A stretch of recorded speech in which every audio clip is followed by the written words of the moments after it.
Good morning to you, rugby fans, and welcome to the Tennessee Rugby Park in beautiful Knoxville, Tennessee, for this National Collegiate Rugby Small College Semifinal. Semifinal number one between the Red Dragons of SUNY Cortland and the Flames of Lee University.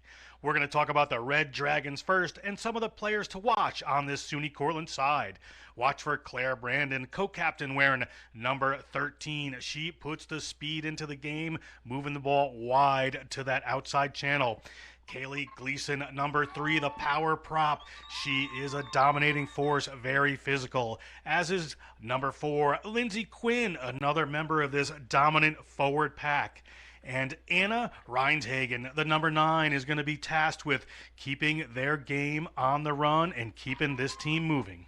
In terms of keys to the game for SUNY Cortland, it's all about physical forward play. They have this powerful set of forwards. They really, really need to just apply that pressure and control that attack around the breakdown area on offense and defense. And with a team that plays a bit of a different style of rugby, they need to contain the width attack that the Lee University Flames bring to this contest.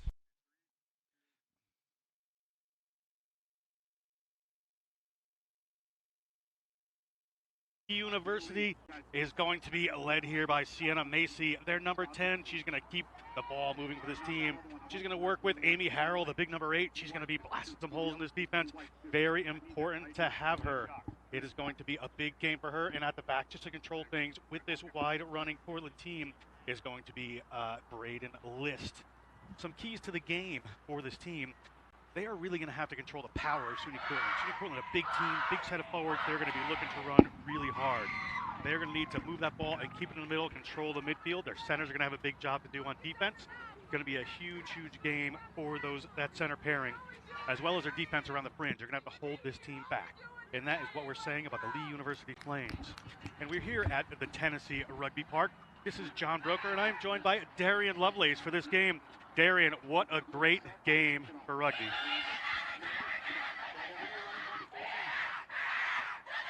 Great day for rugby here, Darian. Yeah, it's a beautiful day here. Looks like we're starting to get a crowd here early in the morning. Really good energy coming from both teams. Looks like they're here and ready to play some good rugby. It's going to be a great day for rugby as you see the Cortland team headed out onto the field for this first match of the day. Remember, we have 4 exciting games coming for you today. Going to be a wonderful, wonderful morning and afternoon here in Knoxville, Tennessee. Great place. As you see, the Lee Flames are going to be wearing that white and blue lining up here, getting ready for this first exciting matchup. Going to be a lot to happen. Players just getting set here. We have a look. Our referee is Pete Chamberlain. Pete Chamberlain is joined by Chris Gower and Aaron McCroskey on the sidelines, with the legendary Andy Buck on the side watching over this refereeing crew. Should be very exciting. Looks like we're going to have Lee here to kick off as you see them getting set. Referee Chamberlain good to go.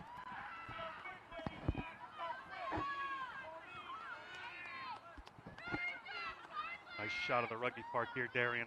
Beautiful place for a game. Yeah, it's really exciting to see Tennessee and how much they've progressed throughout the years as far as really embracing rugby. The fact that they have a whole center that's just devoted to rugby is pretty amazing. Referee Chamberlain gets us underway. The ball is in the hands of these Red Dragons. Not quite yet, but there it is. That's the hooker. Wania Amani comes up and puts the ball to the ground. Quick forward pod coming in here inside their 22, but putting a statement down with that power that we talked about in the pregame show. Exciting stuff here. They got runners off either way. They're going to go with another big forward here. That is Kaylee Gleason. Kaylee Gleason doing a great job there. Just punching holes. They're already up to the 40. They're going to move that one wide. Ball goes out. A little slip pass early in the morning. A little bit crisp hands here in the cold of this Tennessee morning. That's Reinshagen, very important as we talked about her before the game to keep it moving to 9. Big hit coming in from number 6, Anna Gilliam. And there's a little snipe attempt by the scrum half, but ball slips forward. First knock on of the morning. It is going to be a Lee scrum right at the 22-meter line. Great attacking position. But I think you see Cortland there a little intent of how they want to play the big power game, Darian. Yeah, they definitely look like they are going to be using their forwards a lot and looking to suck in some defenders and playing the ball out wide. I think that mishandling is probably going to be something that happens at the beginning of the game just to get out those jitters, but it's exciting to have our first scrum right off of the bat. First scrum here, great options either way. Lee University, first time, hands on the ball. Right behind there, you can see Sienna Macy, the junior nursing major. She is got runners either way. We'll see where they decide to go.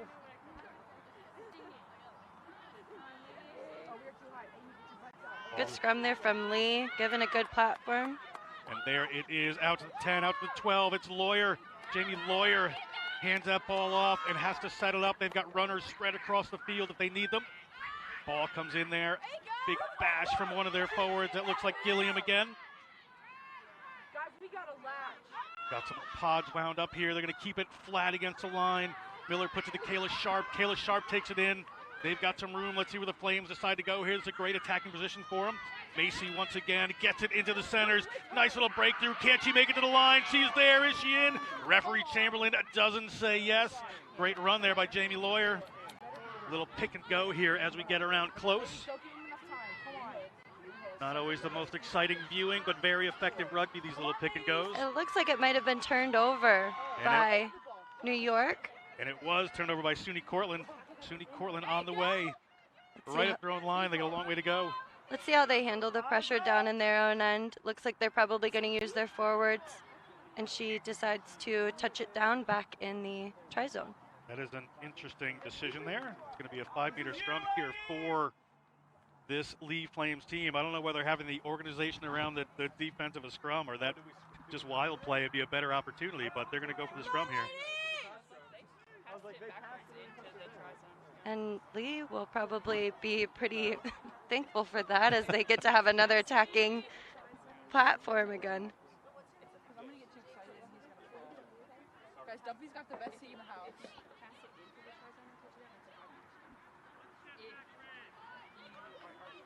I'm just too afraid I'm going to pop his head off. Eliana Miller, the sophomore biology major from Roanoke, Virginia.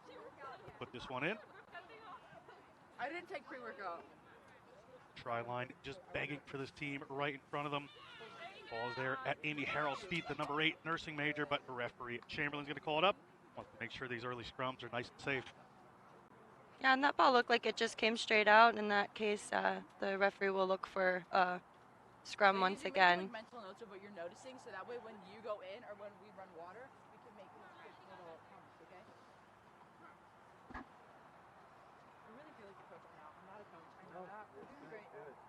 Miller now. Gets that one in. Is this one going to come clean? Cortland tries to strike against it, but have not. They're going to come off to the left-hand side here. They've got some runners. They get it in the fullback's hands. List heads for the line, but a little bobble. They're going to be working back in the other direction.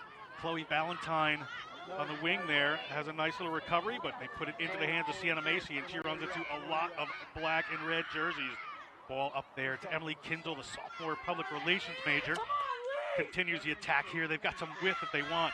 You saw Macy there just screaming for the team to move it onto a pot of forwards and spread some more room for them. Macy now calling for the ball, comes out, she has the runners, gets the ball in the hands of Lawyer. Lawyer taken down by this SUNY Cortland defense, holding strong so far. SUNY doing a really good job of recognizing those runners and really closing down the space on defense. Little winding mazy run from List. Now they've got runners, you got a defending player just calling it out there. They're going to go route one. Direct and straight towards the line. Referee Chamberlain looking here. Will we have our first 5 points of this NCR championship weekend? Little pick and go off to the side there. See who that is. They're just in front of the line. Another pick and go from Harrell. Harrell's at the line. She can't make good of that one. We're going to come back. Another phase will go here. Will they stay in tight? There it is. A big ball up to one of their waiting front rowers. Referee spots something there. Ball is held up by Cortland. Defense holding strong here. Good defensive stand. Got to be pretty happy if you're Cortland right now, holding this team out. Cortland's forwards are definitely showing their dominance right now as far as their ability to defend. Looks like Lee is really trying to find weak spots in that forward defense, and they're not really able to find it. We're going to have a goal line drop out here. Cortland puts it outside the 22 and in the waiting hands of Chloe Valentine. It goes in behind her. Valentine offloads the ball there to List. List takes it out to the width. Good counter ruck coming in from Cortland here. Cortland's really showing their dominance in the ruck. Good work there. Again, another recycled ball. They're going to want something to pay off at some point. Ball there to Kate Falk, the freshman psychology major from Adairsville. If they can move it wide, Leah's got a lot of space.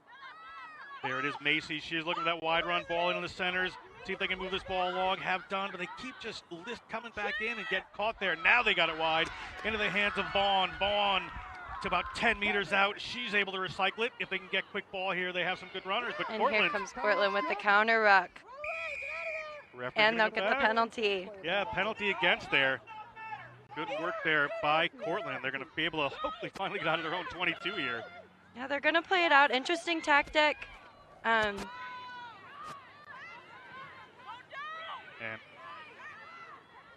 just inside their 22 they are. They're going to see which way they go. They're going to come off to the right-hand side here. And there's the kick. Just isn't going to roll towards touch.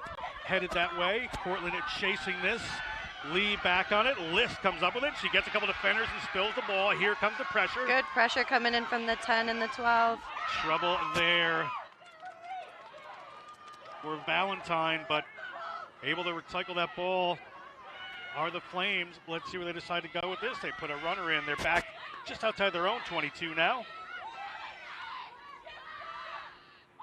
And a kick right to the middle of the field. Not the most advisable. And here comes Cortland. A little run around there. SUNY Cortland gets it up to Kaylee Gleason. Kaylee Gleason from Nyack, New York, on the beautiful Hudson River up there. Now they come running off to the left-hand side, and just a little bobbled ball. Referee Chamberlain on the spot.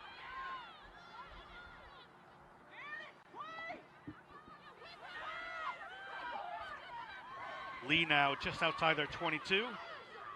We're just about 8 minutes into this contest. It's been mostly inside the Cortland 22. Now we're down in the Lee end of the field. And a penalty against Cortland here after their first good attacking opportunity. But they'll have to be pleased. No points on the board for Lee. Got down there and showed them they can run with them. Here we go. Going quick are the Flames. Big hit coming in there. Kayla Sharp from Lebanon, Tennessee. Took that one in. Another waiting pot of forwards here off to the left-hand side. Referee has spotted a little knock on in there. Going to be a scrum here for Cortland. Darian, great attacking opportunity for this Cortland team. Yeah, very impressed with their defensive efforts. They're putting on the pressure and they're seeing the space and attacking it. Again, I think that it's just a matter of working out all of those little kinks right at the beginning of the game and the mishandling, trying to work on your timing and getting out those jitters. So I'm excited to see what Cortland will come up with down in their own half. Cortland, of course, had to travel from upstate New York to get down here. Lee's about 45 minutes away, so a little bit easier on the, little easier adjustment for this this Flames team. They're like, cut us a break, okay? We just got here. Big scrum here for Cortland. This will really be a test of Lee's defense. Cortland's got a very good attacking platform. They're right within their 40, but good pressure coming in from Ilana Miller. But they're able to hang on to it as Cortland, and Cortland on the move here. Ball comes back, good recycle. Ball into the hands of Greenberg. Greenberg moves it out there. That is the outside center. That's Claire Brandon. Her center partner, Maya Tyler, to get that one over. Ball up into the hands of Amani, the hooker from Queens, New York. Now it is up into the hands of Valerio, the number 8, also from Queens. Graduate of the MLK High School for Law Advocacy and Community Justice. We're coming out wide here. It's into the outside center's hand. Brandon, very effective runner so far, has found some holes in that defense, doing an interesting job of rolling that ball backwards out of those rucks to create fast ball is Cortland. And now it's up into the hands of Rodriguez. She offloads it. Another offload into the hands of Valerio. They're looking to go wide with this. Quick pick it goes. Working very well for him. There's the danger runner. Got the ball out wide. Just a little slip there from Kaylee Falzer from Akron, New York. And all that great work. Going to be a scrum right on their own line for the Lee University Flames. But I think we saw some good fast forward play from this Cortland team, Darian. Yeah, I think that if they played particular attention to making sure that they're in a stable position to look for those offloads, as well as whenever they hit the ground, I think that they'll get some more go forward and not put so much pressure on themselves down in this end. I'm sure that Lee can probably breathe a sigh of relief as they are able to get this ball back and look to get out of this end.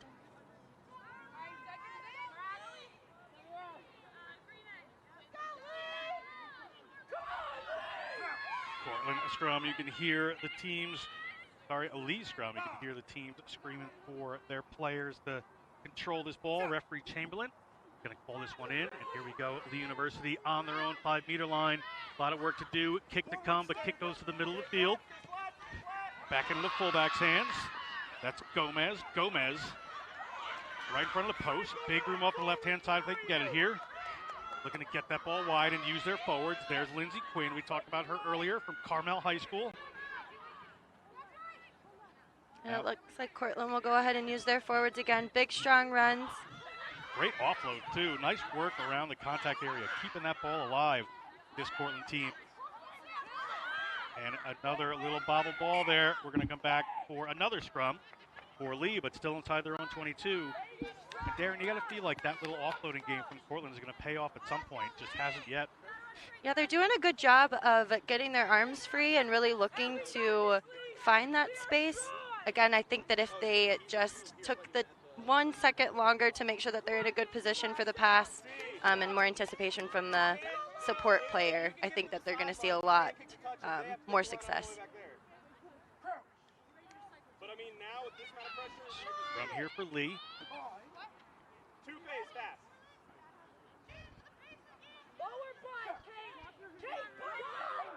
Ball in, stable from Lee. They're going to come out there to Macy. Macy's got the ball, but it bobbles behind her. Who's going to come up with this? Good challenge for it there, and it looks like Cortland's come up with it. Quick pick and go. Here go the Red Dragons. Red Dragons right in front. They got players lined off to the left-hand side. If they can get it there. Have done. That is out wide, and there she is. She's going to hit pay dirt finally. Great work there for Claire Braden, the senior. First 5 points of the weekend, first 5 points of the game to the SUNY Cortland Red Dragons. Withstood some great early had some good early defense there. Finally get down the other end, and it finally pays off, Darian. Yeah, beautiful play by them. They really are starting to find the space. I think that they're seeing that if they can suck in some players towards the breakdown with their forwards and then move it wide, they're finding a lot of good stuff. Claire Brandon has been having an absolutely exceptional game just within these first 10-15 minutes, so it'll be exciting to see what else she can do throughout the rest of the game. Brandon, one of the captains, really leading by example here. We will await this kick. It looks like it's going to be Kayla Greenberg.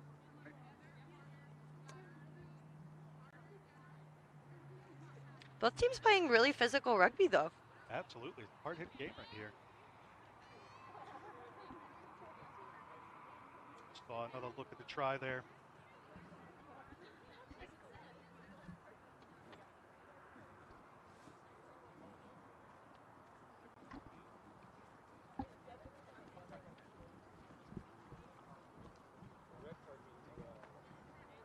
Greenberg lines it up. And that one is not going to make it. We're going to remain at 5 points to nil here. The Red Dragons as the first half winds on here at the Tennessee Rugby Park, the National Collegiate Rugby Championship weekend first game. Stay calm. Please stay calm. Not a panic game. They're playing like it's 7. Stay under control. Be in control the whole time. Works their way back out. You can hear their coach in front of us just calling for them to calm down, play their game, think moving forward. Right, and that's what we talked about. I think that if Lee would just take the pressure off of themselves a little bit and get back to the game plan that they showed in the first 5 minutes of the game, I think that they will see a lot more space and be able to attack. That one quickly into the hands of Gleason. Gleason gets through one, taking on a couple more. She gets across halfway. That's Ryan Tagan. Ryan Tagan moves it out there to Lindsay Quinn. She's had some big carries so far, the phys aid maker. Still on her feet, still fighting through the contact. Good work there. Ball to the ground. Lee tried to turn it over from the other side, but they're going to move this one wide. Little dummy runner, and there she is. She scored one. Can she get across for another? She's across to 22. That's Claire Brandon from Grand Island, New York. And penalty against Lee. I would imagine that they are going to go pretty quick here, as they like to do. The ball is up into the hands of Kaylee Gleason. Kaylee Gleason, She's been having herself a game as well. one of those big fringe runners for this team. And now it's up into the hands of, that's Valerio. Valerio hauled across in front of the post. Looks like Cortland has some space wide. If they'll move it, their 10 sees it. They go right out into their inside center, and she heads for the line. She can't quite make it. That was Maya Tyler. Ball up into the hands of one of their flankers. That's Geist, the senior psychology major. Big hit coming in from Kinzel as well from that Lee side. Let's see if they're able to keep their defensive line. There are no defenders off the left-hand side here. If they can recycle this ball, Cortland, they should be happy days. But it is Kaylee Gleason. She only has eyes for that line. And if she takes it down, Lee able to regather just a little bit, but they can go wide here if they want to. There it is, ball out there and coming around the corner and unselfishly unloading it to her center partner was Claire Brandon. And Maya Tyler, the senior from Governor, New York, scores a second one, and we're at 10. This quick pick-and-go offloading game for Cortland is really working, Darian. Yeah, they're doing a really good job of finding the space and really bringing in those Lee players off of defense. Interestingly, that try scorer Maya Tyler, I ran into her mother while I was having breakfast this morning. She was wearing her SUNY Cortland Red Dragon sweatshirt and very excited for her daughter's game today. So she'll be very excited to see her daughter score the second try of this game for SUNY Cortland. We love a good supportive mom. You're getting a We little love it. spotty now. I don't know if you moved the phone or anything.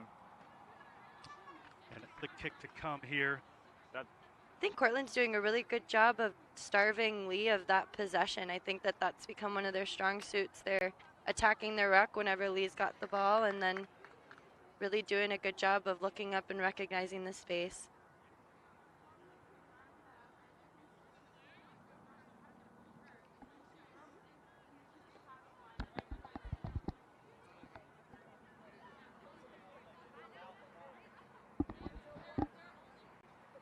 Tough angle for a kick here, riding a little low.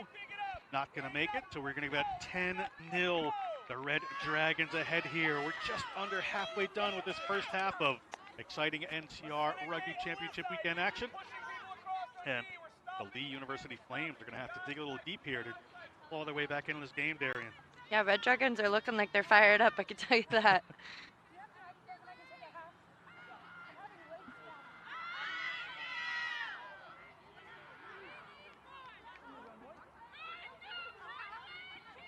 Macy, the nursing major from Marjorie Kell High School.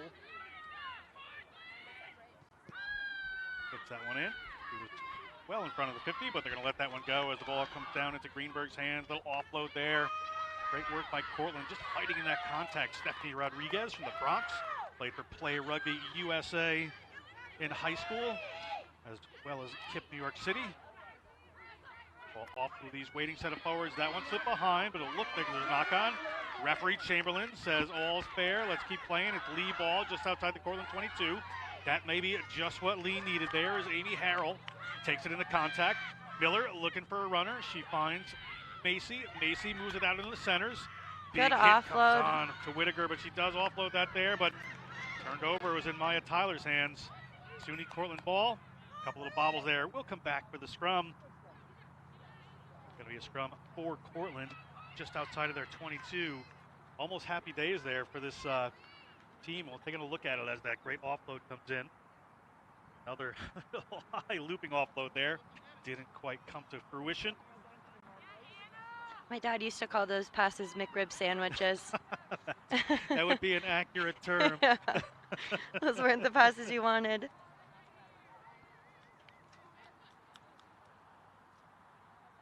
Well, it looks like Cortland will get possession again.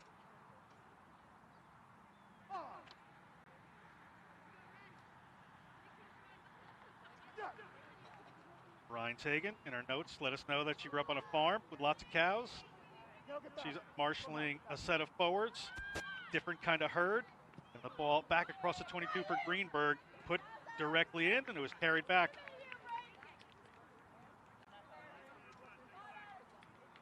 And that scrum's going to come all the way back. A little mistake there for Greenberg. Put that one directly out when the ball was passed back inside the 22. We need to roll it out, so we're going to have a line out here for Lee right at the 22 of Cortland. First line out of the game, I believe. Oh, yeah. 21 minutes in. We'll see Lee with their first line out. Different attacking opportunity here for the Flames.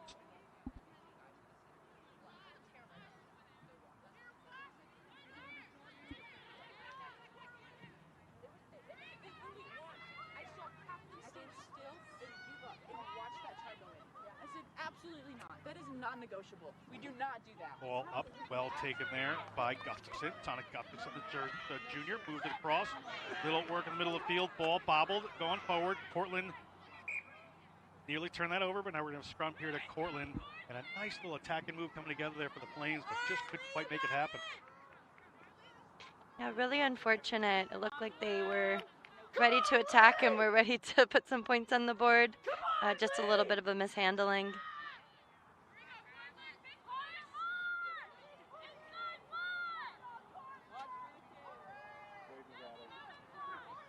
Wide open left-hand side of the field for this team. Take a look at the scrum there. Instead of Ryan Tagan. You are strong, Lee. You're strong. You are strong. Ball to the back there. Picked up by Valerio. Valerio takes a couple of people with her. Ryan Tagan has to come in and do the honors, and Geist comes up with it. Geist, the senior, looking to get the ball to the wing and have done. First big run here in the wing, but dragged into touch. Good hit. That was Kaylee Falzer, the sophomore from Akron, New York. But it's going to be a line out just at the 40-meter line of SUNY Cortland for the Lee University Flames. Another chance to attack there. Come on, ladies. Maximum effort. Maximum effort. It looks like Samantha Geist will be the one throwing it in. We love to see a flanker that wants to step up and take a throw. Whatever works.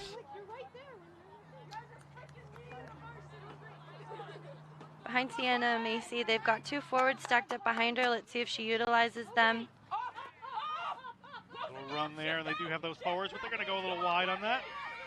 Penalty advantage, however. Offside against SUNY Cortland. Lee would have loved to go on quick from about 30 meters away from the mark where there was no defense, but referee Chamberlain's going to bring him back, and we're gonna play this the way it's supposed to be played. And now it looks like Harrell. Looks like they're gonna go ahead and run it out. Amy Harrell decides that she wants to take it straight to the line. Here we are into Woody's hands. Alyssa Woody, the elementary education major, takes it just outside the 22. Ball up there to Kayla Sharp, the mathematics major. She's done a lot, but taken away. Big run coming on here. Good turnover, and that is that player. She has been the star so far, has Claire Brandon, just opening up the outside. Here comes the big forward, Gleason. Gleason loves ball in hand, as we've seen so many times this game, Darian, already with just 20 minutes in. Ball up into the hands of Quinn. Quinn to the 22, the happiest opportunity for this Cortland team. This is where they like to play this offloading game. Now they've got some width. They move it out wide. It is back to Brandon's hands. An unfortunate knock on. Hard luck for this team, but another great passage to play. And ball's been turned over by Lee, so they're going to play out an advantage here, I think. Looks like they're going to look to run it out of their own end. Interesting tactic. And we'll have the kick. Another kick to the middle of the field there. Interesting tactic, as you said, for this team. She just looks for a wing out wide. There's a lot of space out there, but she's doing a good job of fighting through the contact. That's Alexis Gomez. Coming around the side there is Ryan Tagan. Big power again coming in from that hard-running number 8, Valerio. Good interplay happening within the forwards. Ryan Tagan out to a waiting pot of forwards. Just another little slip of the ball. Geist that time. Advantage here for the Flames. Flames digging this one out, but it's not going to come. We'll have a scrum here just inside their own 2022 for Lee University. But yeah, you're right, that interplay between the forwards on this Cortland team, they just look dangerous when they get ball in hand. Yeah, that was with Valerio, Rodriguez, and Gleason doing a really good job of dishing out the fence. You'll taking a look at here, that little slip of the ball there, the knock on. Unfortunate and hard luck for Cortland, so we'll come back to the scrum here. Sometimes you just get so excited that you just lose sight of the ball for a second, but those seconds are crucial, especially whenever you're playing for semifinal championship matches.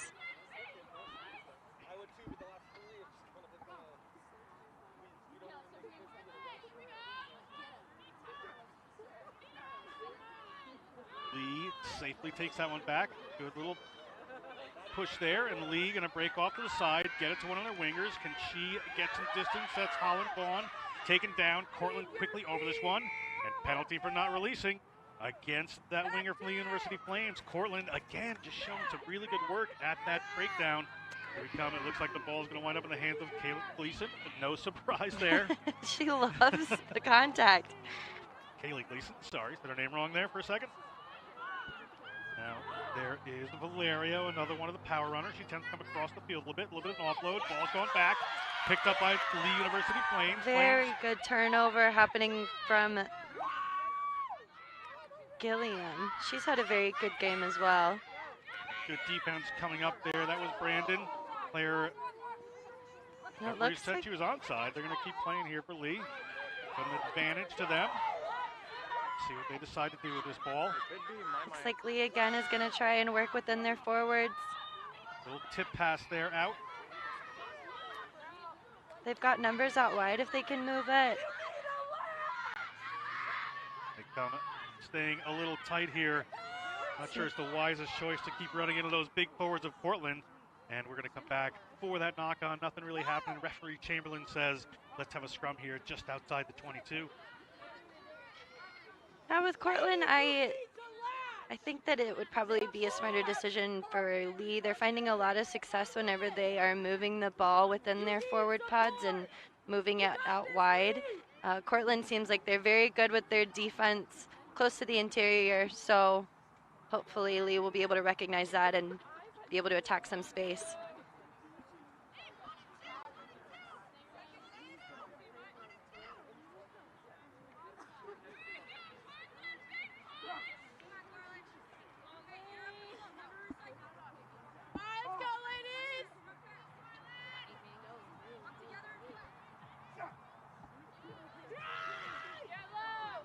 Ball in by the Flames. They're going to be okay here. Really good scrum from Lee. Nice and a good line. Switch back in. What a run there. That is Jamie Lawyer. She's been effective so far. Can't she make it? Beautiful and there it is. chase. The play.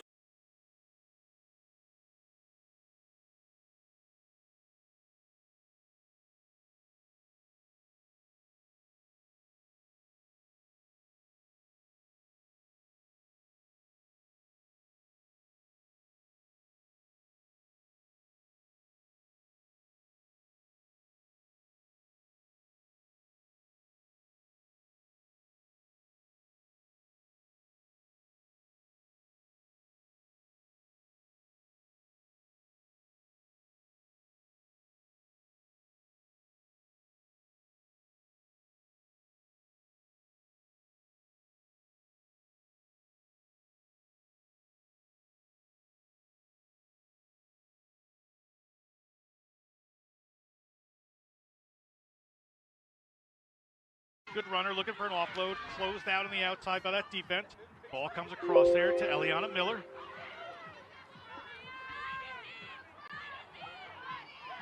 Cross here into Tukana's hands, the pre-med freshman. Again, out there to Macy. Macy moves it out. Ball slipping around, but they're on the wing, and a little knock-on creeps in here. These knock-ons inside the 22, Darian, for both teams are just a little bit of a killer. Call that white line fever whenever you see the try line and you get so focused on that you forget about doing the fundamentals right.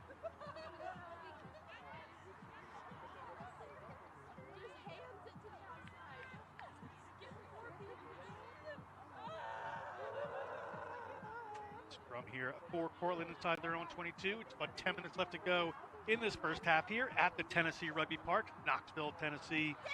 Great day of a rugby coming up. The winner of this game will move on to the finals.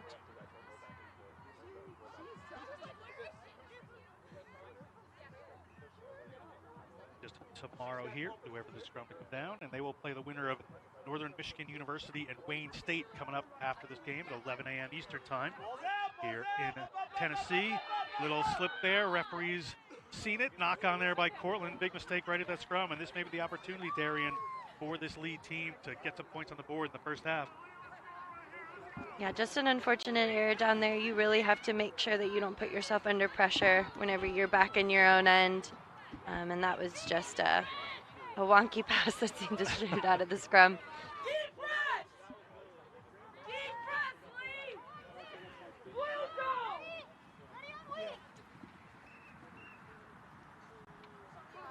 Scrum coming together here. Referee Chamberlain making sure everything is safe and sound in there.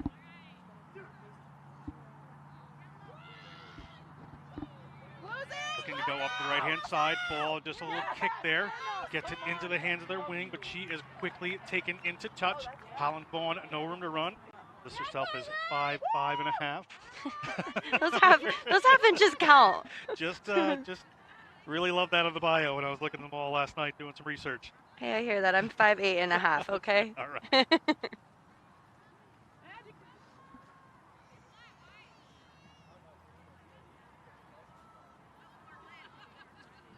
Portland inside their 22 to put this one in. This will be their first line out of the game. Up the middle of it to Well Done. Ball out. This time they're inside the 22, so she can't put it in a touch, but it rolls towards the halfway. And it rolls in a touch. Nice little touch finder there. Getting some good ground. And Lee a long way to go to find some points. Yeah, Greenberg does a really good job of finding that space. She's got a really good boot, and she's been able to really force Lee to have to turn around and sprint back, and Cortland is doing a good job of putting on the pressure. And the inclusive early childhood education major has done a great job of her Cortland team here. Lee right at halfway. About 7 minutes left in the first half game clock. Lee takes that one down through Gustafson. It's out into the hands of Lawyer. Lawyer, such a mazy runner, finds the offload. Great work there. Here they come, a little offload that time again. Doesn't go to hand. Referee is going to bring us back. He saw the advantage there, but nothing happening for Cortland, and just a couple of great runs. If they can get that center pairing free, this lead team, they're gonna find some points. It's really happening within the third phase of whether that be interplay or just an open play. If they can get that third phase in, I think that they will see that a lot more opportunities will open up to them.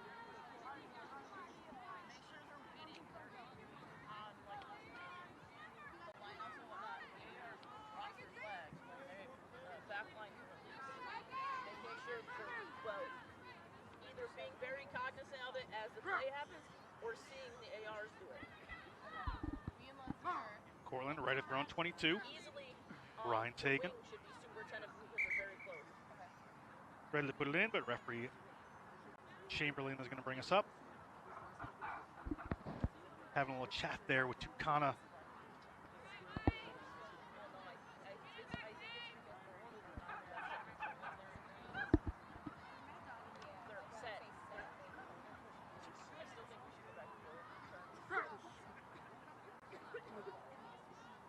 This one should come down safely.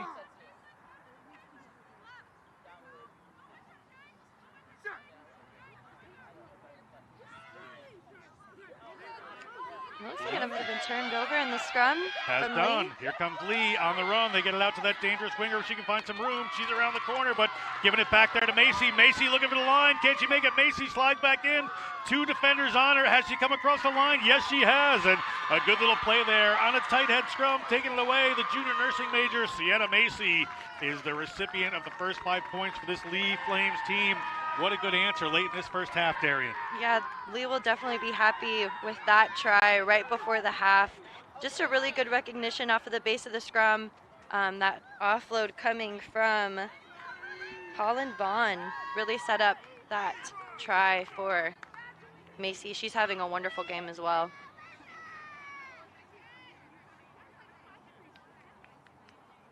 See if they can add the extras here. You see the Lee team walking back to halfway.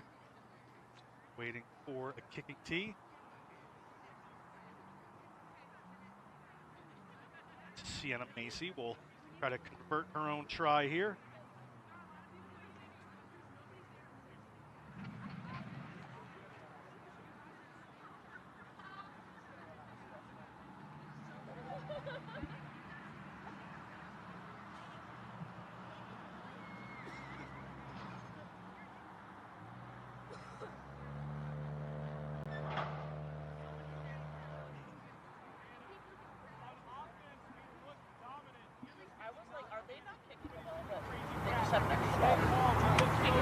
ball was here. I'm like, why are they not moving? No, they are. She's way over there. But I saw the ball at the center, and I'm like, you got this. You got this.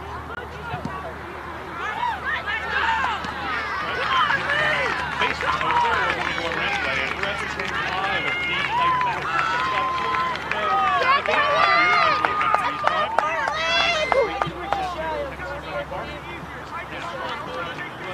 Semi-final.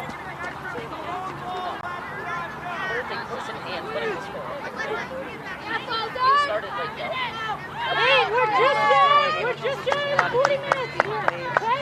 And strong, just shy of 40 minutes. Finish One strong, more. Carlin.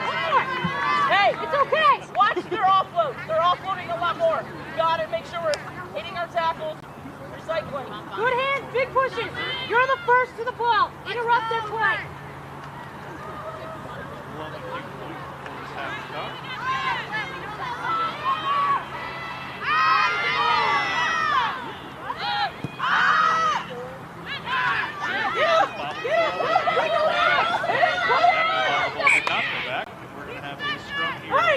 This is a quick ball. Red Dragons, just outside of the left-hand side here.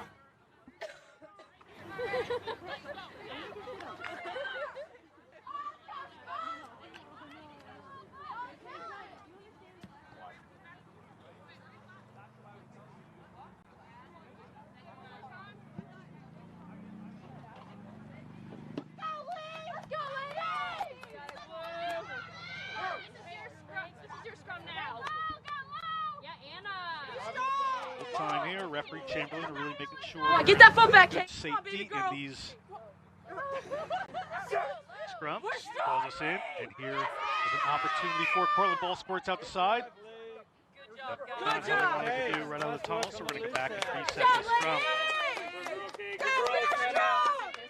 That front row of Falk, Woody, and Takana are really doing a good job of putting the pressure on Cortland's scrum. See if they might get another turnover. They have a very powerful Ryan taken there. Time when scrum halves tend to put that little left-handed spin on the ball, try to get the ball back quickly. Have done. Ryan Tagan gets it out, but not cleanly. Greenberg moves into the center of field. A danger player right there in Claire Brandon. Claire Brandon look for someone to offload to. Gonna eventually take it to ground. Ball's going to come back in the other direction to Quinn. Quinn is going to step a couple. Nice footwork from the lock. And they really try to keep this ball up in the air as much as they can, this team, to try to offload it. Great tactic here by Cindy Cortland, been effective so far. She's going to have to get it around at some point. And has done. Ryan Tagan gets it out there to Greenberg. Greenberg gets it out there into the centers to Tyler. Tyler gets it out. Big hit coming in. Good pressure coming in from Lee University. And here we go through Gleason. Gleason is not going to be happy today unless she gets across that line, and she gets about 5 meters away from it. Ball dropped there up into the hands of Valerio. Just a little slip, and Lee University has a hold of this. See what they decide to do, and they're going to put that ball across into the hand of their forwards right in front of the post there. To Kana. They decide to go. They're going to kick. Now, will this be the advantage? Referee says yes, it is. It's going far enough. And that's Kaylee Falzer, the sophomore. Played ice hockey before starting a rugby career, and here comes Brandon. Brandon just loves it, but we have a big penalty coming up on a high tackle. Lucky not to get a card there as they're inside the 22, but referee Chamberlain's going to want to keep playing here as the ball gets into the hands of Amani. Amani shifts that ball on. Ball into the hands of Valerio. Valerio looking at the line. Ryan Tagan finds a runner there in Amani. Amani queuing it up again. They have a lot of players out to the left-hand side and going towards her second try. Looking at that line. Touching the ball down is Claire Brandon. Claire Brandon has 2 in this game, and it is 15-5. Portland over Lee. And that, Darian, is just that great interplay between these forwards, just keeping that ball alive. Yeah, that connection that's happening between Greenberg and Brandon is really putting a lot of pressure on to Lee University. It looks like they know that Brandon is a really good go-forward runner who wants to keep the ball alive.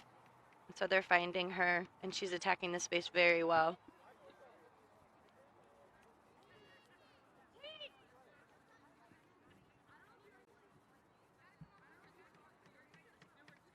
Waiting for a kicker and a tee. As they're coming across here, that's Greenberg.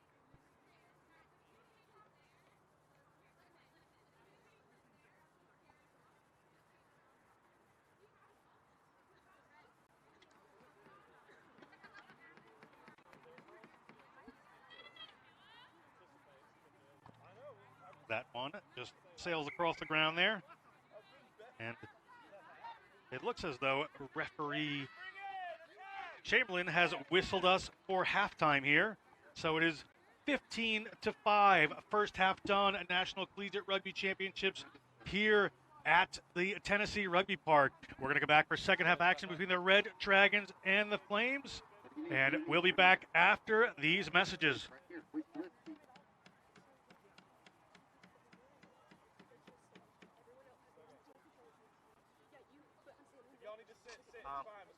What are you saying about you want them all? That's all. Ladies, I think there's one very obvious issue. Do we all know what it is? No problem. In our game, we play with our hearts. We don't play with sticks, bats, or gloves. We don't wear shoulder pads or helmets. We keep playing when it hurts. And we leave everything on the field. What we wear must be built for our game.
University and college rugby teams. Save 50% on your next custom Rhino Rugby team kit order with a sponsorship from Penn Mutual. Your design, your logos, your colors.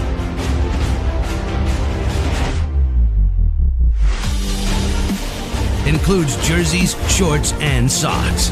Save 50% on your next custom Rhino Rugby team kit order with a sponsorship from Penn Mutual. Learn more at rhinorugby.com.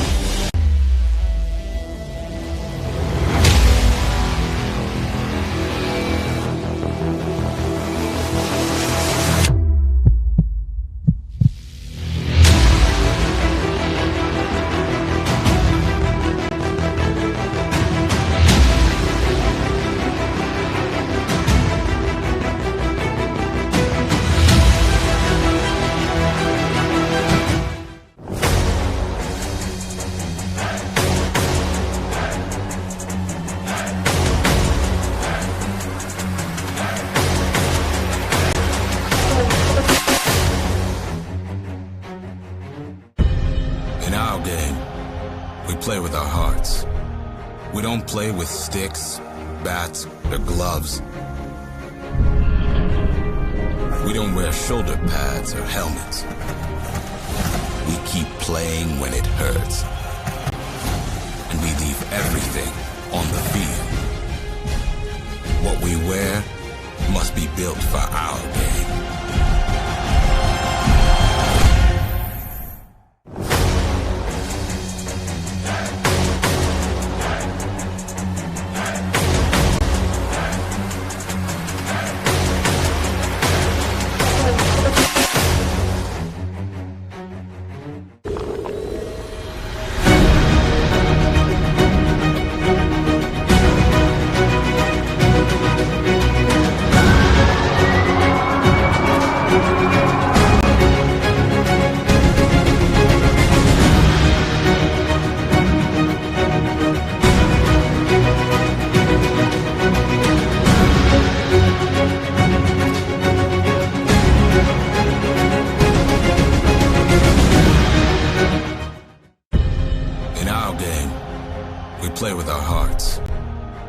Play with sticks, bats, or gloves.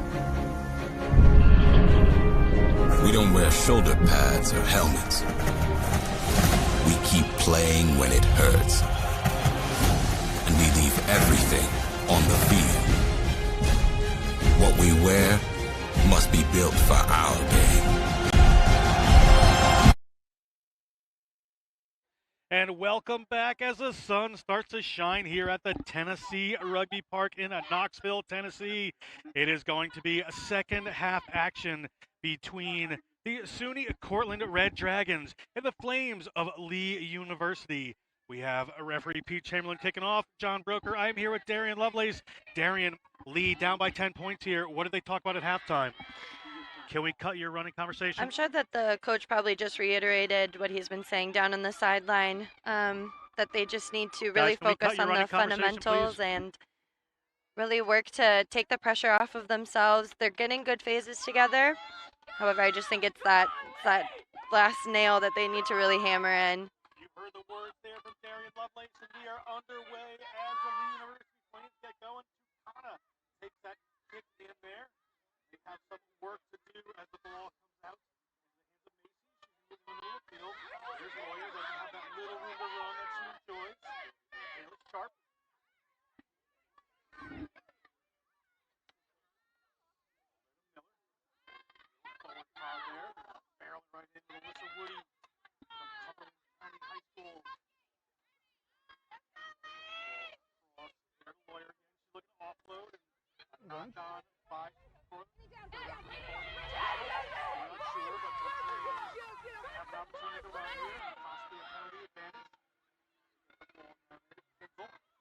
Taken away by Cortland, we're to come back for that advantage. Just a knock on instead of an intentional. From here for the Flames, just outside their 22. Long throw to go here, Darian, to get downfield. Point scrum. It looks like Lee has got a little bit of a pep in their step for the second half. They really are looking to move the ball and change their pattern a little bit.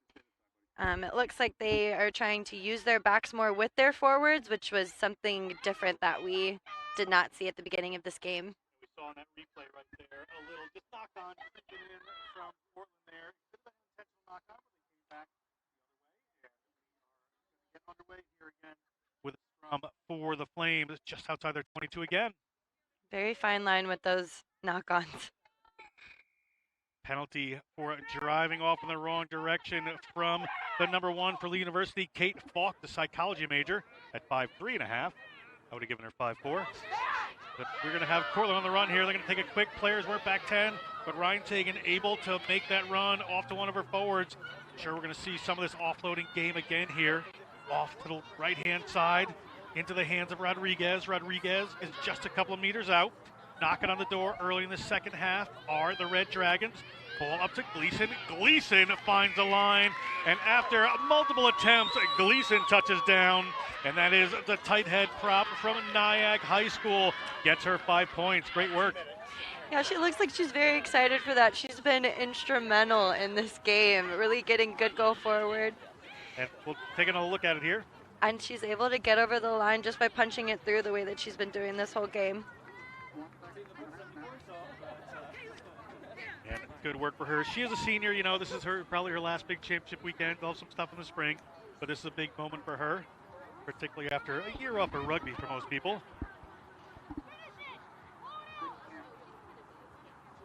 Can we cut your running conversation again, guys? Sorry.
Scrum coming for Lee again, just a little further out.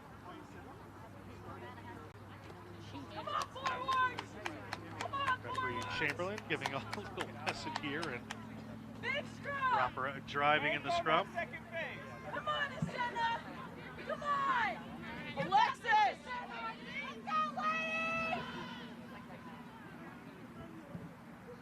Very good refereeing to be able Yeah, to ready talk for the kick. players through that. Look away! Big push, They go want to keep around! those scrums stable and square and safe, so the referees have done a great work. Trying to make every referee aware of what the smart thing to do. Nice drive there again. Coming up to the right-hand side here. Here's Holland Vaughn. Holland Vaughn looking at the corner, finds it. Holland Vaughn steps back in. Eventually dragged down there by Valerio.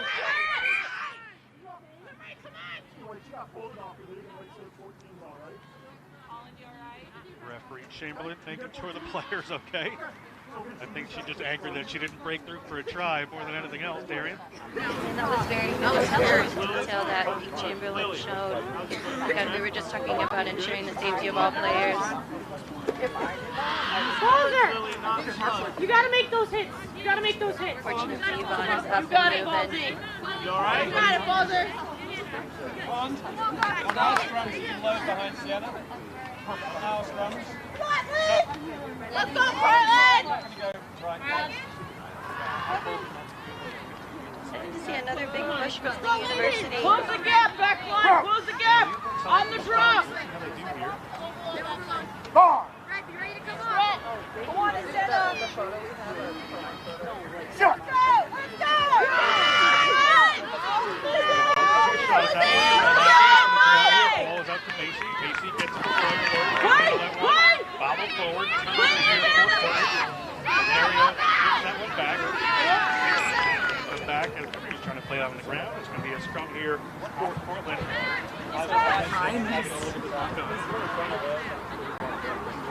Good scrum there from Lee. Did a good go forward. Hey, big drive! Just looks like think it was back behind the shoulder. Hold Unfortunate pass. No, back. It's their put in. It's their scrum. Come on, Ascena! Come on, Ascena! Let's go! We just can't tell behind. You can just. There you go. Balls out! Go, go, go! Now bobbles it, but referee says it's okay. Pressure! Need to make up that room with some of their power forwards and have done so through Valerio. And the ball out to a waiting forward. They've got some runners out there again, just refusing to go to the ground. Tremendous work from Lindsey Quinn, the senior. They've got runners out wide. Greenberg looking across, gets it down to the hands of Brandon. She showed her running, she showed her try-scoring, she showed her defense, she showed her hands right there as she gets the ball up to Amani. Great work. Ball is into the hands of Romake. Romake gets it hauled in a touch there. But again, just that little offloading game, keeping that lead defense off balance. Yeah, they definitely are looking to keep the ball alive, but wonderful effort from the captain, Macy, who was able to really shuffle the defense and was able to find touch. Right in front of you, sir. Taking a look at that big hit there. Again, just talking about that effort from Macy.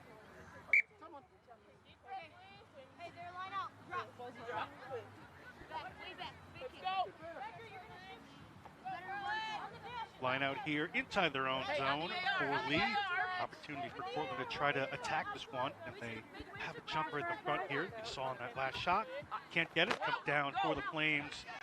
They've moved it into the middle of the field to Lawyer. Lawyer's able to get through a couple of times, finds that half gap. Here they come going wide, looking for a runner into the fullback's hand, but just slipped in front of her. And we're going to have a scrum here off the knock-on from Braden List from Arlington, Virginia. Going to be a scrum here for the Red Jag, and a great attacking position here, Darian. Yeah, Cortland likes to be down in Lee's end. They're really doing a good job of putting the pressure on defense. Come on, Red. Let's go. Look where we are. Let's go, Red. Gas pedal.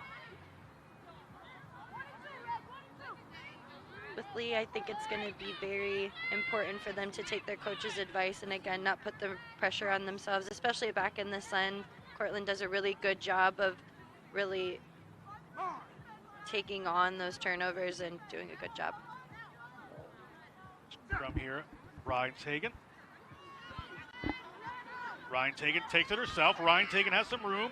She unselfishly moves it out wide, but Heaney can't quite handle that one. Knock on. Flames have taken the ball. They have a knock on advantage. That ball's bobbled the ground. Referee Chamberlain's going to whistle it up.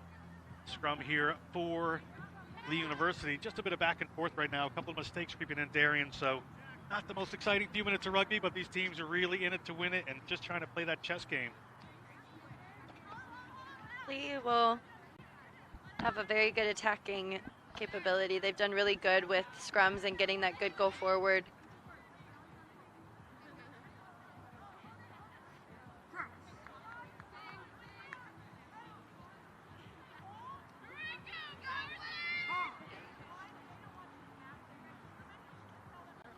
The University. Miller. Ball at the back there. Get it into the hands of Macy. Macy looking for some runners. And slipping through is the outside center there. Whitaker. They get to their 22. And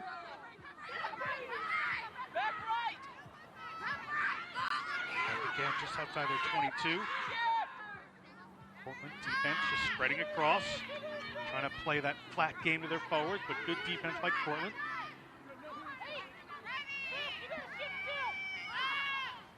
Another kick coming there. Macy tries to put this one downfield.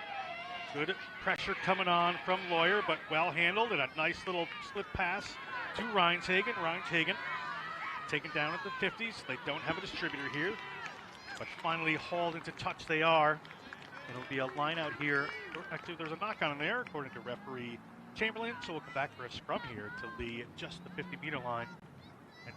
Good territorial advantage for him there, Darian. Yeah, that kick really paid off for Macy, and Lee did a very good job of ensuring that those channels were filled and were able to get the knock on. They'll be grateful that they're out of their own 22. We've had a lot of play down in that end.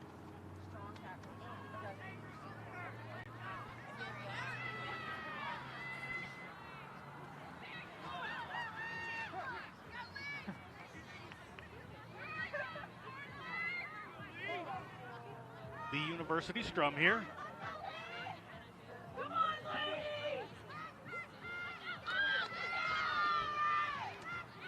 Big push from Portland, but Lee able to get that one away. Macy moves the lawyer, she's in the room to run.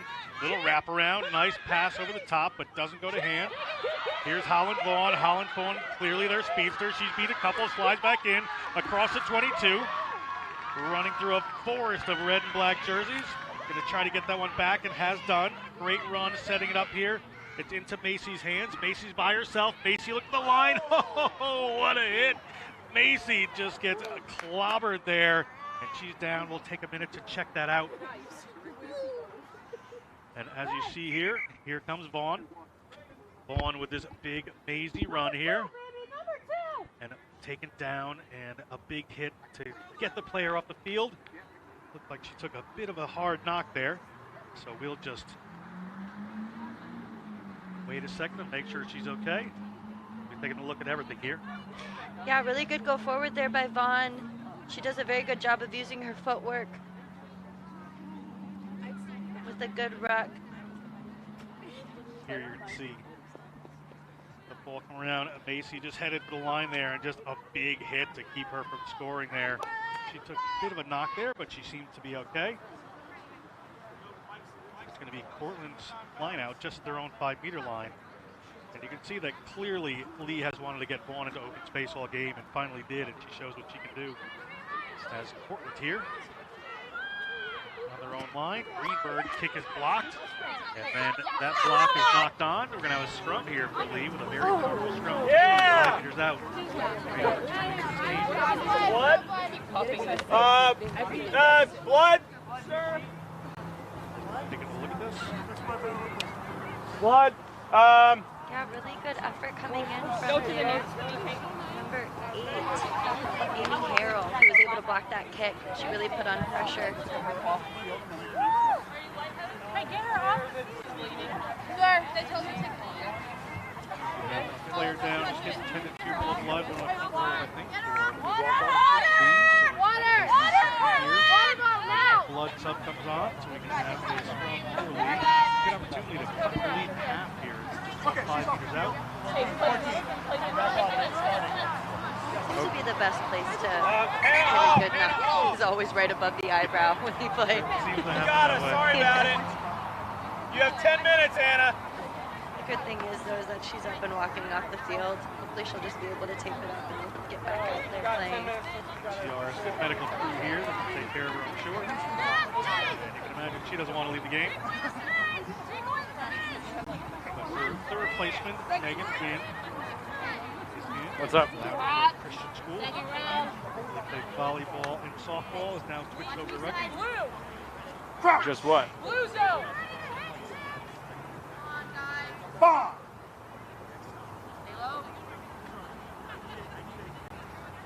Shot! Ball in, ball comes out. We're going to Touch have it, go! a Touch kick it, here. go! Touch it, go! Go! Go! From the mark. From the mark. Portland. Referees having a chat there. They're trying to go quick. And the lead is Here, Rick. Here, Rick. It's very important that the refs Give say it goes to back us, before it Sina! happens. Give us Sina the ball and let her go!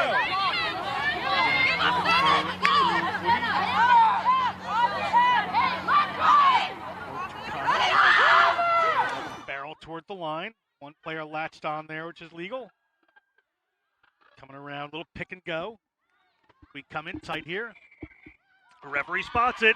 Try awarded. Not sure who it was. We were trying to get that number on there. But Lee University cut the lead in half with kick to come. Excellent work from the Flames as we'll take another look. You just see that little bit of power there. Couldn't see who the try scorer was. And it looks like that was Woody, their hooker, who was able to dot down that try, but really good support coming in from Harrell with the latch off of the pick and go. Lee will feel really good about getting in another try, and that brings our score up to 20-10.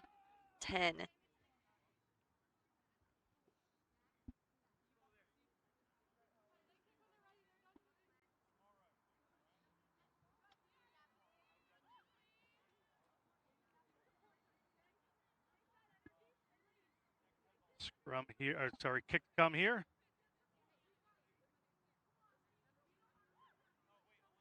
Macy lines that one up. We have a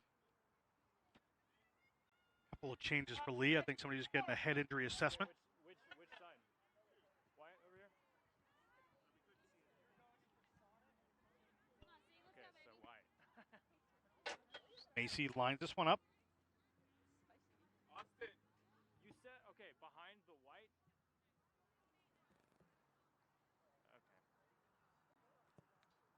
Okay. And that one is good. First good kick of the game. So we're at 20-12 here. Lee just clawing their way back in. Plenty of time to go here.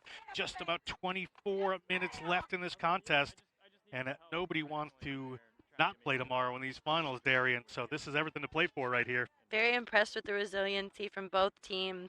Both teams are really wanting to play tomorrow, but it's giving us some really exciting rugby here at the Tennessee Rugby Complex. Greenberg to kick this one.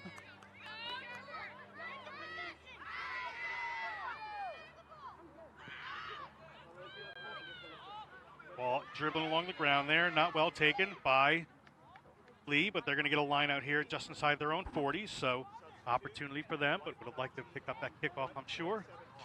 It's really important to make sure that you keep possession and that you don't have any stops happening. Lee's doing a good job with ball in hand, so it's important for them to catch the ball and to be able to attack and get out of this end. Miliana Tapia comes into the game, a sophomore psychology major from Murfreesboro, Tennessee. Excuse my language. I don't say the name of that town very often, but I have been there. Beautiful place.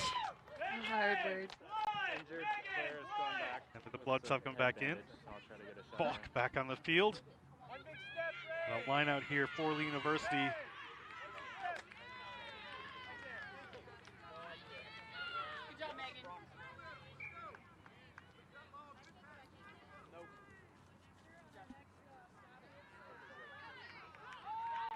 Ball into the hands of Macy, running around, looking for one of her runners, and finds her, but taken up by the shoelaces. Valerio, good tackle. They've got some runners out wide if they can get it there, but nearly picked off. Scramble for the ball on the ground here, but first knock on against the Red Dragons. Going to be a scrum here for the Lee University Flames. And you can see that's the wing that Vaughn was on, who they had to replace for a head injury assessment. Hopefully she's back in the game, but they were looking for their speed runner out there. She looks fast.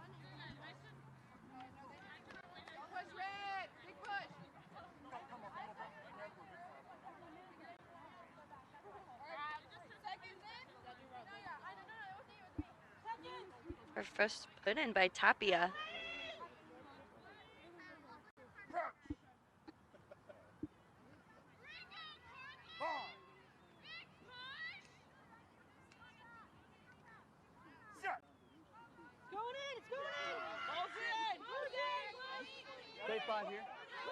A little challenge in the scrum there. We're going to come back here to Macy. Macy looking for a runner.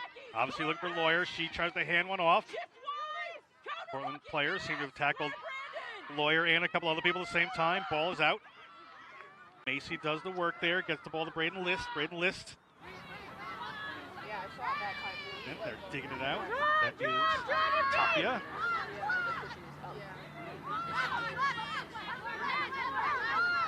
It's Again, looking for a forward pot and finds it. Little tip pass there. The ball is back in the game. Some very cool looking headgear. Ball, Macy flat on the line. Big hit there from Gleason. Big contest here from Portland. Counter ruck is good, referee says. Players still laying on the ground for the Flames. We'll see what happens. And it's going to be a penalty against for player playing on the ground there. And Portland, no question, go quick, but Ryan Tagan called back to the mark there. Anna, take a second. Both teams really excited to get the ball going off of those penalties. Well, I was thinking the ball playtime in this game has been Second point, get ready! Cross from Ryan Taylor into the hands of Rodriguez. 22, barrels through a couple of more.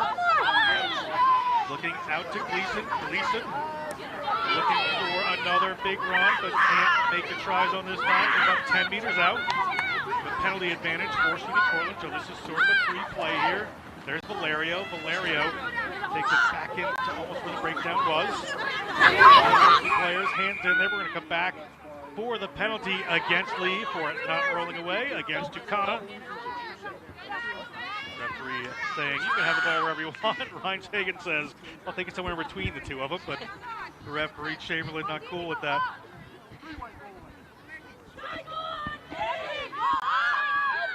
Ball up to Gleason. Gleason, the battle of the number 3s there as Tucana lays a big hit on her. Ryan Hagen gets it out to Greenberg. Greenberg gets it to their fullback. Alexis Gomez toward the line, but a little knock-on creeps in against the Red Dragons. So advantage here for Lee. We'll take a look.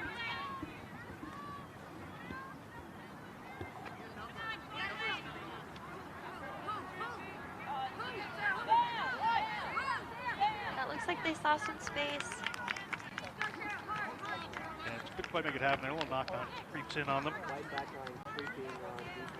The scrum to come. From here near their own line for Lee.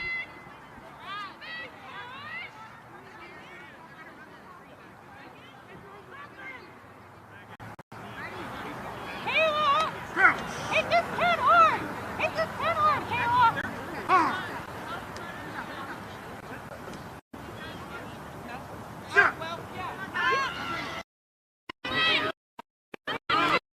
Trying to get that, but yeah, ball taken away.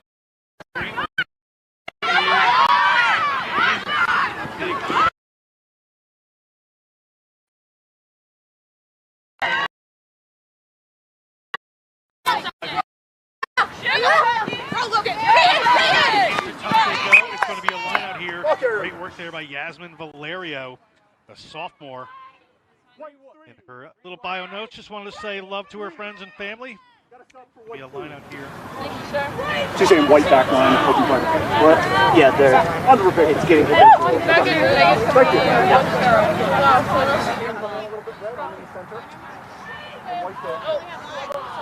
You've got the front.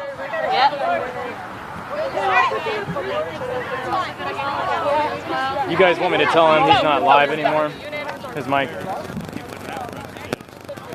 Do you guys want me to tell him that his mic is not live anymore? Ready, 1, 2, 3, green, Captain America! We can start driving. Lindsay! Come on, Lindsay!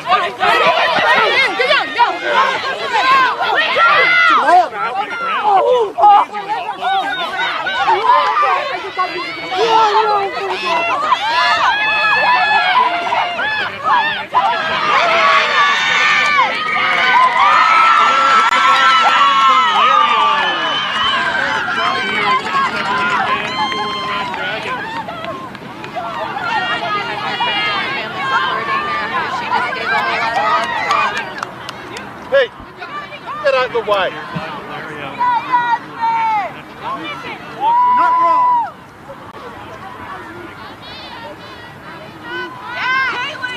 That happened with the offloads. Again, we've seen Portland time and time again of being able to get their arms free, and they've just got support runners that are filling those channels. We're gonna look to make this all in a minute, probably in a couple minutes, as long as they don't counter. Right in front here for Greenberg, a little bit of a better shot. Fresh leg. And they lost their number 3, so you guys need to be behind there. Right, you're probably gonna do less hitting, like pouring in for us, and then to get out, because she's not gonna be there to take that ball. So just make sure you're ready to get out quicker. You'll have more breakaways and such. Just doesn't chip this one up.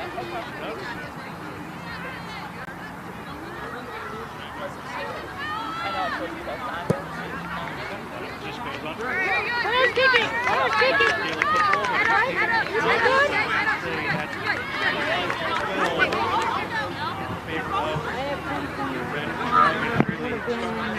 roughly 30 minutes. 100%. Let's go, ladies! I didn't see the second one. Still 2 tries, let's go! Sorry? Let's go, let's go, let's go! Logan Chase!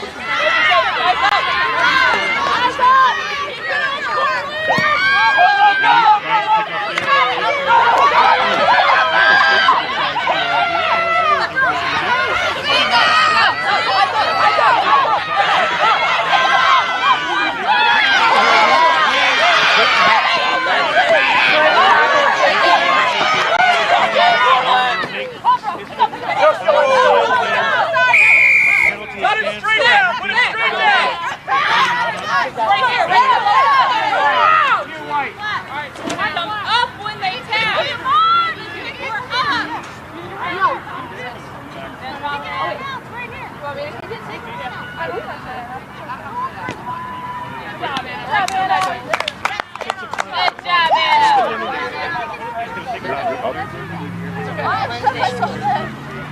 Portland. 12-ish minutes. 12 minutes. Stay together. 12. 12-ish.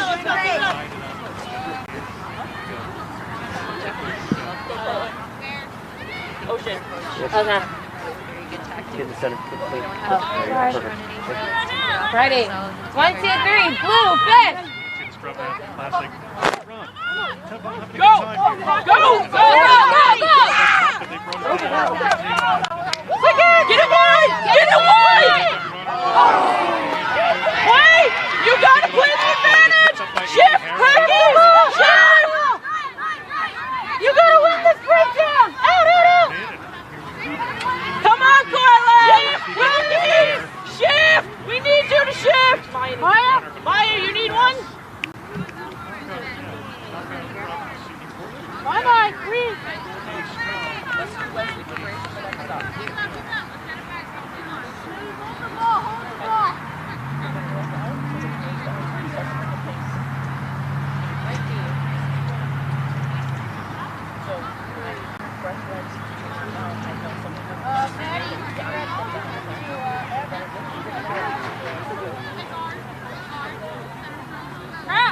Logan! Right now! Next dead ball, next opportunity, you and Chloe switch sides. Yeah?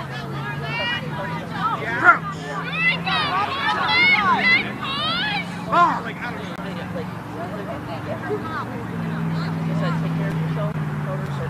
Sure.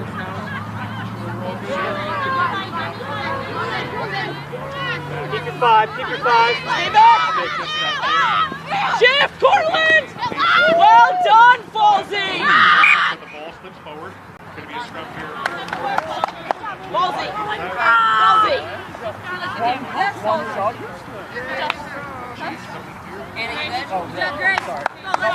Job, Grace!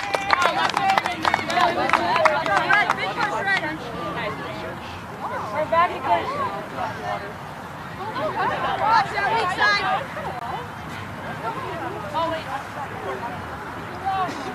Oh, big push, Dragon! Watch weak side. Be ready. Be ready. Ding dong. Ding dong. Wait, it's our ball.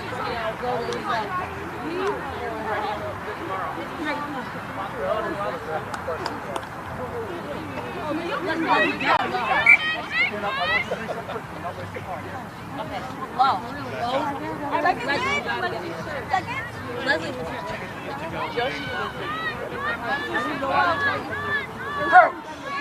Big throw. When I play for my own Up together, guys, up together. Set! Wondering what happened. I thought you said you play 1, 4, 1 half. I'm like, that's my kind. Come on, Mama! I like that.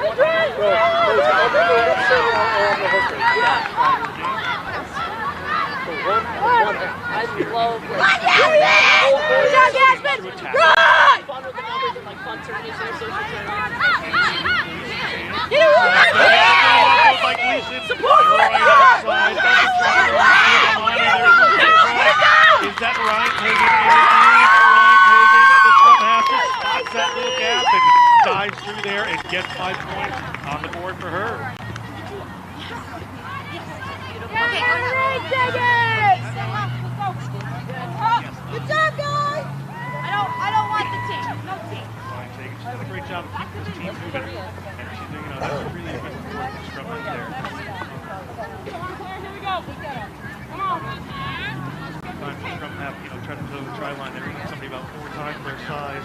Never quite worked out. But all right, you want me to get behind her and get this? Just slide right through there. Claire! Give the scrum half a little bit of a gap. They're going to take it.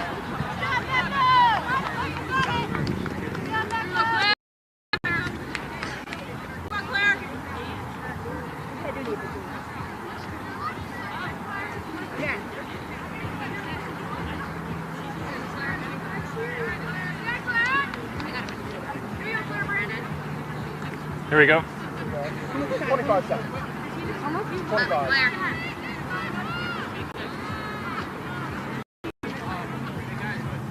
Claire, Brandon, take this one. Just under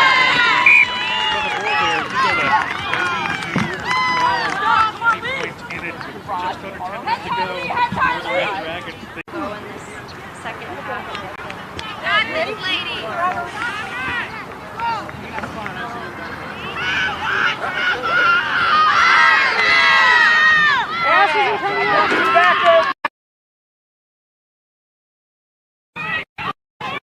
Pick up from some of the rivers.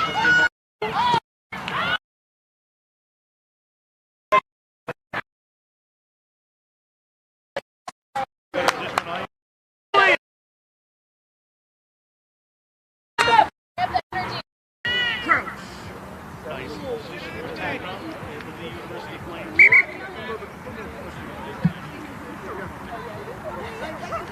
Fine. Yeah, we haven't had it this whole season.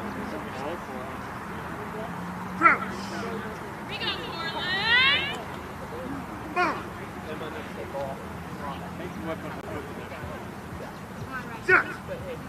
Brings us together. There you go. It's been taken away there by the Red Dragons. They are not done yet.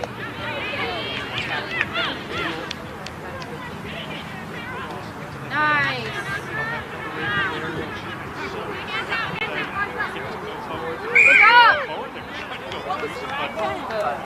Ooh. Done, guys. Go, girls, go. Get back, ladies!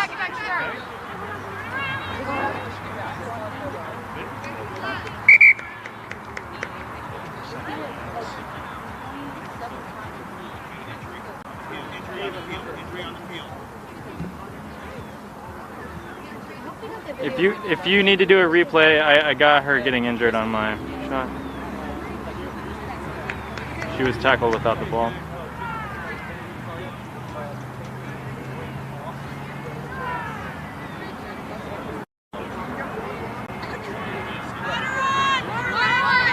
Exciting game here so far. Water. Who's got water? Will be okay. Medical staff right in the spot here. The winner of this game plays against Northern Wayne State wins that game. And it looks like it's going to be this Sweet Red Dragons team. To me, I think it's just going to have you're seeing that really carrying it to tomorrow. Runners between Quinn and Gleason. They are doing a good job of getting their arms free and looking for offloads. The support that's come in from Rodriguez and Valerio has really generated a lot of good go forward for them. The kicking game as well with their 10 Greenberg has really made it so that they're able to put pressure onto Lee University, and Claire Brandon has just made a very big impact. And there's Reinshagen coming off the field. Let's hope she's going to be okay for tomorrow. She is moving a little bit gingerly there, but she has been such a key player, rewarded with that try. Be unfortunate not to see her play in the next game as a replacement comes in for her and Brooke D'Agostino. But Reinshagen, such a good game. Let's hope the best for this player. You know, we're saying if you're the opposing coaches are watching the game, right? They're sitting here, they're going to watch it on video. I would just, any coach would just be talking about, you have to stop those offloads. You have to stop that forward interplay. So I think the fence is going to be instrumental for whoever they play again. Very much so. The other thing, too, is just getting them to ground. But SUNY's also done a very good job of realizing the weakness that Lee had within their breakdowns. We saw that at the beginning in the first 25-30 minutes where they were able to generate some turnovers and get the ball back. They really want to keep possession, and they do a good job of maintaining possession. And she's doing a little better as she got towards the side of the field. Let's be hopeful for tomorrow that she's going to be ready to go as referee Chamberlain's going to come back to the penalty. And who else but Kaylee Gleason is going to barrel her way across the 50-meter line. Has not lost ground so far this game. And here comes a runner in Valerio. Valerio just loving this contact. And there's the new player into the game. In Mejia. Ball into the center of the field. That is Tyler. Tyler trying to work that ball back. A good steal, however, from Lawyer. She's had a fantastic game for the Flames. Counter ruck coming in from Portland, but Lee going to be able to hang on to this one. Looking for players off to the left-hand side. Ball just knocked down. Referee said that went back. We're good to go.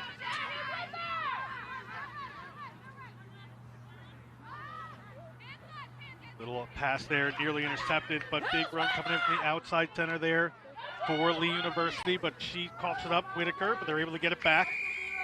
But penalty against for players just digging their hands in the ruck where they were not supposed to. Going to be a penalty here for the Red Dragons. You would imagine their coaching staff with 4 or 5 minutes to go would want them to slow it down.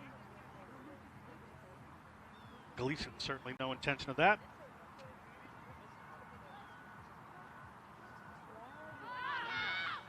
Ball up into the hands of the waiting forward there. That is Quinn. She has put quite a few meters in today. Ball into Valerio's hand. Valerio draws the defense back in a little bit. Another forward pod coming. Reserve forward coming in there. Leslie Mejia. Greenberg gets this one. Greenberg's got some runners. And Tyler Greenberg gets it out to the wing. Now, so I got a little bit of time left. Nice little work there from Sarah Kelleher from Webster, New York. Gleason one more time. She bowls over one and takes two with her.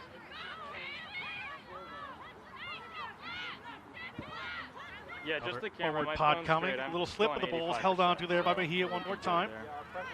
The senior. I don't know about your headphones. Got some runners out wide. Valerio, ball in hand. Can't she get it out there? She gets to Quinn. Quinn spots some space. Quinn looks at the line. Quinn wants another. Quinn touches down a try, and Lindsey Quinn gets a try, and game way out of reach at this point for the Lee University Flames. But never say die. This Portland Red Dragons team really wants to run, Darian. Very well-deserved try for Quinn. She has been so ball hungry this game and has generated so much good go forward for the SUNY side.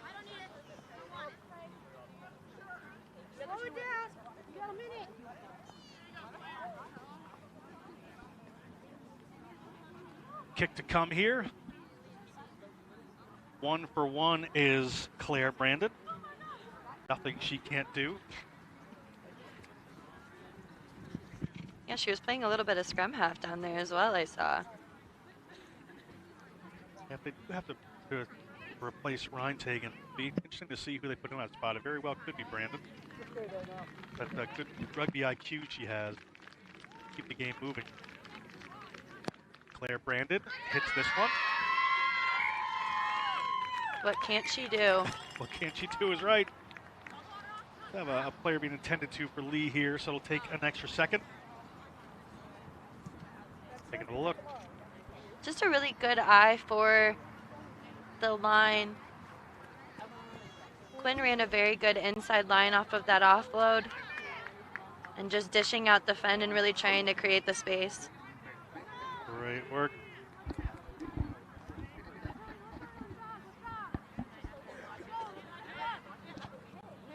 And we're coming back out. Time is back on.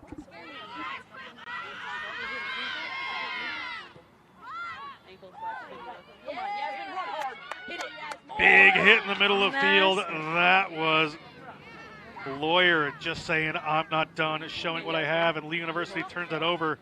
Valerio be feeling that for a little bit. She's going to have to get better for tomorrow as Sydney Weber in the game from Arlington, Tennessee. But winding down here. Under a minute to go on the game clock. Remember, there may be a minute or so. A couple of minutes from referee's time. We'll see what referee Chamberlain decides to do here. 35-12, Cortland leading Lee. Remember, stay in tune with us for the other semifinal.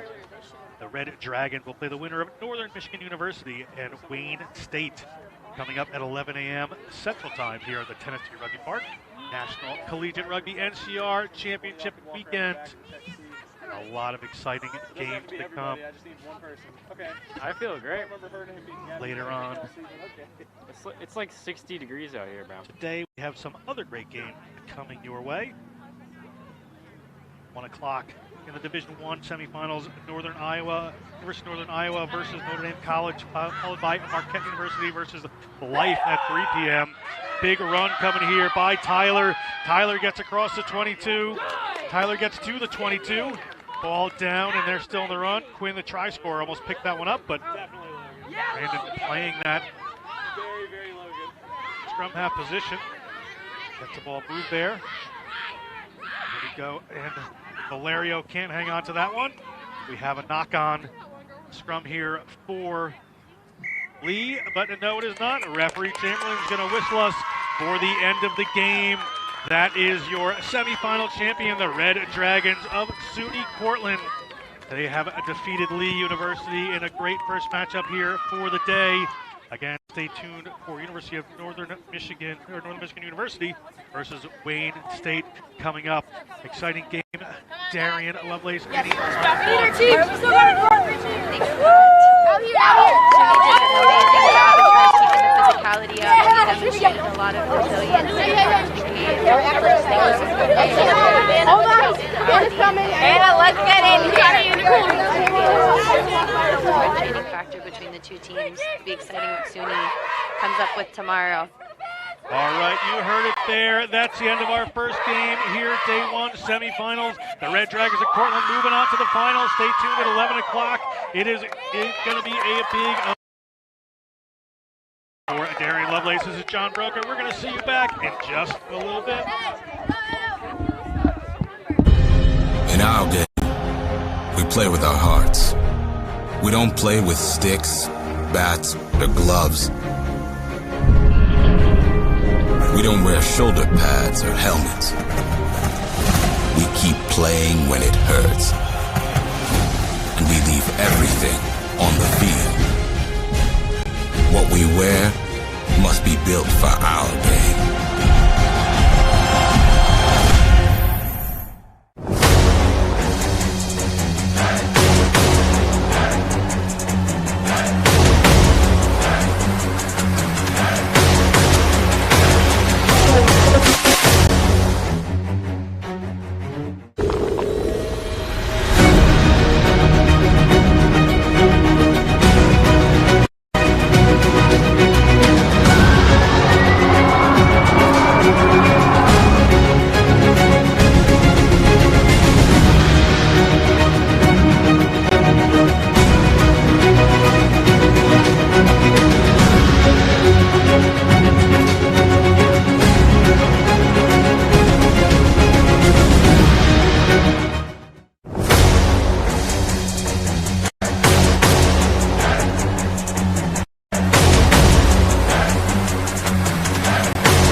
University and college rugby teams. Save 50% on your next custom Rhino Rugby team kit order with a sponsorship from Penn Mutual. Your design, your logos, your colors.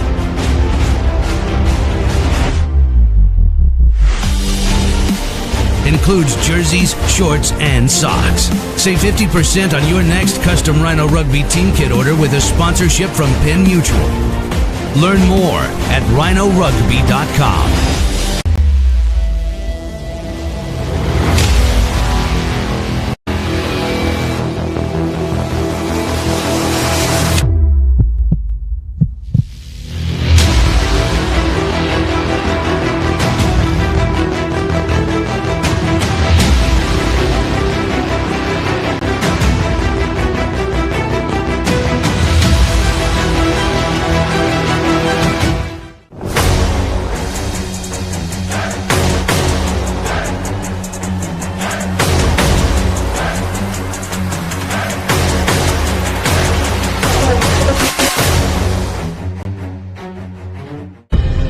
In our game, we play with our hearts. We don't play with sticks, bats, or gloves. We don't wear shoulder pads or helmets. We keep playing when it hurts. And we leave everything on the field. What we wear must be built for our game.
University and college rugby teams. Save 50% on your next custom Rhino Rugby team kit order with a sponsorship from Penn Mutual. Your design, your logos, your colors.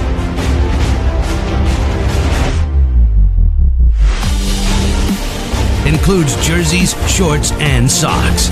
Save 50% on your next custom Rhino Rugby team kit order with a sponsorship from Penn Mutual. Learn more at rhinorugby.com.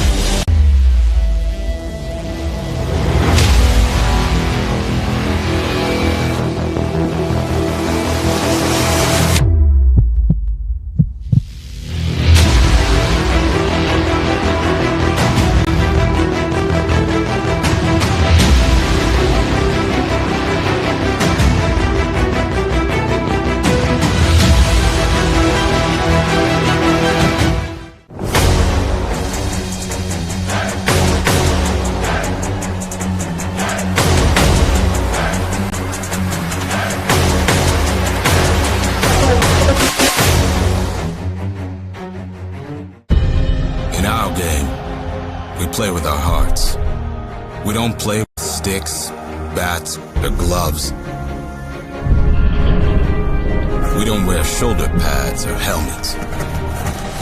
We keep playing when it hurts. And we leave everything on the field. What we wear must be built for our game.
University and college rugby teams.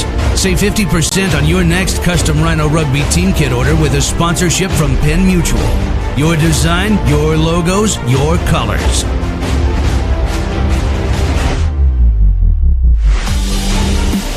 Includes jerseys, shorts, and socks. Save 50% on your next custom Rhino Rugby Mutual. Learn more at rhinorugby.com.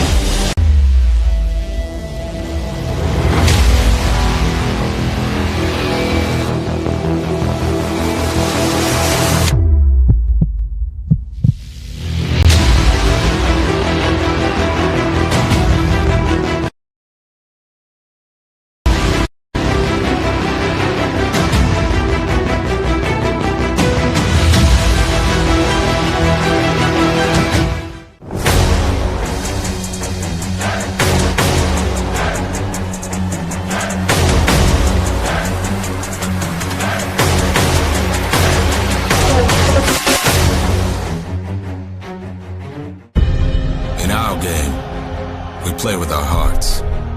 We don't play with sticks, bats, or gloves. We don't wear shoulder pads or helmets. We keep playing when it hurts. And we leave everything on the field. What we wear must be built for our game.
University and college rugby teams. Save 50% on your next custom Rhino Rugby team kit order with a sponsorship from Penn Mutual. Your design, your logos, your colors.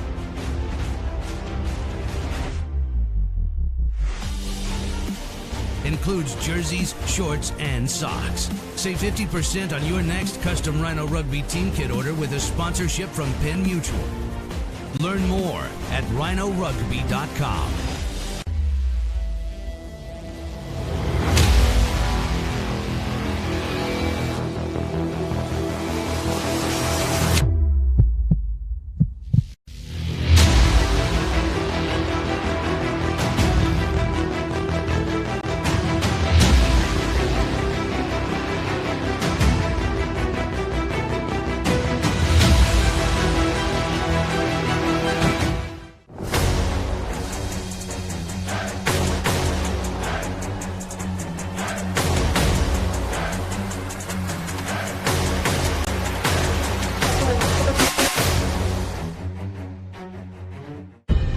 In our game, we play with our hearts. Hats or gloves. We don't wear shoulder pads or helmets. We keep playing when it hurts. And we leave everything on the field. What we wear must be built for our game.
University and college rugby teams. Save 50% on your next custom Rhino Rugby team kit order with a sponsorship from Penn Mutual. Your design, your logos, your colors. Rugby fans, and welcome to the Tennessee Rugby Park in beautiful Knoxville, Tennessee for this National Collegiate Rugby Small College Semifinal. Semifinal number 1 between the Red Dragons of SUNY Cortland and the Flames of Lee University. We're going to talk about the Red Dragons first and some of the players to watch on this SUNY Cortland side. Watch for Claire Brandon, co-captain number 13. She puts the speed into the game, moving the ball wide to that outside channel. Kaylee Gleason, number 3, the power prop. She is a dominating force, very physical. As is number 4, Lindsay Quinn, another member of this dominant forward pack. And Anna Reinshagen, the number 9, is going to be tasked with keeping their game on the run and keeping this team moving. In terms of keys to the game for SUNY Cortland, it's all about physical forward play. They have this powerful set of forwards. They really, really need to just apply that pressure and control that attack around the breakdown area on offense and defense. Put your heads up. And with a team that plays a bit of a different style of rugby, they need to contain the width attack that the Lee University Flames bring to this contest. I'll talk with the referee. We'll get him there. Who's the referee? Carolyn Walters and Michael Cho. And good morning to you, rugby fans. Welcome to the tennis. And Allie Mitchell, so all 4 of them. But that's like the number 4, right? Mm-hmm. Are you running the packet? Are you running the package? Go, you're live. Go. Welcome to Tennessee Rugby Park. This is the National Collegiate Rugby semifinal between Northern Michigan University, the North Stars, and Wayne State. They are here to play. This is a big one. Winner of this game is going to play SUNY Cortland in the finals tomorrow. So big matchup here. John Broker, I am here with Angela Smarto, and she is smart and knows everything about this game. Smarto, great day for rugby here in Tennessee. Yeah, we are extremely excited for this matchup. These teams have a little bit of history, and Wayne State has the biggest target on their back of the tournament. So very curious to see how Northern Michigan will rise to the challenge here. You can hear them getting ready. They are energetic and excited. So they are certainly excited. We have a great game to come here as you see these teams warming up. Wayne State is just, a longtime powerhouse under a longtime coach. They're going to be great to see. Tina Nesberg, of course, working with Northern Michigan now. Very interesting. You see the Wayne going to be running left to right on your screen to get us going here. You see them just getting themselves psyched up.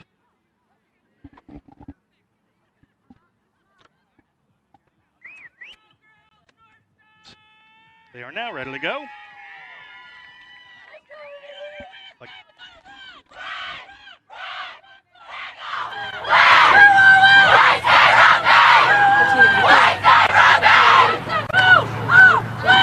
That is Izzy Robinson leading the cheer. She's a senior captain.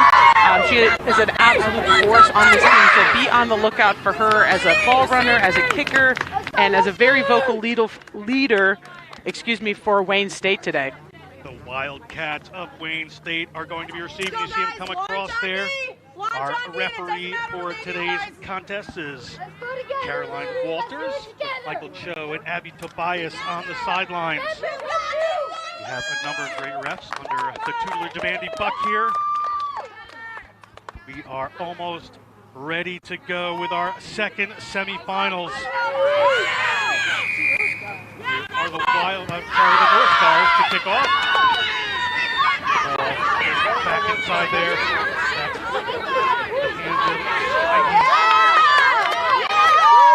Early pressure here from Wayne State. Wayne State over the forward pod. They come across the line. There you go, Moose. Wayne State across the 22. A big handoff in there. Coming to the 40-meter line is Wayne State. Little offload there. They're trying to play that wide game. As I said in the pregame, they've got a little bit of a new pattern of play here, so they're trying to adjust to that and make it work for them. That was Sema Taylor, but an early penalty there from the North Stars. And good early pressure here from Wayne State, Smarto. Yeah, they definitely want to come out swinging and apply pressure early to Wayne State, because Wayne State can really score. Everyone on their team should be considered a threat. Great to hear. That's the kind of team you want to build over these years. Great leadership. Izzy Robinson, you just said, a senior. They have good veteran leadership on this team. And just inside their own half will be the first line out of this semifinal contest. Let's see what they can make happen. Well, up and clean coming across there. Referee has stopped that, not given any advantage. They're just going to take a free kick here, a little closer to the 50-meter line. I don't want to let that go, but referee Walter's in a much better position than us to see what's happening. And here comes a big run coming in, a little tip pass there. Across the 40-meter line they go. Good work keeping the ball alive. Quick return there into the hands of Portia Starr-Jones. Starr-Jones just about 25 meters out. They've got runners out wide here if they can bring it out, and they have done. The ball is out in the hands of Taylor Ferentz. Moves it wide, but the ball doesn't go to hand.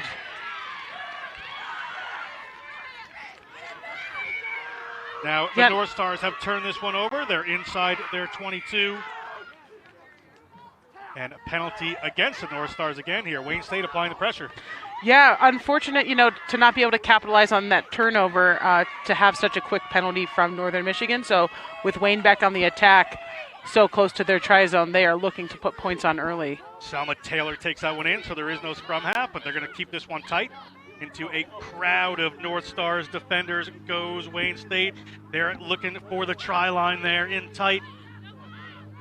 Another forward pod waiting, a ball up into the hands of Hetherington. Sorry, that was Jasmine Dow. I had the wrong team there. I got to adjust into this myself. But ball into touch. Referee and assistant referee confer. And try awarded, early one for Wayne State. You can see the excitement. And great work there. Great try. Yeah, so that's number 12, Ashton Hurley, for the first try of the game for Wayne, diving into the corner. Definitely a power move so close to the try line. And you will see all day that Wayne is trying to move the ball from sideline to sideline. So if Northern Michigan wants to keep up their pressure, they are going to have to widen their defense to cover the Wayne State attack, which is spreading them very thin. And this will be Izzy Robinson, Isabel Robinson. We talked about her before, from All Hallows School in Brisbane, Australia. Senior at Wayne State. Do I count as one of the two? I'm assuming you do.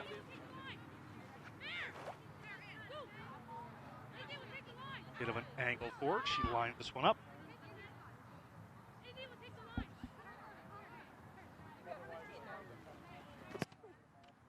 Got the distance. What a kick from the corner, and Izzy Robinson gets his team going 7-0. Just under 5 minutes gone in this contest. That's a great opening statement. Yeah. To putting it away in the corner early, and then having your senior tight head prop nail a 20-meter corner kick.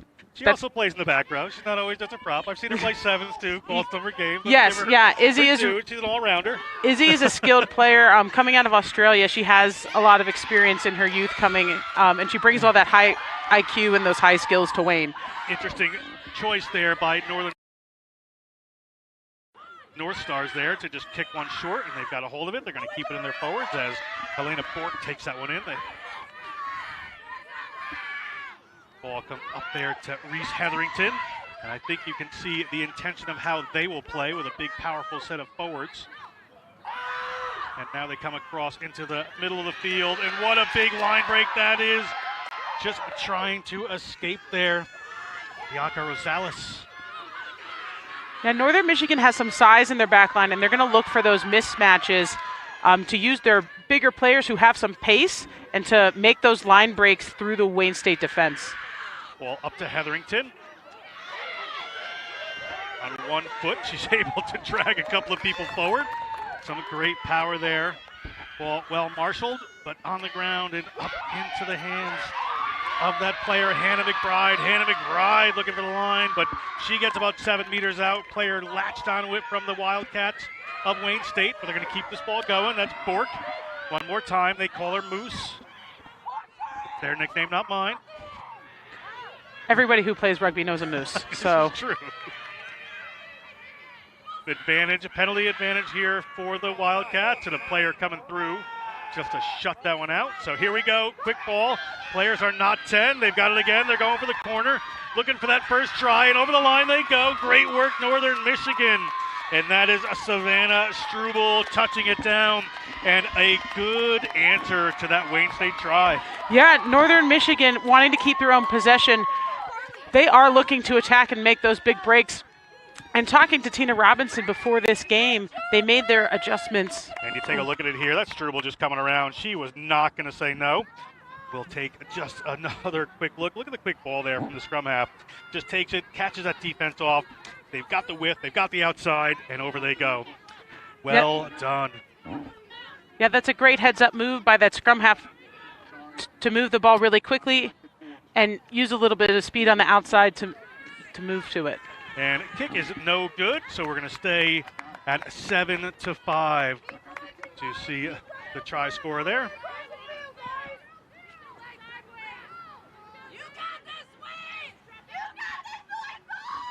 Kickoff to come here as Northern Michigan University works their way back into it. Just 7 minutes gone in this semifinal.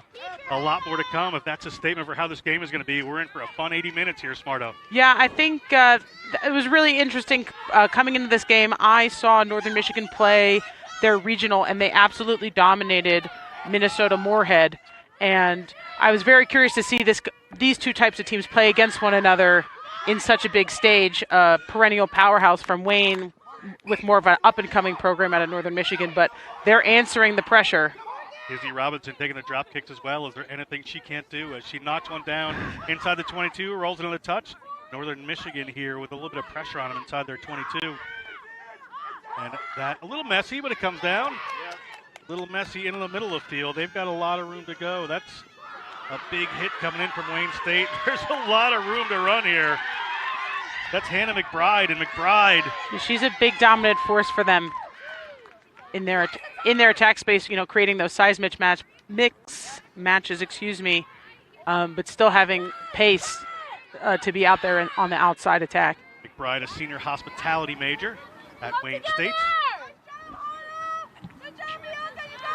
Probably Northern Michigan. Sorry. Big impact there. Here comes Northern Michigan. Running a little sideways, trying to get it through there, and looking for some space, but not finding it. Are the North Stars. Come on, Cats! Come on! Big, powerful ruck from there, but hasn't been turned over. It's just loose on the ground. Let's see who comes up with this. Ball has gone straight back, and Wayne State. Ball back in hand. Let's see where they decide to go. Ball's up there to Star Jones. Ripped out by McBride. Now McBride, she's going to try to give it a run. She meets 2 or 3 defenders right at the 22. Yeah, nobody in this game is running away from contact. This is going to be, we're not even 10 minutes in. There's already been a lot of big collisions in here. So whoever's going to have the fitness to outlast is going to be really important for the rest of the game. We're going to hear a little conversation here from the referee who wants to straighten this out.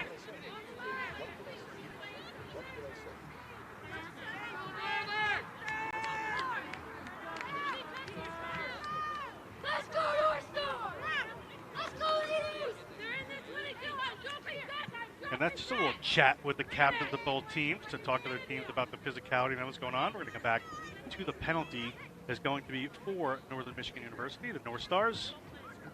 Just want to keep that cleared up, and both teams will have the opportunity. Caroline Walters is the head of the Indiana Referee Society, and she is an up-and-coming referee, also participated with us at our CRCs. She does a lot of high-level senior and college games, so expect her to take command of this game early, which is why she's talking to both captains, because we don't want to see these penalties get out of hand. They're going to take a quick tap from their own 22. They got runners across, but that first pass didn't quite go to hand, so they need to get something going here. Piling in and winning that ball. Ball squirted out of the back. They're going to keep coming through Hetherington. Hetherington, the sophomore nursing major from their high school.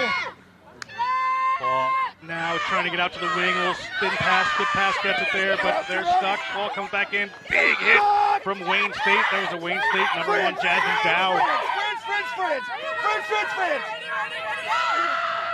Ball coming back out in the middle of the field. There is Bianca Rosales taking that one in. Wayne State trying to rip this one away, but Hetherington got in there. She's going to secure that one for them. Here comes Northern Michigan. Big hits coming in from Wayne's Wildcats on the attack. Going to transition here. Let's see how they do. They've got a forward pod waiting. Off they come, little tip pass. Come on, Wayne! Pop! And again, they're coming out through Dow.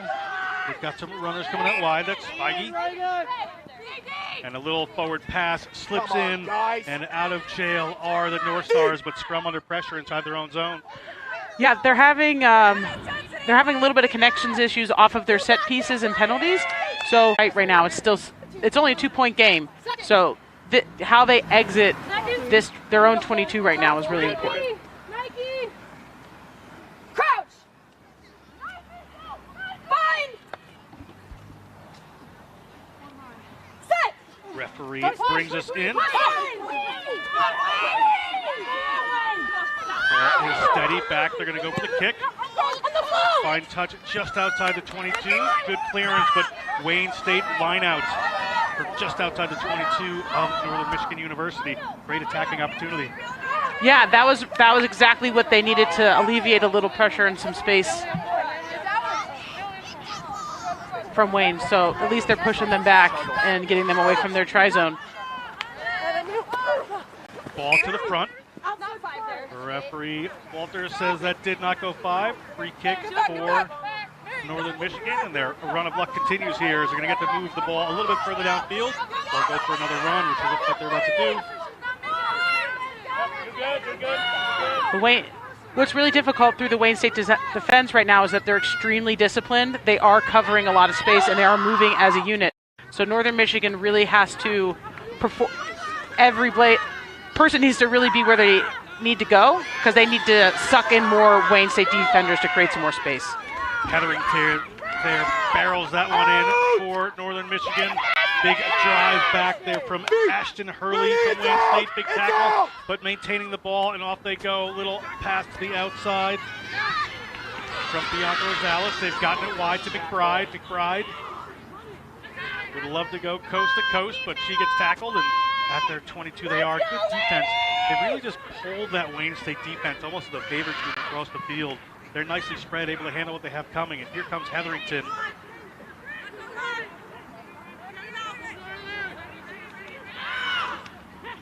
Now they're looking to go a little bit wider here, but again, that pressure defense has Robinson in there. They're just coming up and queuing them up, and the knock-on eventually is going to creep in from that pressure. Scrum here to Wayne State. Great attack. That's exactly what Wayne is trying to do, is create these turnover opportunities and not applying nonstop pressure phase after phase to create these turnover situations and putting Northern Michigan on their heels.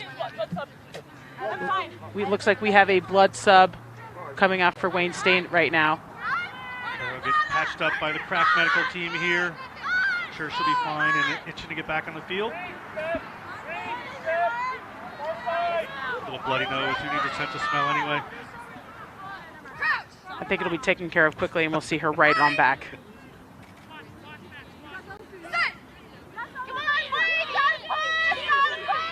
Wayne State gets at the back. That's Star Jones falling down, but gets that ball away. The space opens up, but hauled down they are. Wayne State on the run here. Little pick and go inside. They got runners out either way if they want to get it there, but they're going to stay tight. These forwards want to get there. That's the 5-meter line.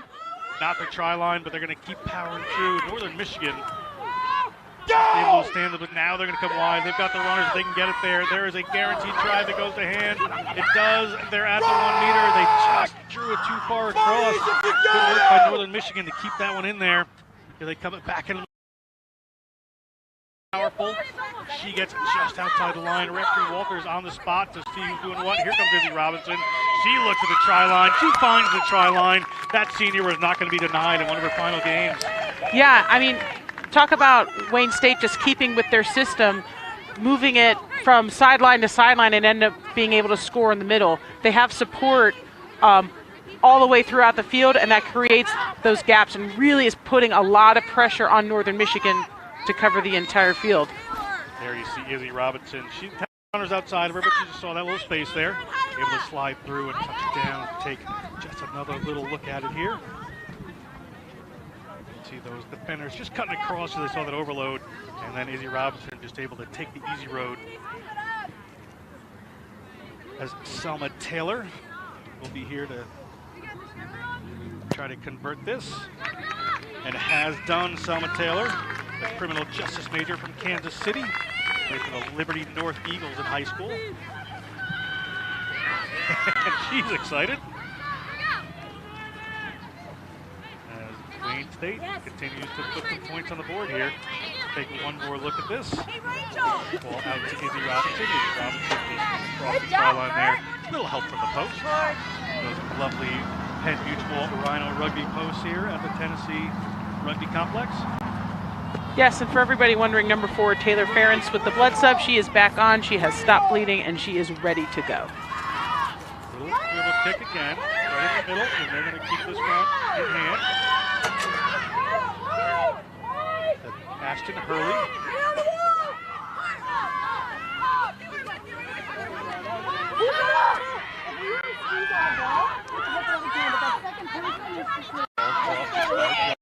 Pass inside to Izzy Robinson. Izzy Robinson is going to make it to halfway.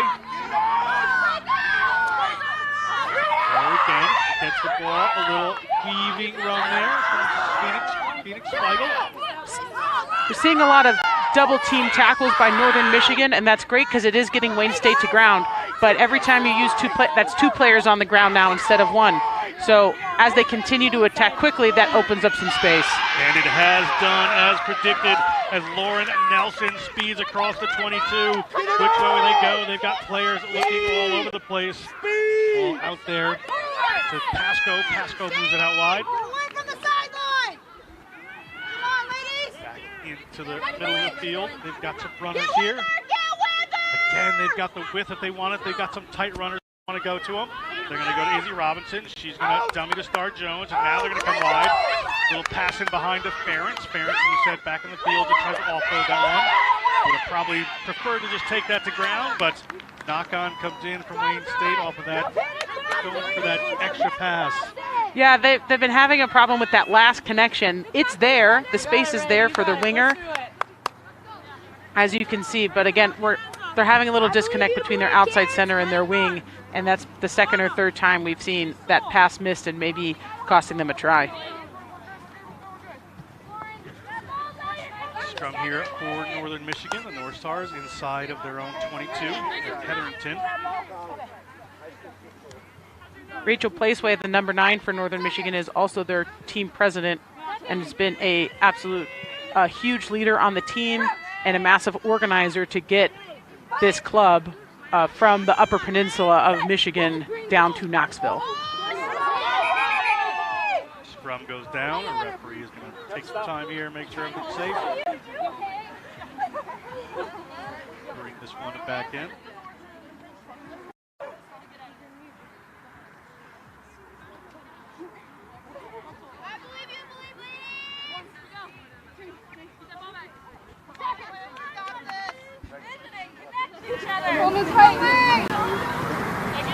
Win and pass it out and drop the fullback.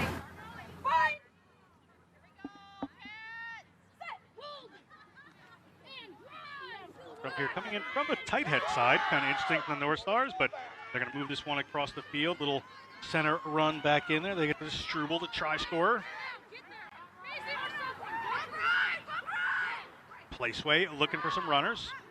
Moves a little bounce pass across there to Rosales. Rosales looking for McBride. Oh, sorry, that was McBride looking for Rosales. Just had them mixed up. They're on the far side of the field from our booth over here, and a big collision as Hannah McBride offloads that ball, and Northern Michigan University trying to get this ball rolling inside their 22. Pressure coming on at that breakdown, and Wayne State has turned it over. Wayne State on the line there. Wayne State back in the fight. They've got a disorganized defense here from Northern Michigan. If they can transition this offense and move it quickly, they may be okay as the ball comes to Izzy Robinson on a good inside line, and that's 2 in a row. Izzy Robinson touches another one down. Just great line of run. Yeah, there was a definite mismatch there that was created, off the turnover, and like you said, a disorganized defense. We're gonna check it out again. Izzy just had the space, and the defenders were not ready. And that is part of their attack system, is to put those forwards more into the back line. They want those size mismatches, and they want everybody 1 through 15 to have those opportunities to be in a scoring position. Izzy Robinson is from Brisbane, Australia. Just there's Georgia, beautiful Marietta, but Placeway converts, and Wayne State. Oh, sorry, Selma Taylor. I'm getting my players mixed up on each side. Thank God I have Angela Smarto here to point out when I confuse some of these players every now and again. 4 games in a day, I'll sometimes do that to you.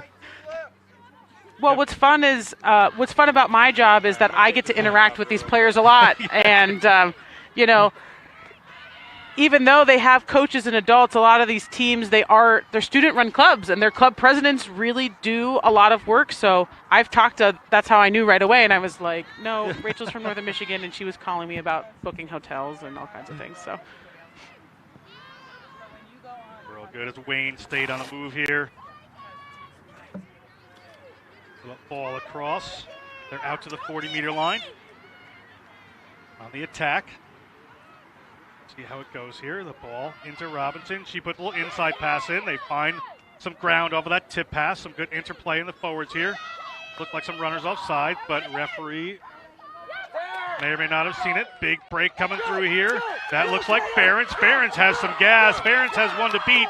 She's got that right hand out to try to swat her off, and she's going to get across the line. Taylor Ferentz, what a run. That junior from Loop City, Nebraska, touches down for a 5-pointer, and you can see the excitement on her teammates' faces. yeah, I mean, it's a super great effort by the North Michigan defender, number 10, Claire Engman, but she wasn't there quite in time. So, you know, she had a little bit of a break with her blood sub, so she got to sit down for 2 minutes, found a little bit of extra juice in her legs to take that one almost the entire field. Great try there right in front for Selma Taylor to try this kick. The blood sub off for Northern Michigan, so player will come on for a few minutes. A little clash of the heads. And it's Selma Taylor. She was an MVP at the 2008-15 Nationals. Kansas City, Missouri.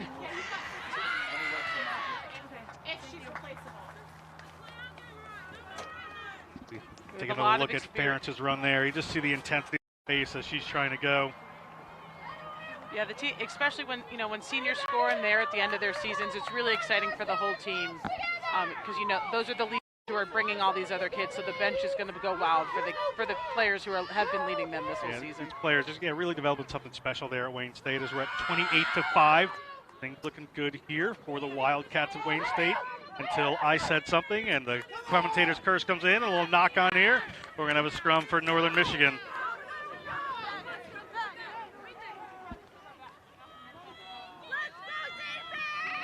All right, this is big for Northern Michigan. Finally into their own attacking zone to see if they can capitalize and get a little ground forward. The Wayne State defense has just been smothering the Northern Michigan attack.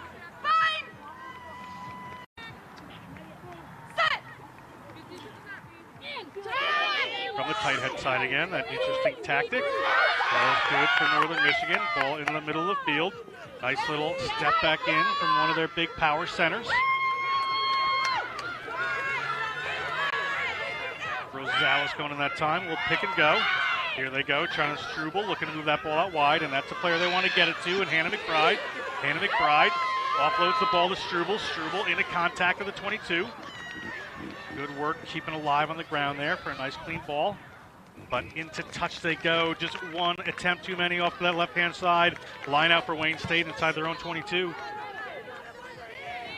Yeah, you can see on the corner right behind the lineup, that's all the Northern Michigan fans and parents are excited. Great offload, dragging down as many defenders as we can, as she can.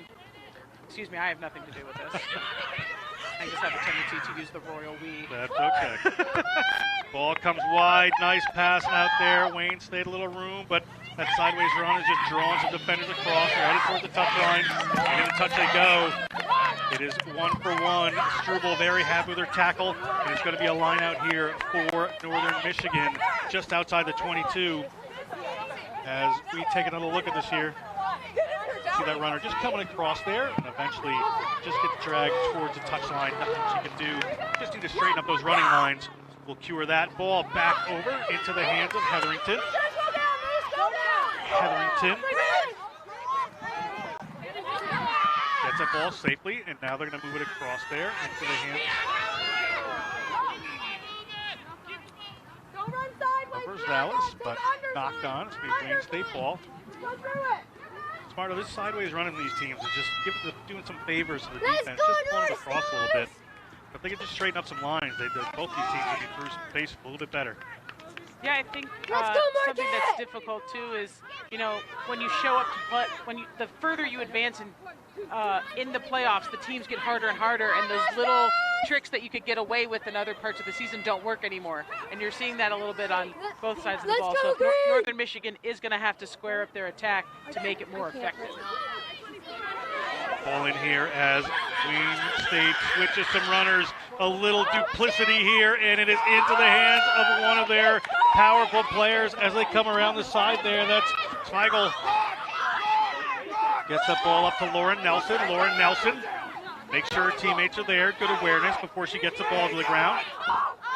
Star Jones has the ball in hand. Izzy Robinson in the first receiver position. Izzy Robinson has the ball. She has a tip runner.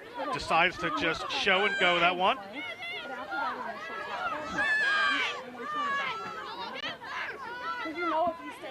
Ball out there into the hands of Nelson again. Trying to move that ball wide, but good pressure from the North Stars. We're going to come back here for a crossing penalty forced by that defense. That's going to be a penalty here for Northern Michigan. Great play.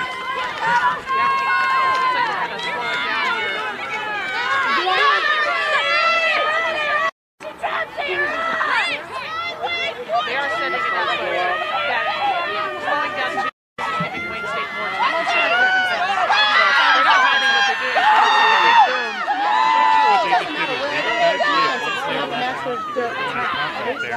That flying wedge, reminiscent of Walter Camp, the invention of football, American football, not always works as Struble gets the ball back in their hands, but referee said we'll just let that one roll, and here they come.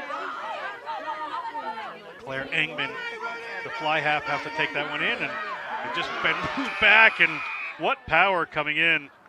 But Izzy Robinson came off her feet from a bit of an angle, and now they're going to go quick through Placeway. And now we're on the move, and this Look is the at momentum the they've run. been This looking is the for. one they want. That's McBride. She just knocks down one and offloads it to her partner out there in Rosales. Ball a little messy. We're going to come here for an offsides penalty. Wayne State undoing themselves at the moment. Placeway has Struble. Struble shows and goes. Struble finds a little space. Struble needs to find some friends to come over this ball. Has done. Ball up into the hands of McDougal, the captain. McDougal hauled to the ground.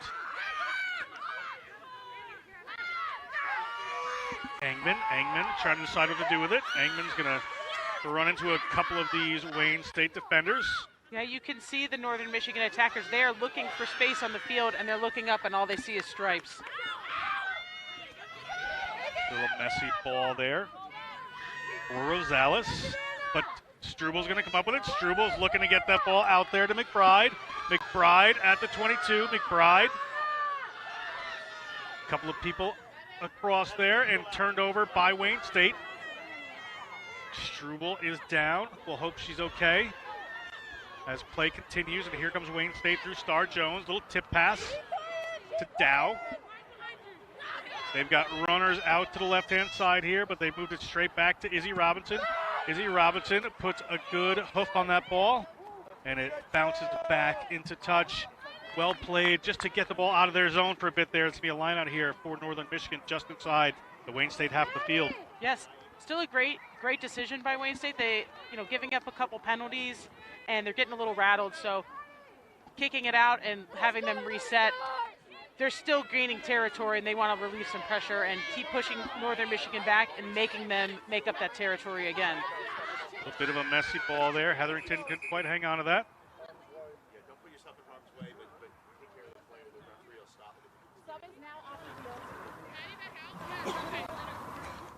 Good job, Maddie.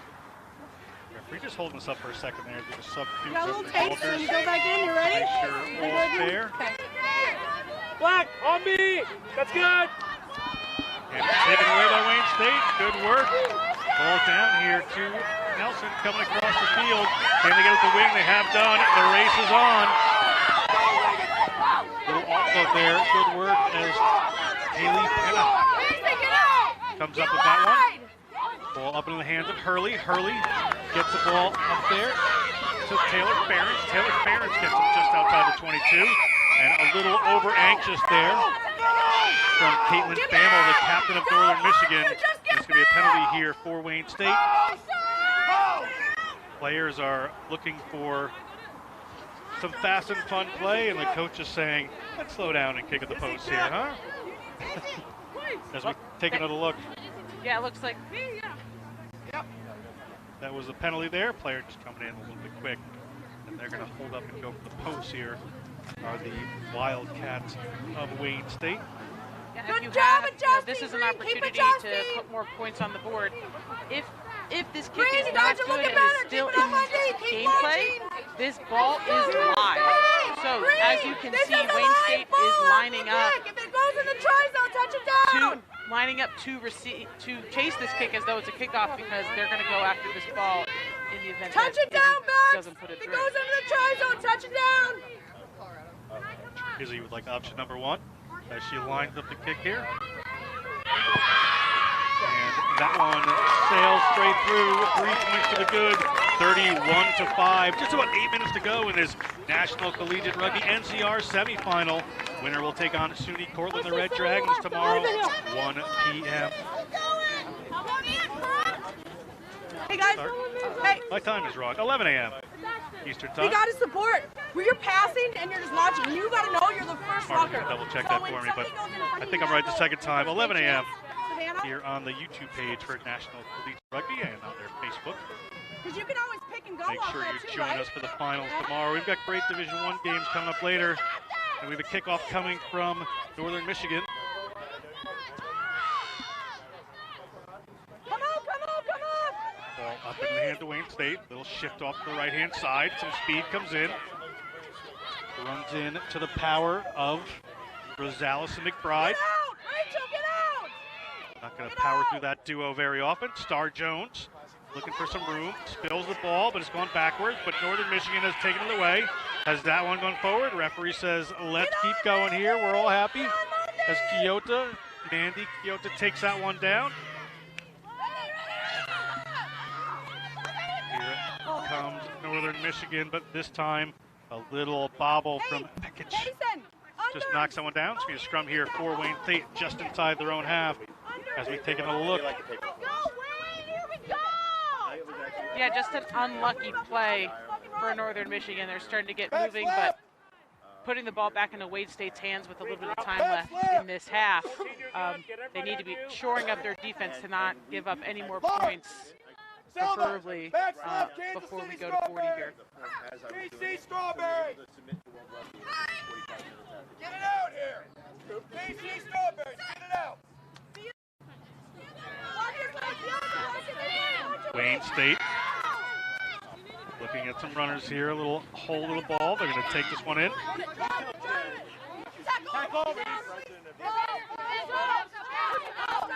Well handled there. Up into the hands of Ashton Hurley. She's been a big carrier in this first half. Izzy Robinson, big carrier and playmaker, gets that little tip pass up there to Bridget Cisco. Cisco takes that one to the ground. Then back across this way to Star Jones. She's looking for someone. Finds Dow, gets the ball standing still, but they're going to keep playing.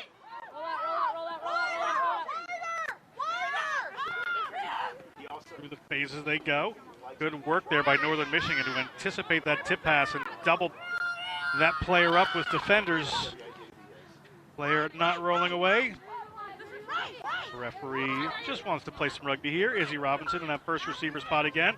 Ball out to the wing. There's some speed coming. Can she get by? She's got Rosales to deal with.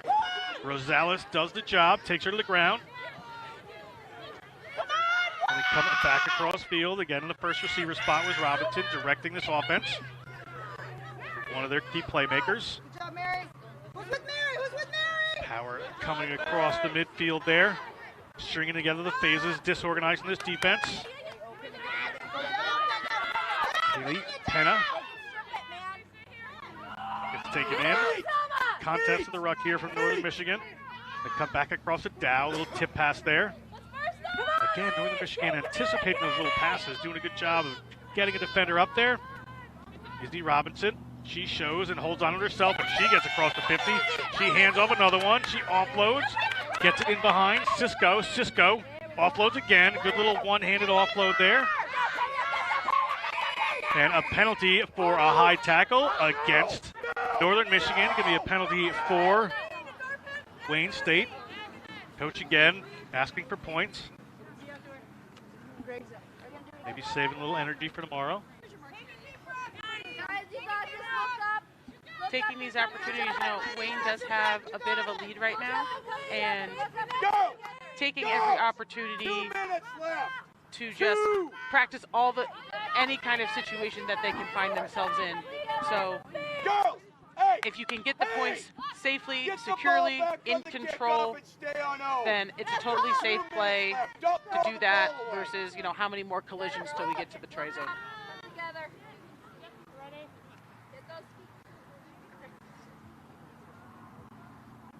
Robinson, senior from Brisbane, Australia, puts that one through. 3 points to the good, and they continue to push the points here, getting out of range for Northern Michigan with the half to come up. Half left, stay on O. Northern Michigan still, though, is playing really tough to Wayne State, who is, the best small college women's team in the country and has been for the better part of a decade. Talked to Tina Nesberg, former U.S. Eagle and the coach of this Northern Michigan team yesterday, and she said, she was kind of thinking about getting away from rugby, and then she started talking to this team and just thought they were, a great thing, a great team happening, and you can see that development coming. She's got these players doing the right things. It always takes a little time to develop a program, but great work being done by Northern Michigan. But back to where we are, we've got Wayne State on the run. Ball up there, and off they go. That is Mary Connie. She gets across the 22. Players there to cover it. Little pick and go. There's room. She's away. It's going to be rewarded to Selma Taylor as Selma Taylor touches it down. Try Wayne State. Great statement before the half. Yeah, Wayne State is definitely in the driver's seat today, and they're looking to,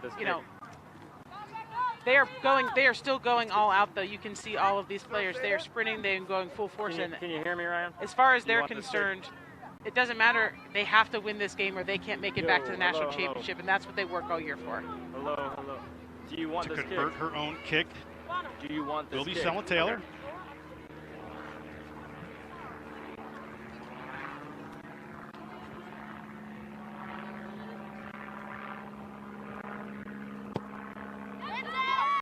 Taylor hits that one. 2 more points. Referee whistles us for halftime. And a big lead here for Wayne State for this first half. Smarto, final thoughts? I'm really still Northern Michigan playing really physical, still playing in their game. They're just not used to the pressure that a team like Wayne State can handle. So we'll check you back for the second half here shortly. All right, there you see it. A big lead here for Wayne State. The Wildcats national championship game on the line here. Northern Michigan, a lot to do. We're going to be back with second half action right after these messages. In our game, we play with our hearts. We don't play with sticks, bats, or gloves. We don't wear shoulder pads or helmets.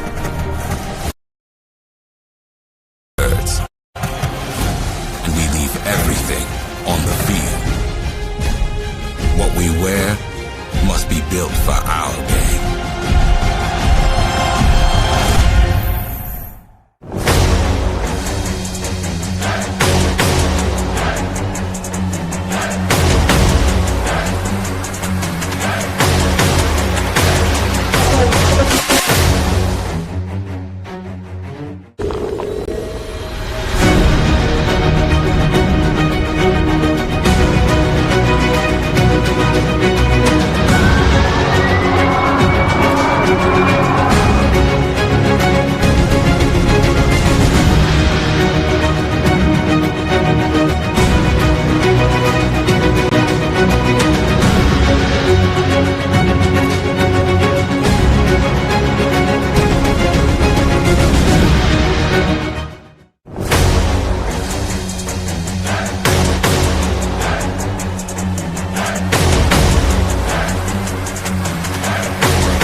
University and college rugby teams.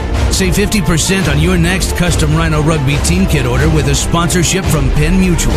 Your design, your logos, your colors.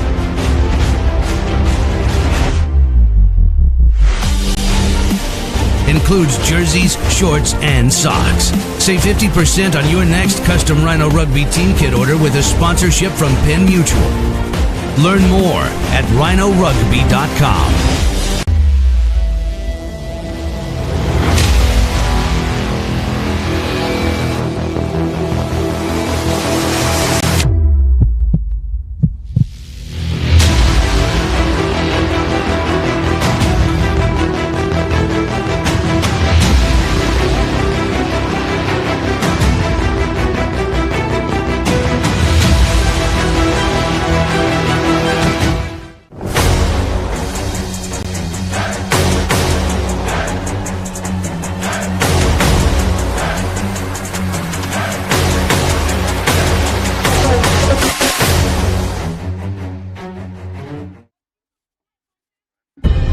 In our game, we play with our hearts.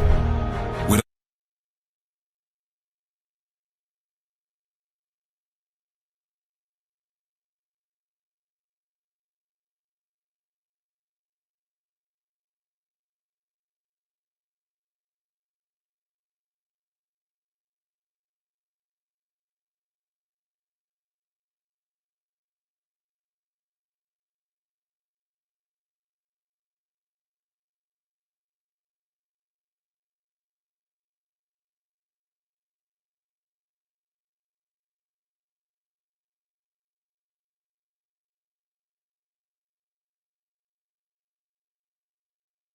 State to kick off here. You see referee Walters ready to get this underway. Izzy Robinson to kick off here, 41-5. Everything to play for both of these teams. And we are underway. A nice high hanging kick. Goes over, a little bouncing ball. Everybody diving all over it. Ball went back, but eventually knocked down by Wayne State. We're going to have a first scrum of the second half here for Northern Michigan, the North Stars.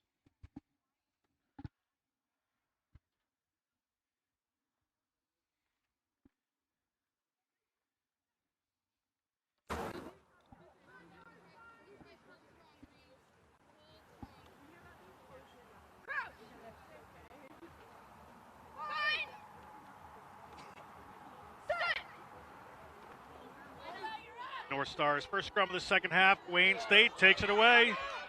Wayne State, Nelson moving it across the field back into the hands of Pena. Kaylee Pena knocks it back, but they're going to keep going here. Pressure coming in from Northern Michigan. Well done. Here is that runner, Hannah McBride. Hannah McBride never takes just one to bring her to the deck. Looking for a few forward runners here. Moving it across there is Engman. Engman into the hands of Rosales. She is tripped up just outside her 22 in the middle of the field. And ball's taken away. Wayne State early in the second half here looking for some more points. Wayne State dragging the fence across field, but getting a clean ball there. Back across into the hands of Star Jones. Up into the hands of Dowd. Jasmine Dowd puts a little pass up there. The room is open for Ferentz. Ferentz knocks one up to one of her players. Nice little offload there, keeping that ball alive as they've been doing all game. Looking for a little tight play here, and off they go. Just recycling. Star Jones now, looking at the line. Star Jones trying to power through with the ball not up in a maul according to the referee. It's going to be tackled, so they're going to keep playing. Ball is up there, and that is Lauren Nelson. It's a great try-line stance here to start the half for Northern Michigan. And there is Izzy Robinson. Izzy Robinson defies Angela Smarto's comments and touches it down. Try awarded for Wayne State, first on the board in this second half. It was a very good try-line stance there, but eventually it's something had to give. Yeah, it's very difficult if you can't create a turnover or create a penalty. You know, how many times in a row? 6. That was probably about 6 phases of tight ball out until Izzy found the space to punch it through for her team.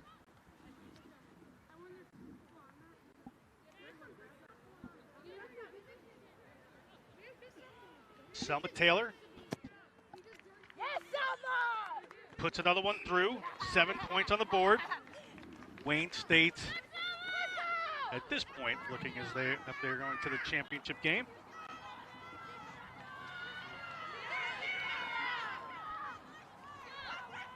Another angle here.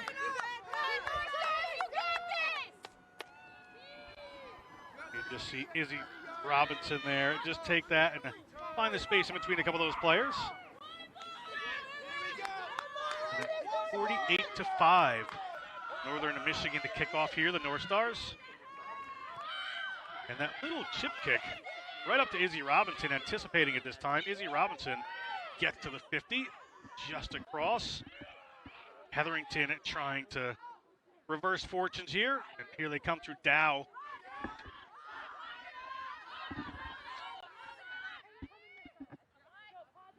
Selma Taylor is it back the other way. A little show there. Eventually to the ground. Taylor's got runners either way. Is going to go to Dow. She's going to go a little bit wider. Pasco moves that ball out, but they're going to get hauled in a touch there. Great defense, taking the Wayne player. So now Northern Michigan gets the ball back in their attack zone.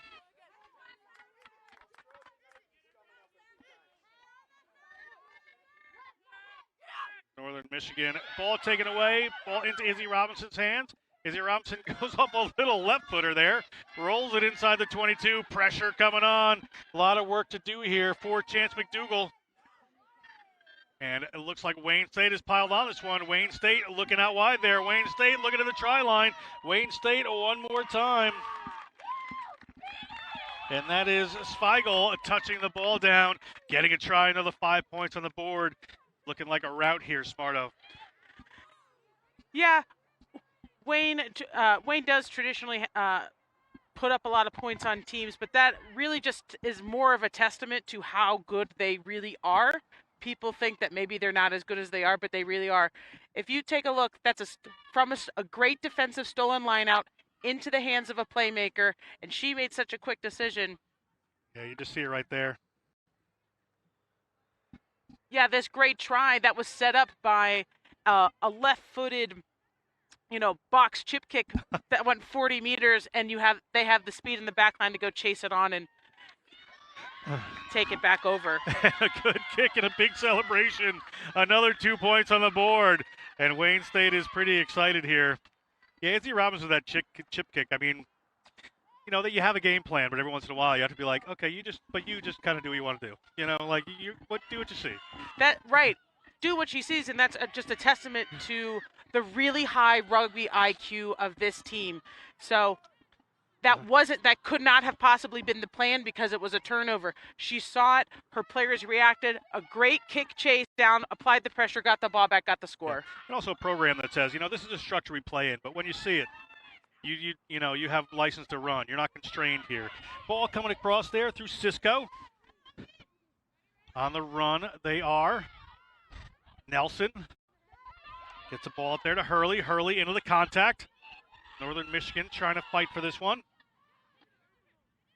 And we are coming across here. Another little pass popped up there, and there's a Zweigel. She just scored one. At the 40. Really starting to get ahead of steam here are the Wildcats. Here they come across the 40. Ball up here to Izzy Robinson. Izzy Robinson puts it back inside there to Nelson.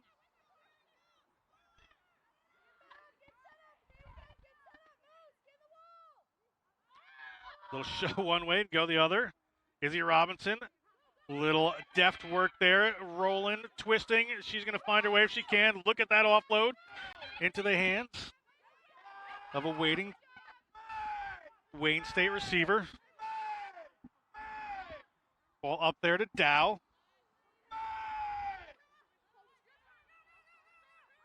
Star Jones. Good double tackle on her. They're holding her up right now. Trying to turn that ball over in the maul that goes to the ground. It will be turned over, but going to the ground quick enough, and here we come, out wide, a little step, a little roll, looking for the try line, and over the try line we go. That's Lauren Nelson, another 5 points for Wayne State. These Warriors from Nebraska. Yeah, and just watch them. You know, we're in minute 50, and I think that they're speeding up. I agree with that. Their game speed is starting to pick up here. As we taking a look here, Nelson just eventually finds it. She could have offloaded somebody there. She was in the hands of a good tackler, but she was able to put that one down. Lauren Nelson is a local product of Nebraska from Fort Calhoun. She was a high school athlete and ended up at Wayne State, and she picked up rugby and was a natural fit for the sport. Some people just, it's for them. They're just those players. It's always great to see. That one, no good. But score line way in favor of Wayne State now, 60-5. As you said, just 10 minutes into the second half, 30 minutes to go. Northern Michigan is going to want to pick this up and finish well here.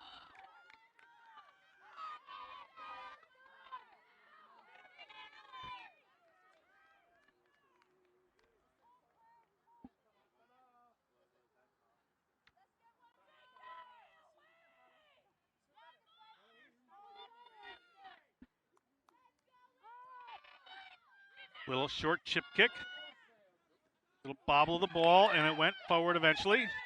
Off of Dow. Cisco and Dow just couldn't quite connect there on that one.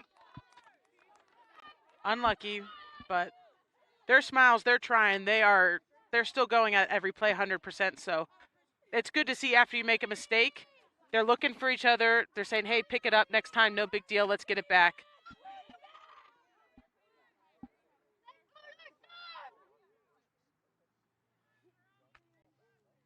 Referee Walters letting the players just readjust here, so they're good. That's out of help. Come on. You got this, Rear. That's my Ruby. Come on, forward. Let's see it, Scrub. Let's see it. See what you got. Let's go, Wayne. Let's get low. Wayne. It's on the swamp. Let's go, Northern. Wayne. This went down and came back up. They're good to go. Northern Michigan going to get this one out there. Placeway. Moves it across there to Engman. Engman into the centers. A little switch back in for Struble. She's a good runner. Struble aggressive in that outside center position. Now Engman gets a high hanging pass there. Great counter rucking by Wayne State. But coming in from an angle. Yeah, they're trying to put the pressure on Northern Michigan at the base of the ruck.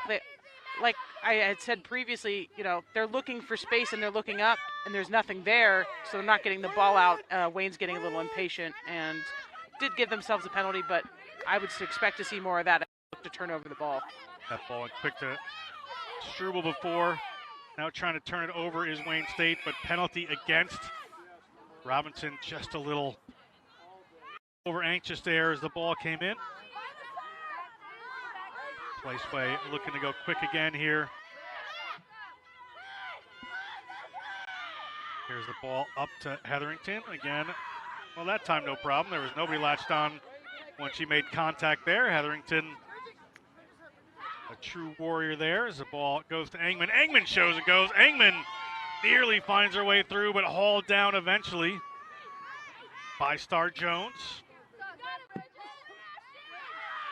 Ball up into the hands of a waiting set of forwards here. Northern Michigan, the North Star is still on the move. Hetherington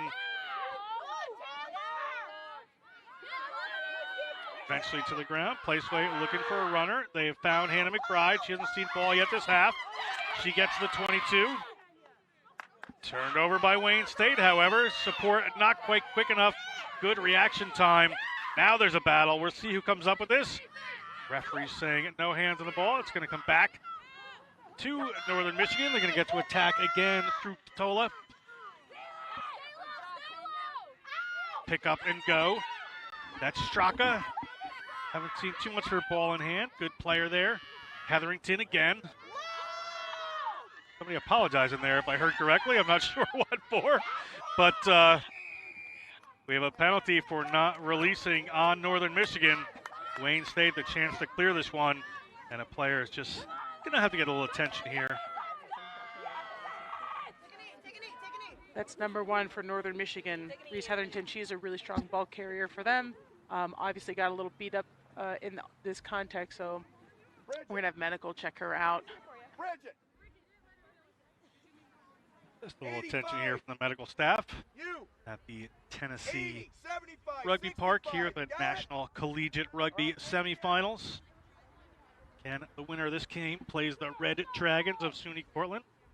Be exciting to see. That SUNY Cortland team, great offloads and contact. Their forward just kept things alive. They wanted to play a quick game. It was a lot of fun to watch. And while they attend to this player, we're just going to step away for a second. We'll be right back.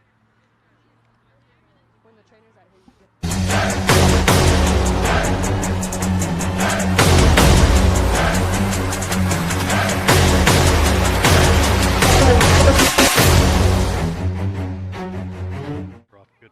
Yeah.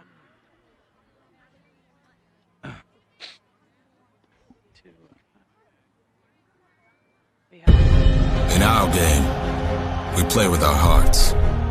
We don't play with sticks, bats, or gloves.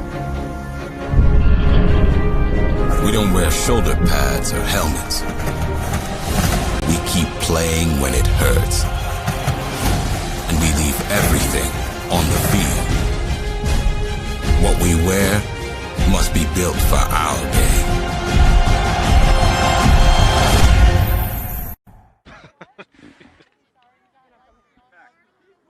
And we are back here. Player just going to go off and get a little head. Okay, that's Hetherington. She has been an absolute battler so far today. I'm sure she would like to get back in the game if she can. We're at 60-5, Wayne State over Northern Michigan University here. And it was a penalty for not releasing against Northern Michigan. So Izzy Robinson is going to put that one into touch. And does. So it's going to be their line out just inside the half. Wayne State looking to play quick here. No quick throw. Smart, be safe, nothing stupid. Other way.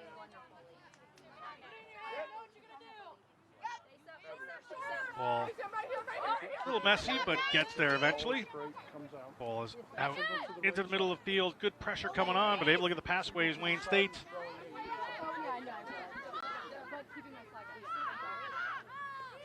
Ball across here for Wayne State. Northern Michigan force a turnover here. Northern Michigan, well done. That's McBride. That's Rosales. Comes across the line. They've got a penalty advantage here. Now here's McBride. Ball back down there. Little knock on. We're going to come.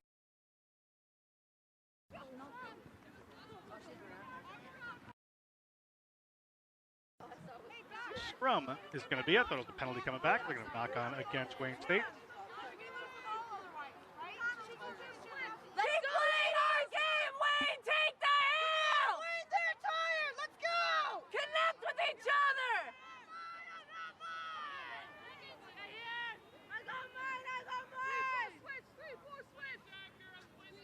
Scrum here for Northern Michigan.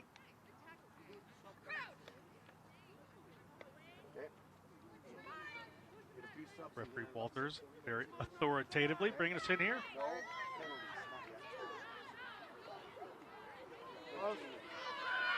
Ball across into the hands of Engman. She puts it in the middle of the field for Rosales. She's met by a couple defenders. Able to offload to Struble. Struble's been an absolute fierce competitor so far. McBride now with some room to run. McBride by the second one. McBride, can she get across? She does not want to go to the ground, does McBride. They still got this one. Placeway. We have a penalty against Wayne State. See what they decide to do. I'm sure they're going to probably want to go quickly here and get the points. There's Placeway getting her forwards together. Again, we're going with the flying wedge. Ball up there.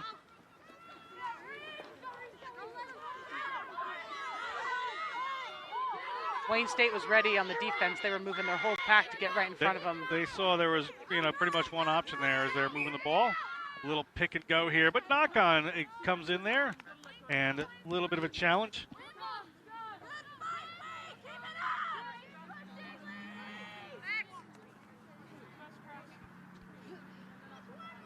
The referee did just warn them about on the penalties that they cannot be behind before they go into contact. Good. That's one of the new rules this year. And only one person can be bound on there.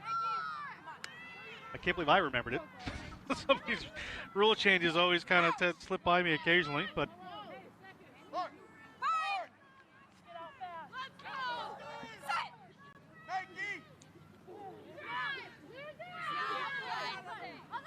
ball back. Kick from Wayne State. They're just going to clear some pressure, but it's dangerous ball there. Wasn't exactly going towards touch. I think if McBride get a hold of that, she could have had a clear run to the line. I think they both assumed it was going to go, and then it didn't, and neither of them were really ready to capitalize. So could have been a scary moment, but kind of a good one there, and that happens every once in a while.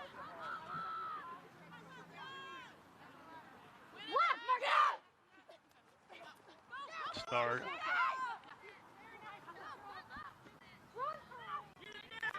Ball taken away by Star Jones on that one. They've moved it across the field, and the speed is coming on across the 50. McBride to beat on the cover. McBride gets stepped.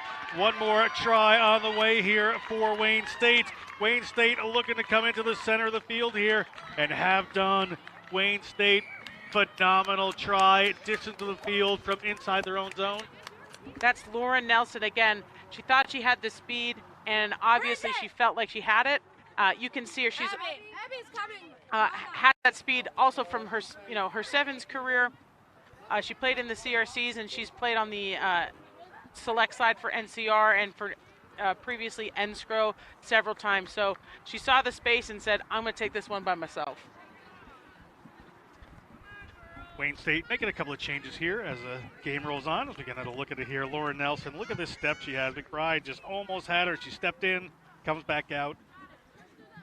A move as old as rugby, just taking that outside space there. Two great line covers by Northern Michigan, by McBride, and also by Engman. Just didn't have the physicality. Nobody was going to stop Nelson in the try zone there. Kick is good. Another 2 points on the board here as we still have just a little over 20 minutes to go in the second half. At 67-5, the Wildcats of Wayne State from Wayne, Nebraska look like a sure thing to go to yet another final here in NCR. Referee confirms the time. Kickoff from Northern Michigan.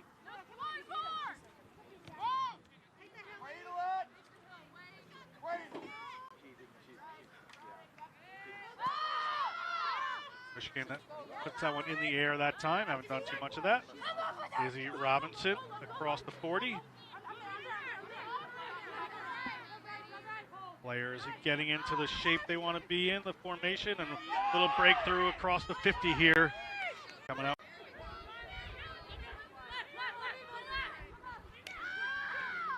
Ball up there for Mary Connie. Ball's gone back. Referee's going to say, let's keep playing. Here's Izzy Robinson. Puts a pass in behind one of her teammates that time.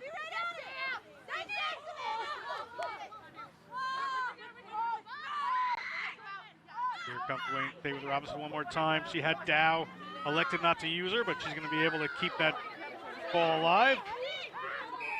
And attempted a turnover.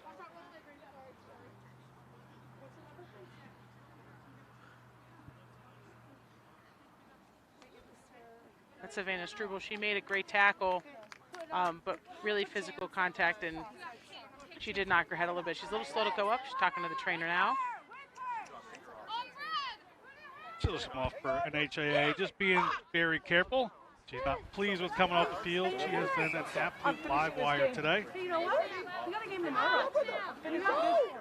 So you're telling her coach she wants to get back on the field, but the coach really doesn't have any say in that as the ball rolled into touch just about 5 meters out. Izzy Robinson putting her team in a great attacking position, just going to get back over McBride there. What an absolutely textbook kick. To get it as close as absolutely possible as we can. Let's see how they attack off this line out. We haven't seen any mauls. Yeah. We haven't seen any mauls, but we are quite close. So let's see if they're going to move it. They go to the front. Interesting play. Easy try. Good work there. Ashton Hurley certainly deserved that one. Ashton Hurley, the geography major from Lincoln, Nebraska, went to Lincoln Southeast High School. Can also play the ukulele. Gets 5 points in this game. Yeah, that was a great little run right off the front edge. That's something, an attack they had tried earlier, and they said that. All right, let's check it out.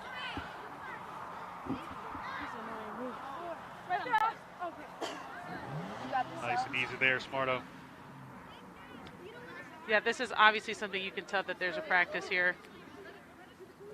They fake the lift in the back. The defense goes up while the defense is in the air. They attack on the short side, and there's nobody there. And that one no good. A little bit of a hard angle there. Yeah, it actually hit off the post. Just didn't quite have the distance to make it over, but that was the angle. We're at 72 to 5. Almost 20 minutes to go in the second half. Wayne's made a few substitutions, so Izzy Robinson is off the field. Be resting up this last 24 to get ready for tomorrow. And now,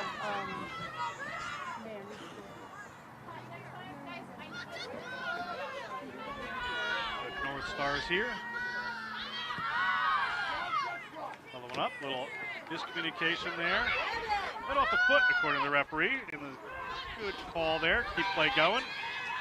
Wayne State turns that one over through Dow. They're going to keep running. Star Jones now gets across that 50-meter line. It's about 43 meters out from the Northern Michigan line. Northern Michigan, you can see the energy just starting to go down a little bit here as they're having a tough game and just onslaught attack from this team. Little offload there from Wayne State. McBride gets her to the ground. Good work to keep that ball alive. Up they go. Lauren Nelson get the ball in the center of the field. They've got plenty of runners out wide if they want to go. Star Jones puts that little tip pass in, and it works well to Mary Connie. Mary Connie gets just outside the 22. Here they got an open side of the field when they want to go there. That ball went up to Pena. She kept it moving. Sorry, Pasco. And it hauled into touch on the side there. Was Wayne State. It will be a line out here for Northern Michigan. And yet another big collision in this physical semifinal. Yeah, you can see the Northern Michigan fans on that sideline still excited. Northern Michigan still putting their whole hearts into everything, and it's great to see the fans are still in. We're still cheering them on. It looks like we have some other substitutions coming in. Maybe at this stoppage. Maybe they're not. Never mind. We'll see them soon. Star Jones is down with it. They're on the run. Is Wayne State. Coming across field. Nice little hold for a pass, but it didn't quite go to hand. Knocked on. So it's going to be Northern Michigan ball just at the 22.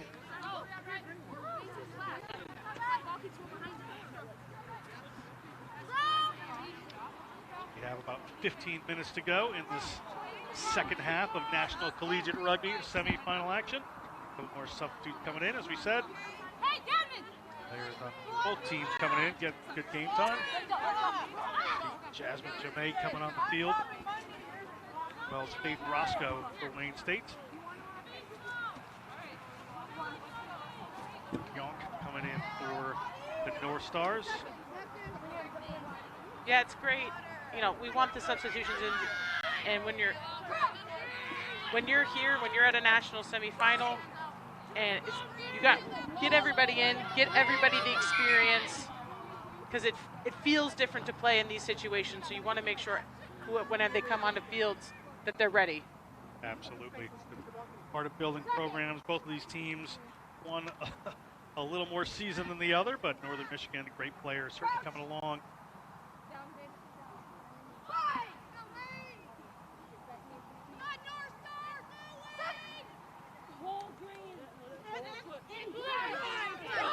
For Northern Michigan.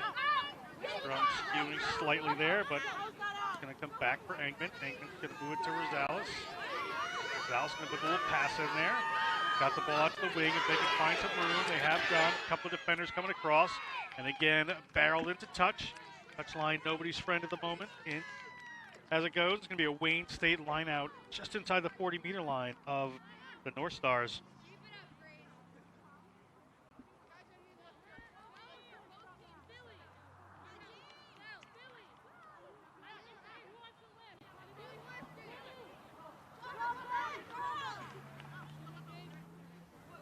Changes coming in for both teams here.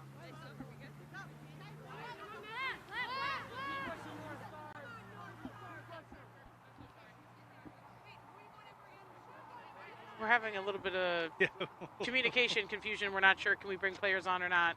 I think the referee is waiting for the players to come on. We'll see.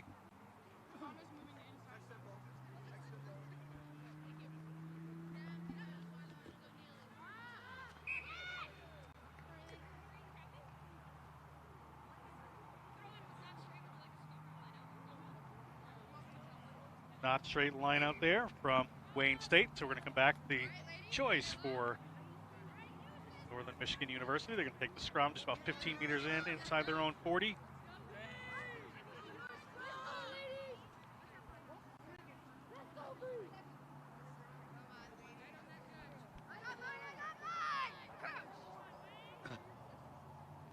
Northern Michigan, depending on which side they're in, they put it in either the tight head or the loose head side of the scrum, so interesting tactic there to get the ball moving a little quickly, but taken away by Wayne State on that one.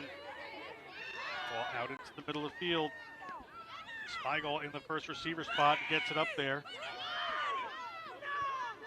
Little bobble pass, and a shovel out to the right, works in the end. Off they go towards that sideline, ripped down by Rosales. A one-hand tackle.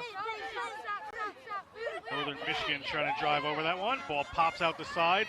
They're going to be able to keep it alive as Wayne State.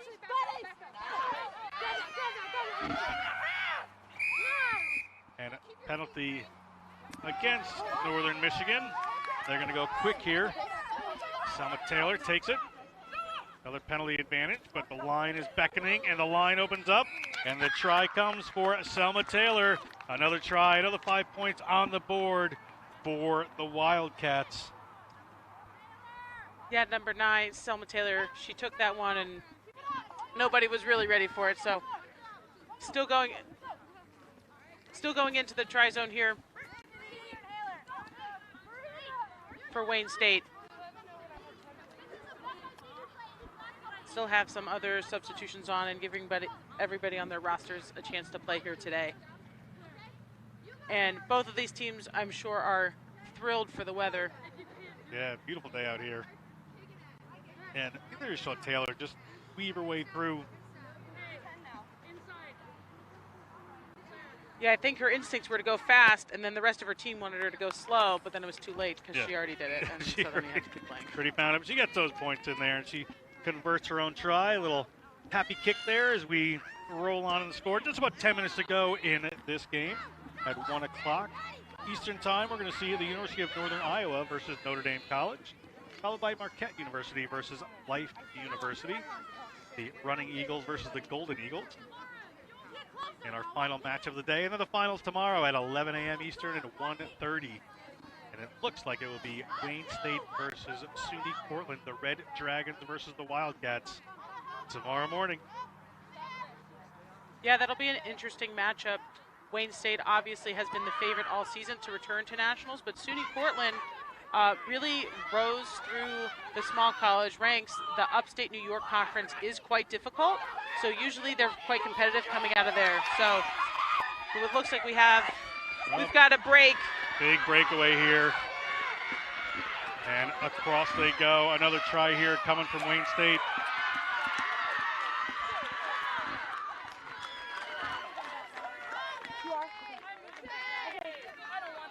I would love to tell you who that was, but it looks like Don't have a jersey number for it. her Yeah. jersey number isn't matching what we have here. So great effort by the wing, and definitely was a substitution off the bench for Wayne. Yeah, great work there by Wayne, just finding that space on the outside. In Northern Michigan, it's tough to play. It's tough to keep defending like this when you're down on the scoreboard like that. They really put in a good valiant effort for a lot of this game. It's tough to wind out these last few minutes. Yeah, you can see over here on most of the players, the names that we've been saying all day, Struble, McBride, Hetherington, they're all out now, and they're younger, they're subs, and they don't have the same kind of depth that Wayne State does. So, but it's good that these players, they're getting the experience.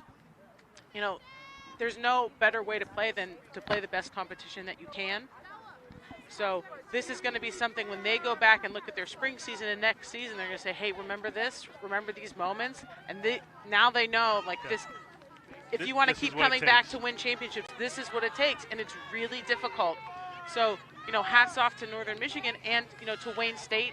They set the standard in this competition. So if you want to win a small college national championship, you got to plan how to figure out how to beat Wayne.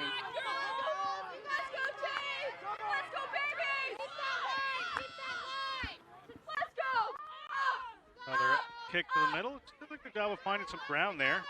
Wayne State on the run again.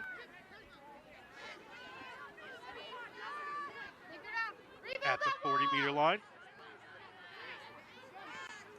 Waiting runners on the outside there. There's Dow. Dow looking for somebody to pass to and finds it. Here they come around the corner again. Looking for some space.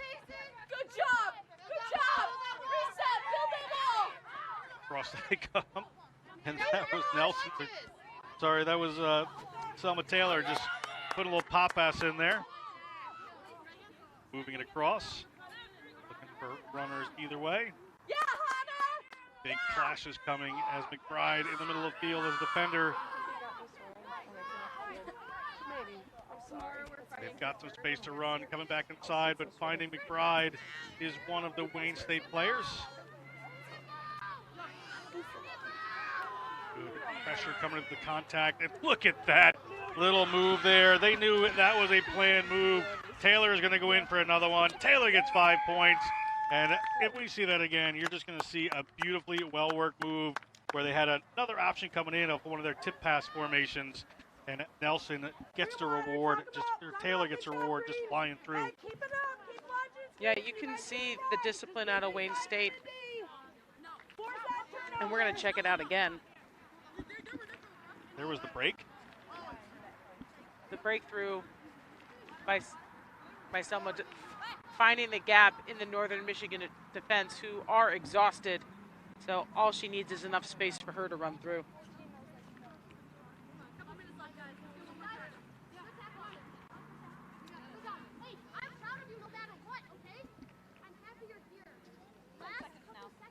Taylor here to convert her own kick.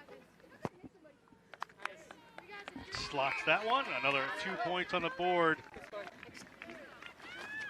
Like we're at 91 here.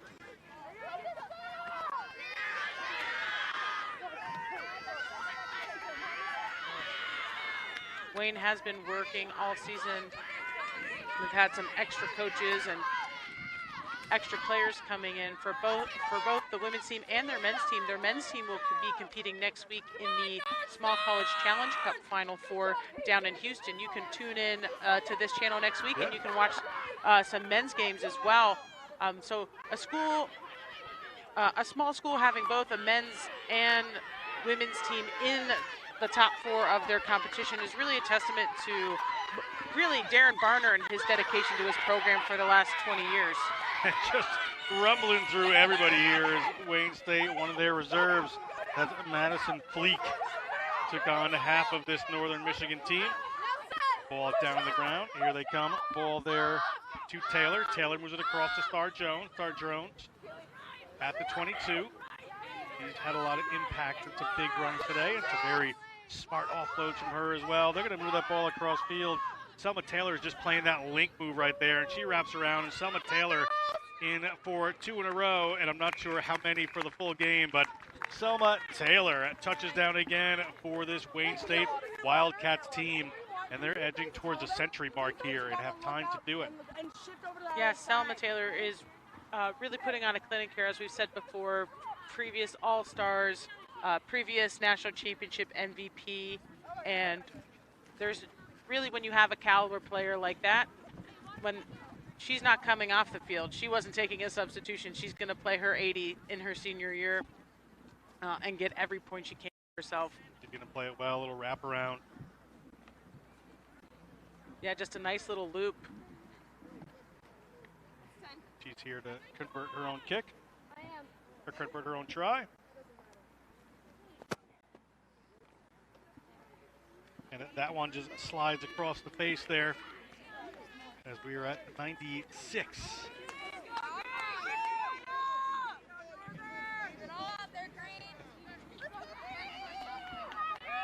Here, referee Walters there as time winds down for us.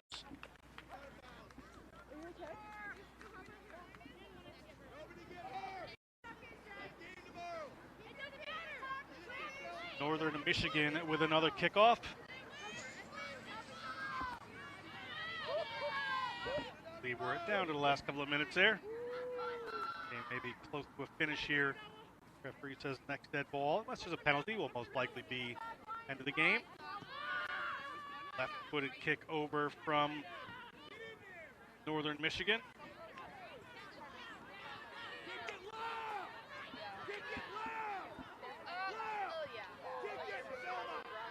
Ball back into the touch. You could hear that coach screaming, get that ball out. And that is the end of our contest. 96-5. The Wildcats of Wayne State will move on to the finals against SUNY Cortland. Northern Michigan University North Stars building a good program. You saw some great players there as they develop under Tina Nesberg. Angela Smarto, any last thoughts on this matchup? Well, it's really exciting, at the end, but I really think that Wayne State, they come here to win, and they're really showing who they are. A great season to Northern Michigan. They'll be able to play for 3rd and 4th place against Lee University tomorrow morning as well. And we're still excited to see their season's not over yet. There's still one more game here in Tennessee for both of these clubs. All right, that's it here. Stay tuned. 1 o'clock, University of Northern Iowa versus Notre Dame College. 3 o'clock Eastern, Life University versus Marquette University. And the final tomorrow morning in the small college division is going to be the Wildcats of Wayne State, and they are going to be taking on SUNY Cortland. For Angela Smarto, this is John Broker. We're going to be back with more rugby action in just a little bit. In our game, we play with our hearts. We don't play with sticks, bats, or gloves. We don't wear shoulder pads or helmets. We keep playing when it hurts. And we leave everything on the field. What we wear must be built for our game.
University and college rugby teams. Save 50% on your next custom Rhino Rugby team kit order with a sponsorship from Penn Mutual. Your design, your logos, your colors.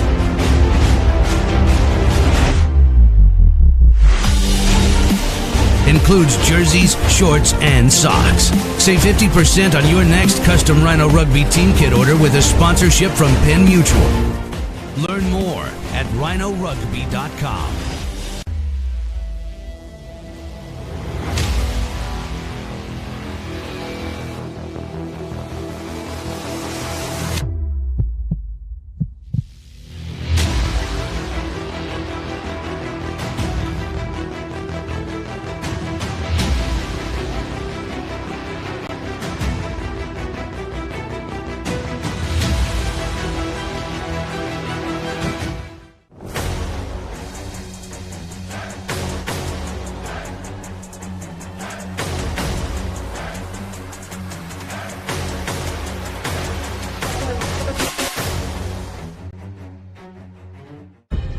In our game, we play with our hearts.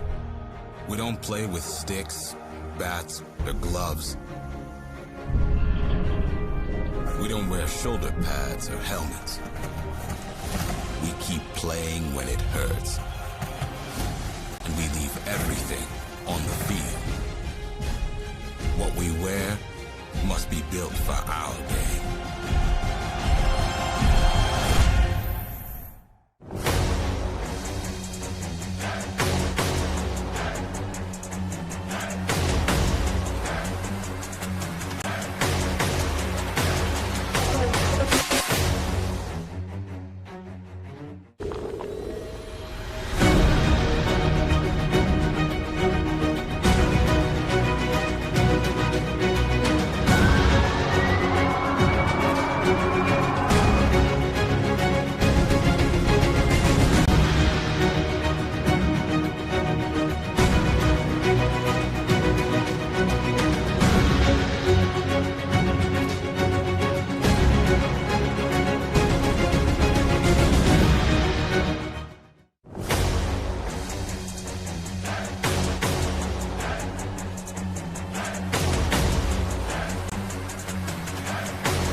University and college rugby teams. Save 50% on your next custom Rhino Rugby team kit order with a sponsorship from Penn Mutual.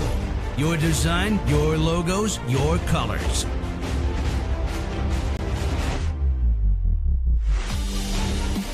Includes jerseys, shorts, and socks. Save 50% on your next custom Rhino Rugby team kit order with a sponsorship from Penn Mutual.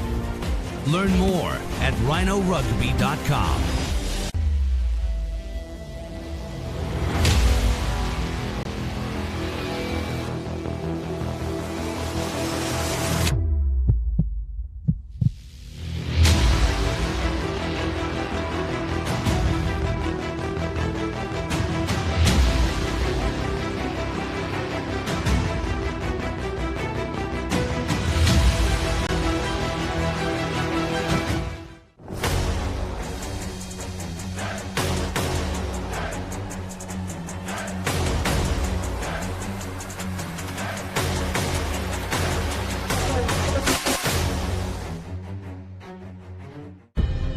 our game, we play with our hearts. We don't play with sticks, bats, or gloves. We don't wear shoulder pads or helmets. We keep playing when it hurts. And we leave everything on the field. What we wear must be built for our game.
University and college rugby teams. Save 50% on your next custom Rhino Rugby team kit order with a sponsorship from Penn Mutual.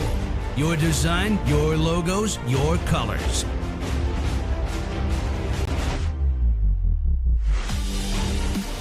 Includes jerseys, shorts, and socks. Save 50% on your next custom Rhino Rugby team kit order with a sponsorship from Penn Mutual. Learn more at rhinorugby.com.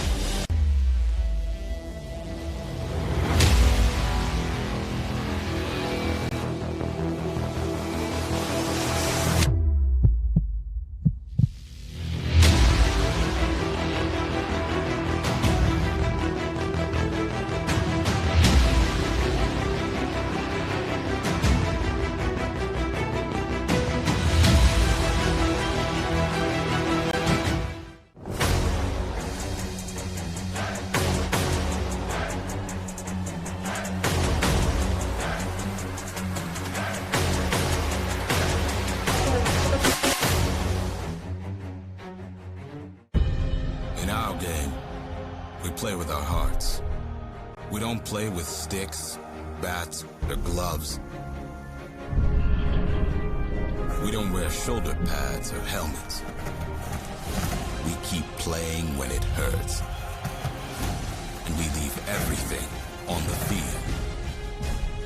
What we wear must be built for our game.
University and college rugby teams. Save 50% on your next custom Rhino Rugby team kit order with a sponsorship from Penn Mutual. Your design, your logos, your colors.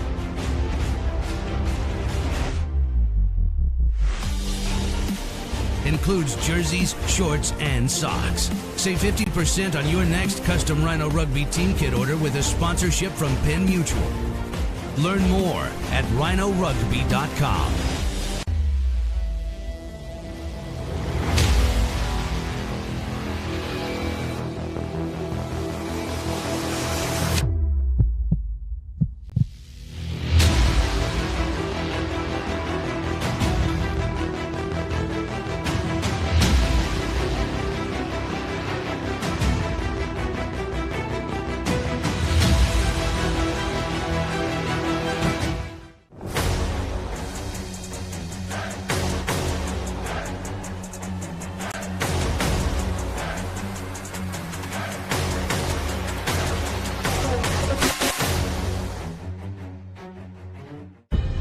In our game, we play with our hearts. We don't play with sticks, bats, or gloves. We don't wear shoulder pads or helmets. We keep playing when it hurts. And we leave everything on the field. What we wear must be built for our game.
University and college rugby teams.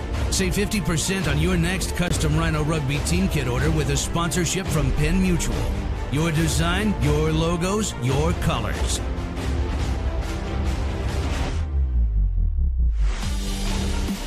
Includes jerseys, shorts, and socks. Save 50% on your next custom Rhino Rugby team kit order with a sponsorship from Penn Mutual. Learn more at rhinorugby.com.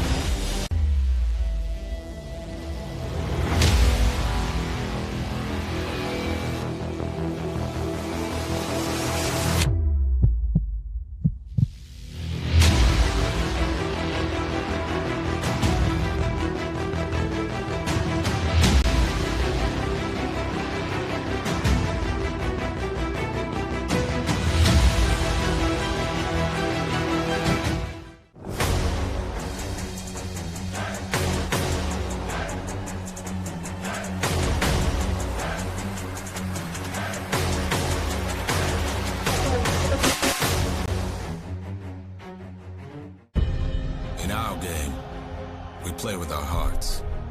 We don't play with sticks, bats, or gloves. We don't wear shoulder pads or helmets. We keep playing when it hurts. And we leave everything on the field. What we wear must be built for our game.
University and college rugby teams. Save 50% on your next custom Rhino Rugby team kit order with a sponsorship from Penn Mutual. Your design, your logos, your colors.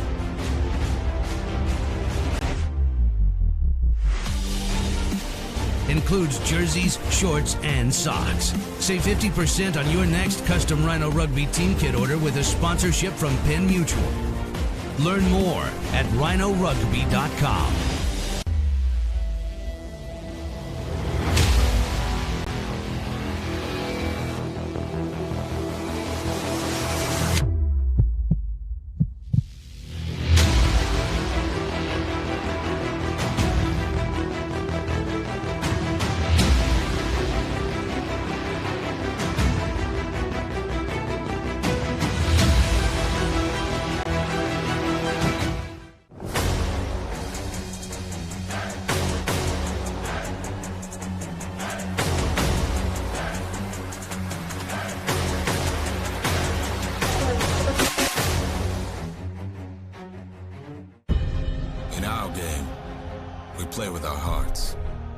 don't play with sticks, bats, or gloves.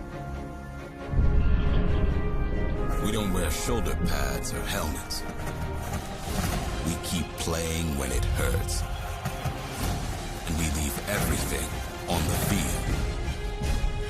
What we wear must be built for our game.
Good morning to you, rugby fans. Welcome to the Tennessee Rugby Park here in Knoxville, Tennessee.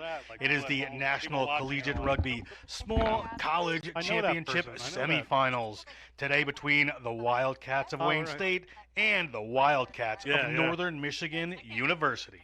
Yeah, I called a... Let's talk about this Northern Michigan team first. They have some serious players to watch here. Watch out for their scrum half, number 9, Rachel Placeway, keeping this team moving, keeping things going fast. And finishing it off, number 14, Chase McDougal. She is the speed on the wing. And the big hitter, bringing it big, is Caitlin Bammel, the number 4. Excellent player there. A lot to go forward for this team. Keys to the game for the Wildcats of Northern Michigan is to disrupt the Wayne game plan. Wayne plays a pretty interesting and wide game. They really have to shut him down. And a good afternoon to you, rugby fans from Knoxville, Tennessee. We are here at the Tennessee Rugby Park for this Division I National Collegiate Rugby semifinal between the Panthers of the University of Northern Iowa and the Falcons of Notre Dame College. First, we're going to take a look at the University of Northern Iowa. Some players to watch on this Panthers team. Busting holes in the center. Big up on defense is Maggie Burns, a captain wearing number 12. She's going to be important to go forward for this Panthers side. And patrolling the back, Ciara Stannerson-Edwards wearing number 15. She's going to have to control things coming at her in the air. She's going to have to control things, keeping her team in shape. Going to be very important to the progress of this team. Keys to the game for Northern Iowa is really to control the set piece. They have to use some of that forward power to...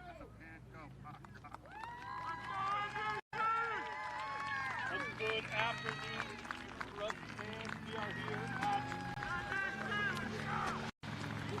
Tennessee Rugby Park here in Knoxville, Tennessee. We are watching the teams come out as you look at Notre Dame College and the University of Northern Iowa take the field. We talked about Iowa. Let's talk about Notre Dame College a little bit. Number 7, Abby Rose, has a lot to play for here. She has won a lot of awards. Number 3, Olivia Leatherman. Besides having a great name, she powers this scrum down, does a great job for this team, and is just a big cornerstone of that scrum, as well as Mateo. Aviana Mateo, their fly half, is a great player. If she's going to have a good game, she's going to keep this team moving. As to keys to the game, this is a really kind of even matchup here. They really have to take it to them, Notre Dame College, to play their own game. Very smart for them to move the ball around, keep playing smart, and just use what they've built over the years. So here we are at Tennessee Rugby Park. This is John Broker, joined by Darian Lovelace for this game. Big Division I matchup coming here, Darian. This should be a fun one. Yeah, both teams I think are going to bring a lot of physicality. There's a lot of expertise as far as there being most valuable players and seniority. Great, and we are looking here at those teams getting together. That is Notre Dame College, you see, is going to be in the blue and yellow. They're going to be running from left to right on your screen. And in the purple and black is going to be University of Northern Iowa. They're going to be running from right to left. Referee Megan Adams is going to be taking care of this contest. We are ready to kick off. It is going to be an exciting 80 minutes of rugby here at Tennessee Rugby Park. The winner of this game will take on the winner of Life and Marquette, which will be on at 3 p.m. Eastern Time here on the National Collegiate Rugby Facebook page. Referee Adams has whistled, and we are underway. A little spill forward immediately from NDC, and we have an early scrum here for the University of Northern Iowa.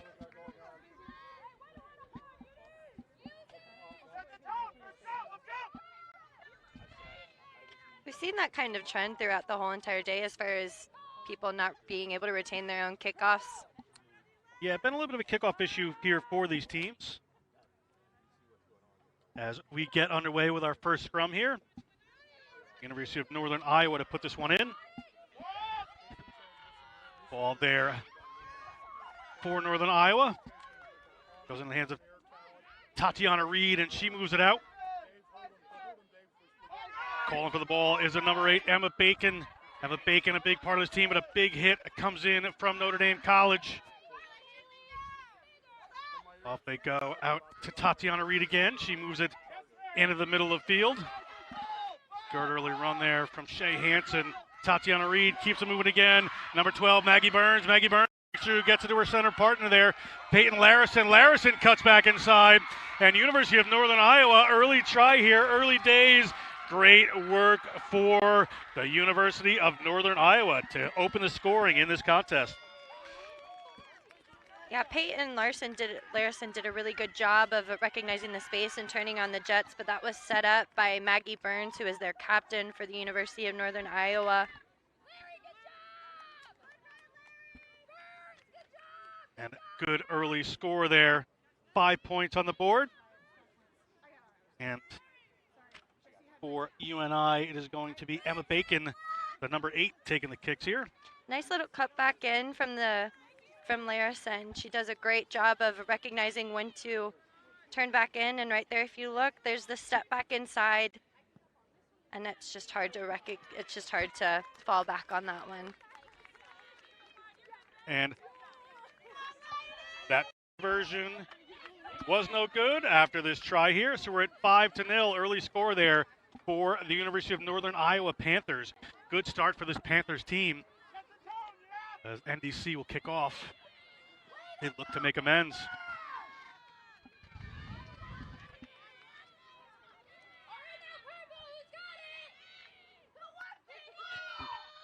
We've had 2 forwards that have done the kickoffs, which you don't see very often. Yeah, certainly not. And that was Raina Persiak, but she doesn't hit the 10. The commentator's curse.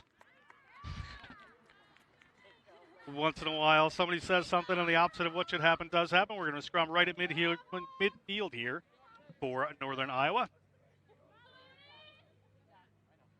Just an unfortunate mishap. Hopefully we'll see her work on her kicking process and she's able to make it 10 in the next one.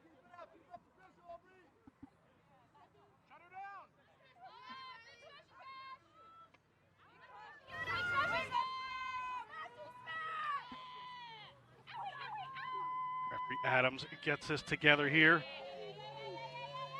Annie Henderson to put that one in. Henderson moves to the back, gets them back. Tatiana Reed, they go cross field with it. And this is a powerful runner here in Maggie Burns. She's had some power, she's had some offloads. It's there again. That one slips in behind, but knocked forward by Notre Dame College. Tatiana Reed gets it. You can see this Northern Iowa team wants to run. Get that ball there to Emma Bacon. But we're going to come back here for the scrum.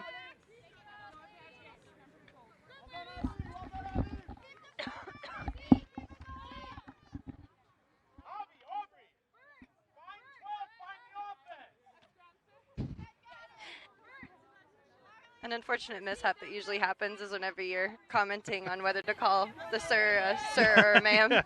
It certainly can happen. Referee Adams took it in style, so we're good to go here.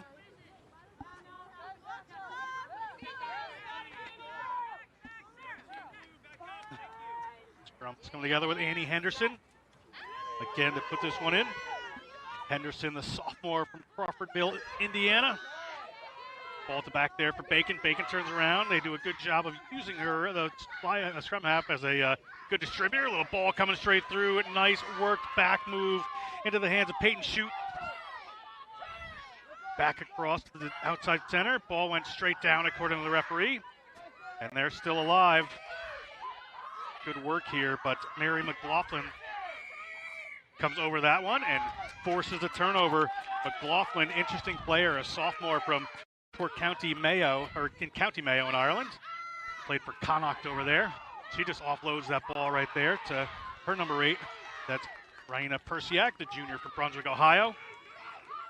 Ball turned over. Tatiana Reed thought it was going to be turned over there. We have a penalty here against the University of Northern Iowa again, and off they go quickly. Ball into the hands of Abby Rose. Abby Rose gets through. Abby Rose looking at the 5-meter line. Abby Rose gets the ball to ground. Off they come to the left-hand side. Little shot back in into the hands of Persiak, but she gets taken down just about 5 meters out. On rushing Iowa, Northern Iowa defense comes through. Holds a runner. They had some runners out wide there if they could use them. Ball, little snipe again, and Notre Dame College, don't see the number quite yet, but a try awarded. And it scrum half just sneaks through there. That's Aubrey Boeing. Great work from her. Aubrey Boeing, 9. Really good space. I mean, if you give a smart scrum half a little bit of a gap, they'll go ahead and take it. But that was really set up by their captain, Abby Rose from Notre Dame College. Big run up from her. So you can see she makes a contact, continues to drive her legs, and that makes the defense have to scramble back. And then Abby Boeing does a really good job of recognizing that space as they tried to move it wide. Girls, great work. Maintain possession. They can't stop it, okay? Keep the pattern, keep the form. Notre Dame looking to take the lead here as it's now 5-5, all tied up here at Tennessee Rugby Park. Gets it on the way back.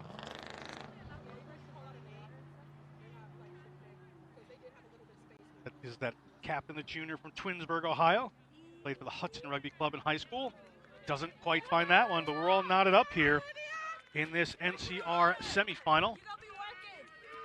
Really physical match. This match has turned out to be a lot of really big collisions happening.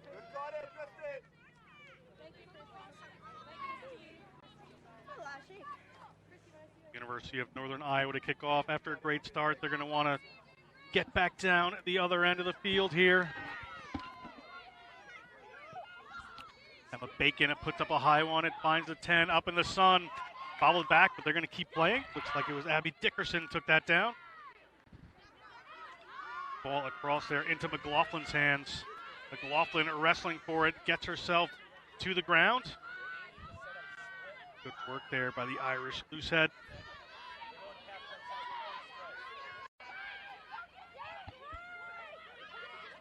Little turnover there from Northern Iowa. I was just glancing the other way and didn't quite see it. But a knock-on ensues. We're going to have a scrum here for Notre Dame College after just a little back and forth play.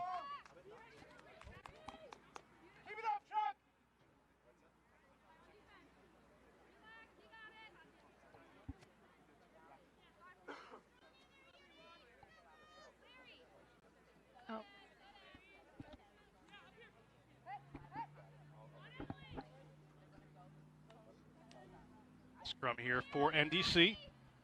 Going to put it in.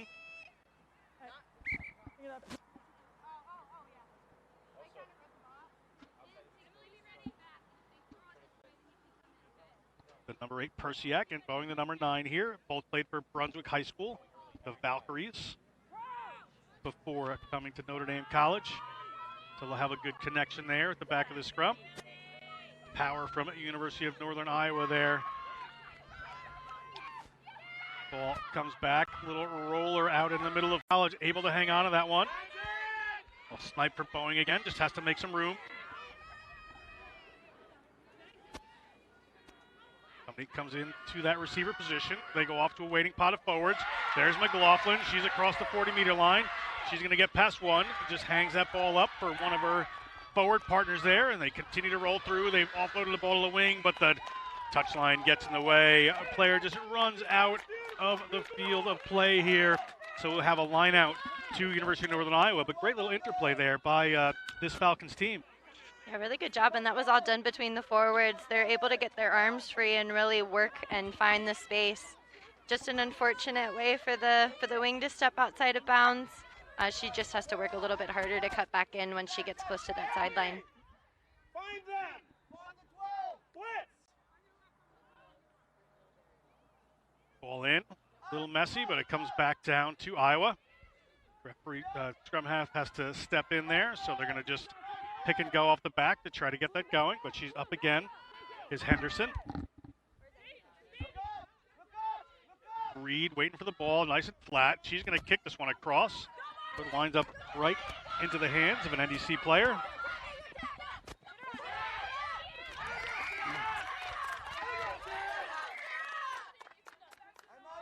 And a knock on, according to referee Adams. We're going to come back for a scrum here just inside the halfway.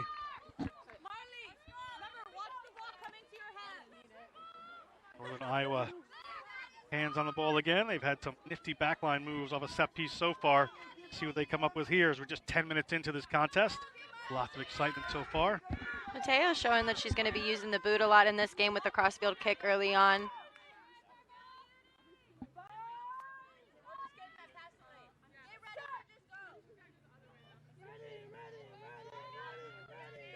Henderson puts this one in.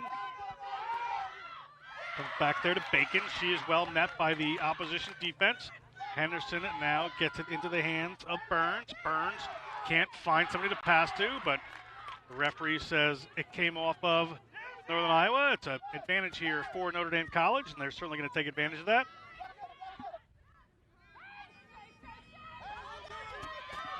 Ball up into the hands of Olivia Leatherman. We're going back for no advantage, so it's going to be a scrum here, a knock on by Northern Iowa. It's going to be a scrum here for Notre Dame College. Not sure they recognize that. They're walking back as if they've been penalized.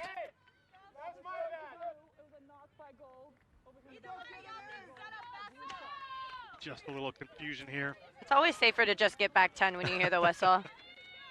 Absolutely.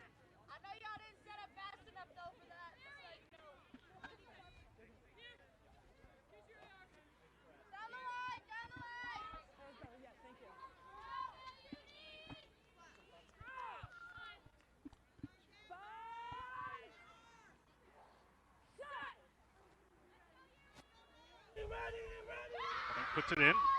Ball to back there. Persiak going to come off and look for that pass. They get it done there. And oh, nice hands there by Mateo. Mateo's across the 22. Can she step? She has, but she's wrapped up by the final defender there.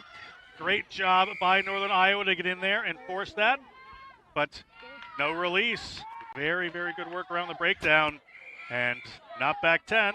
Smart play there by Maggie Burns, the captain. Pushes Notre Dame College back a little bit. The Panthers, at their 22, now have a chance to put this one in touch or just go quick. See what the decision is.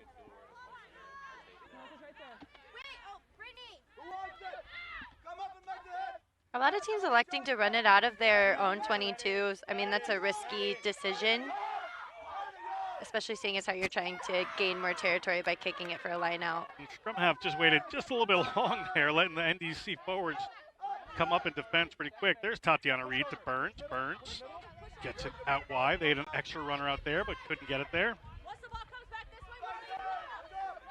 Still in their own end. Ball coming to Tatiana Reed. She's got some forwards outside of her. And they've got an advantage for an offsides against the Notre Dame College Falcons. So they've got a free play here. We'll see what they decide to do. Reed looking for a space. Reed finds a couple of defenders. Reed, great offload there. Good work as Alexis Dirksen takes that one in. They are still playing advantage here. Ball coming across there for Bacon. Bacon gets the ball to Butterweg. And we're going to come back to the penalty here. Maggie Burns, she's going to go quick again. Maggie Burns, the captain, lead by example. A lot to go forward here. Nice little offload. That is Aubrey Burrish. Aubrey Burrish gets to halfway, just about. And in comes Henderson. Ball across there to Reed. Reed to Bacon. Bacon steps a couple. They've got some runners out to the left-hand side here. Reed looking wide there. Gets the ball into the hands of Stannerson Edwards. And there's a big break coming through there from Ciara Stannerson Edwards. She's got one to beat. Her opposite number. She's around her. Stannerson Edwards is headed towards the line. Stannerson Edwards across. 5 points to the good. Great break there. Great move. Nice awareness. And a great finish it off from Stannerson Edwards. What a play. Yeah, University of Northern Iowa is really finding that space and able to move it wide. They have the numbers.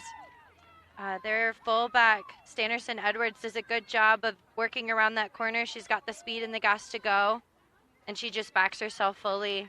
That's just exceptional speed and a really good individual effort from her. The senior is a strength and conditioning major, has played on the Iowa select side several times, so certainly has the power and the stamina to get through there. Good major for a rugby player. We love it whenever your college degrees actually translate to rugby pitches. We appreciate that. Bacon doesn't hit that one. So we are at 10-5 here at the National Collegiate Rugby Championship here in beautiful Knoxville, Tennessee at the Tennessee Rugby Park.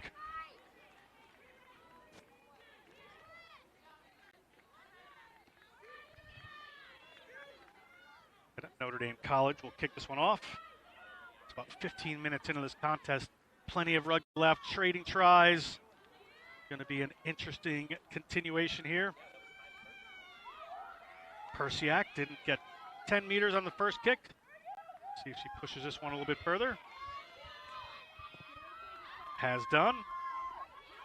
Ball safely into the hands of the Panthers. Number 3, Keely Downey.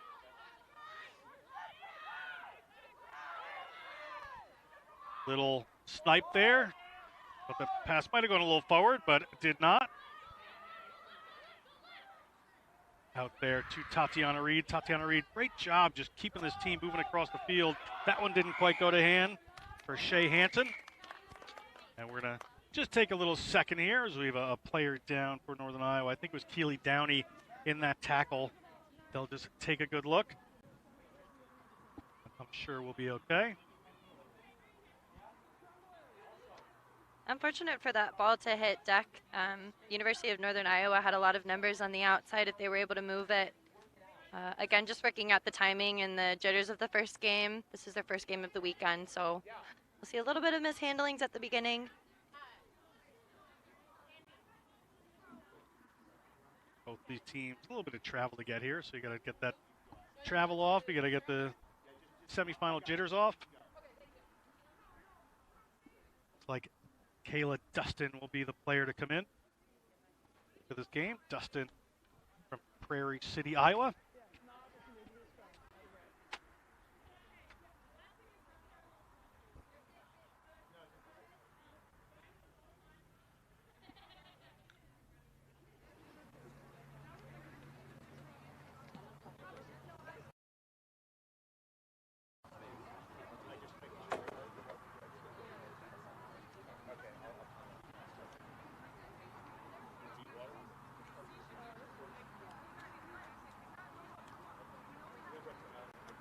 All right, while we wait here, we're just going to step aside for a second. We'll be back with more rugby semifinal action after this.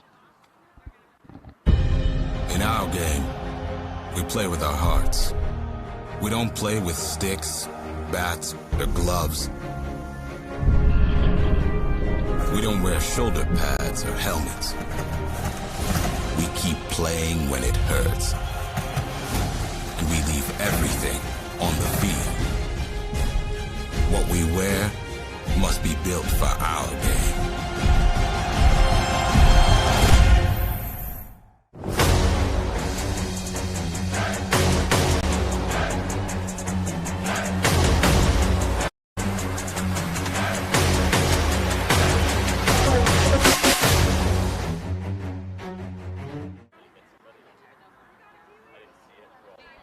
We are back here in the semifinal. As you see, Keely Downey is going to have to leave the field after just a little injury in that tackle. Nothing malicious in it. But we're going to have a scrum here for Notre Dame College just inside the 40-meter line of the University of Northern Iowa as they've made that change. Darian, good attacking position for the Falcons here. Got runners going either way. They certainly have a number of options. Yeah, they look very lethal whenever they've got ball in hand. They've got a lot of strong runners and also look like they're able to move it to space through their fly half Mateo.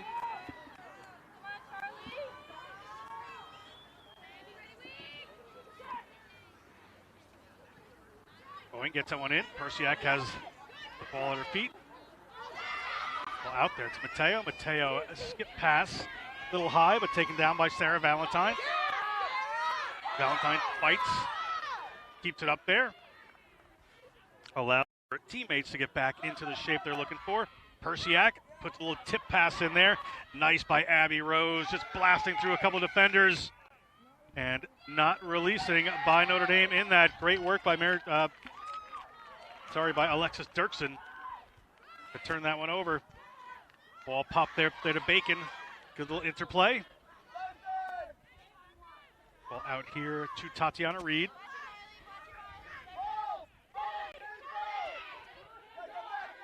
Little messy in there. Referee Adams having a look. But it's going to come back to the Panthers. Off to Bacon. She's a key runner there. Holds the ball up in her hands like that just to keep the eye of the defense, and it certainly seems to work. Ball to Burns. Burns holds, shows. Good job of getting her hands free there. Wards off a couple. Gets herself to ground once some players show up. Contest the ruck here, and here's Henderson. Tatiana Reed goes back the other way into the hands of Ellie Butterweg.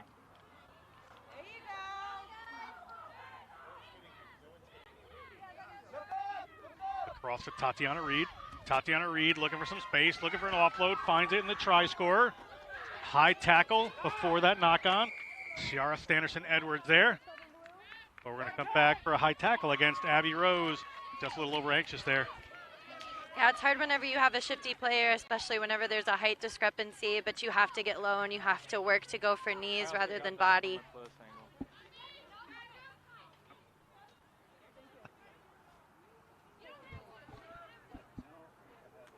And here we see team lining up here. Henderson.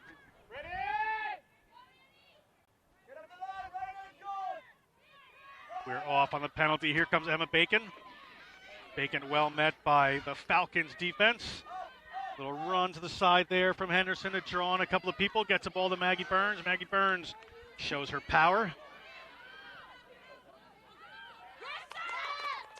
Ball rolls back out there. Bacon has a hold of it. Bacon, I don't know if she looked like she was going to kick it or pass it or what she was going to do, but she winds up in a contact.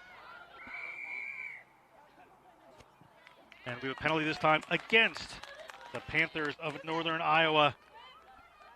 And on the run are the Notre Dame Falcons. A little show there, and some room opens up. That's Boeing. She is at the 40-meter line of this Panthers team.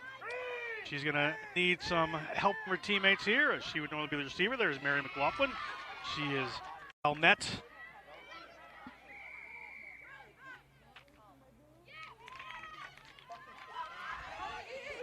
And not releasing that time on the Falcons. Maggie Burns takes it quick, as she's been want to do. And here we go through Isabel Thomasy. She's headed towards the line, hauled down eventually by Alexa Piazza. And ball is a mess, but winds up in there, and try awarded off a little back and forth play. I'm sure we'll get another look at that, but good work there by the Panthers. Yeah, a lot of teams finding, both teams finding vulnerability around the breakdown. They're able to really find that little gap. And we've seen a lot of turnover as far as the not releasing penalty. Ball carriers should really try and work harder on the ground, but the defense is doing a really good job of working in that space. Another 5 points there, moves it up 15-5 for these Panthers. Kick to come. Notre Dame College is going to have to regather here. Just a good recognition of space from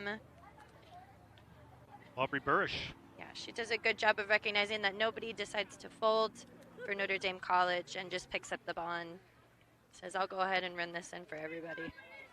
Such a smart play. I just glanced away myself for a second to see who the scrum half might go to, and Burrish just spotted that space and very smartly takes it in as Bacon pushes that one across the front. So we're going to stay at 15-5 here for the University of Northern Iowa. The Panthers in the lead just about 21, 22 minutes into this first half of NCR semifinal rugby here in beautiful Knoxville, Tennessee.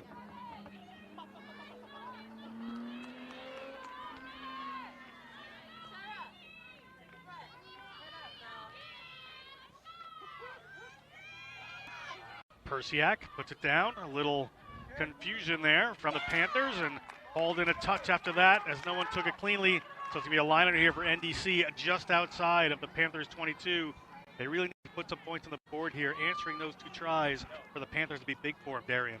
Yeah, and the Panthers, again, are very lethal with ball in hand. It'll be exciting to see them with some possession, especially down here in this end.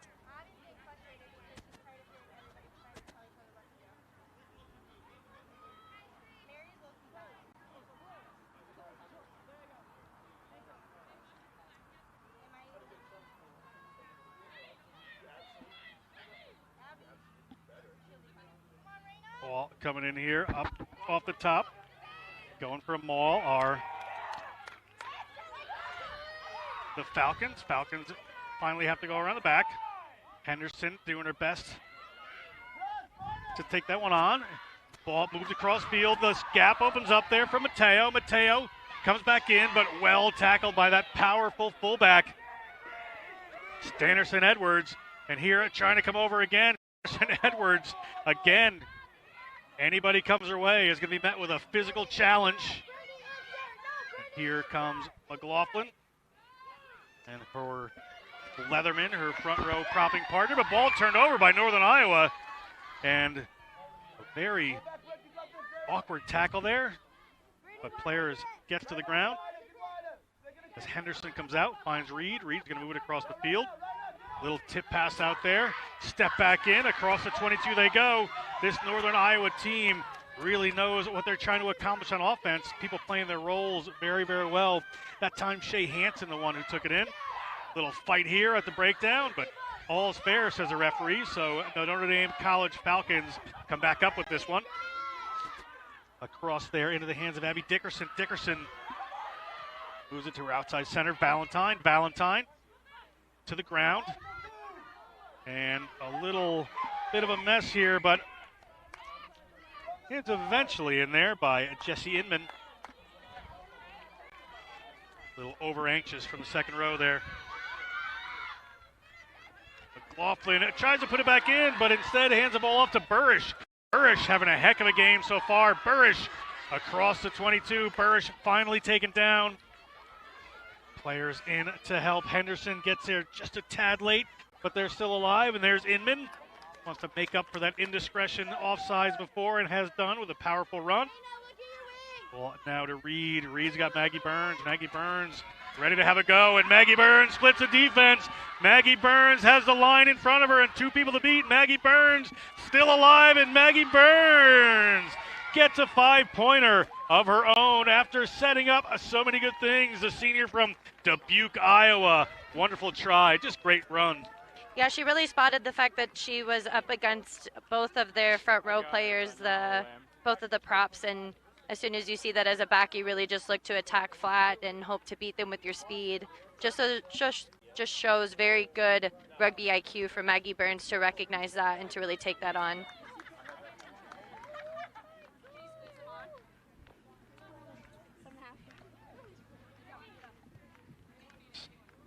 taking a look at the finish of the run here. Burns just had gone through 2 defenders prior to that, and the only thing that almost took her to the ground was a bit of this Tennessee grass, but she's able to make it as you take a look here. She also uses 2 hands, which really forces the defense to have to make a decision. She goes from using 1 to 2 and then back to 1 hand to dish defend. Very impressed with her rugby smarts. Kick no good there, so we are at 20-5. The Panthers over the Falcons here.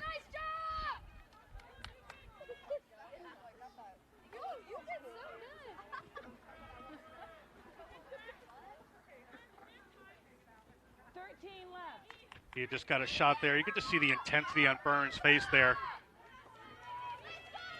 Very exceptional leadership. 13 minutes to go in the half, according to referee Adams.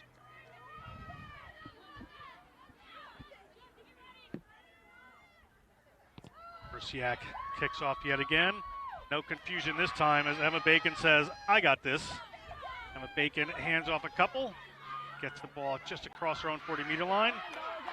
Notre Dame College, good work there. Good awareness around the ruck, just pounces on that. They're going to go off to a waiting set of forward there into the hands of Leatherman.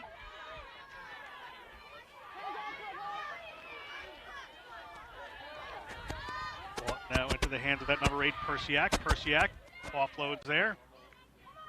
Nice work, and they continue their run. This is McLaughlin. Ball up into the hands of Mateo. Mateo puts it to the boot. Took it a little rough there. It's running towards the sideline, but it's scooped up by the winger for his Notre Dame College team. And the Falcons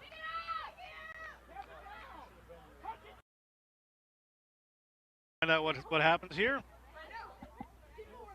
We are equally as confused. We'll see what the referee and the assistant referees come up with. Referee Adams has Chris Gower and Erica McCroskey working with this one. You got anything for me on the far side, Chris? Okay. Same. Okay. No try. Ball was knocked forward by blue. Purple, gold. Exceptional effort by Stannerson Edwards. The goal line drop out. You can see she breaks 1 tackle and then goes to do it, and then Stannerson Edwards, she is not letting anybody get into that try zone today. That is a powerful player there. Okay, so we have a goal line dropout, one of the new additions to the rules this year. Instead of going to a 5-meter scrum or anything like that, they're going to have to drop kick this one. It's got to go at least 5. And she's chosen to kick it right in front of her own post for some reason as it rolls back towards her own try line. And a little confusion there, but ball touchdown. Referee and assistant referee just having a little chat here, but not the best option there, Darian, for that goal line dropout. It's going to be a scrum here with a great attacking position for the Notre Dame Falcons. Good chance to get some points here. You'd really want to try and gain more territory to get out of that end, so the fact that the kick stayed within their 22 is a very risky decision. She should have looked more for distance.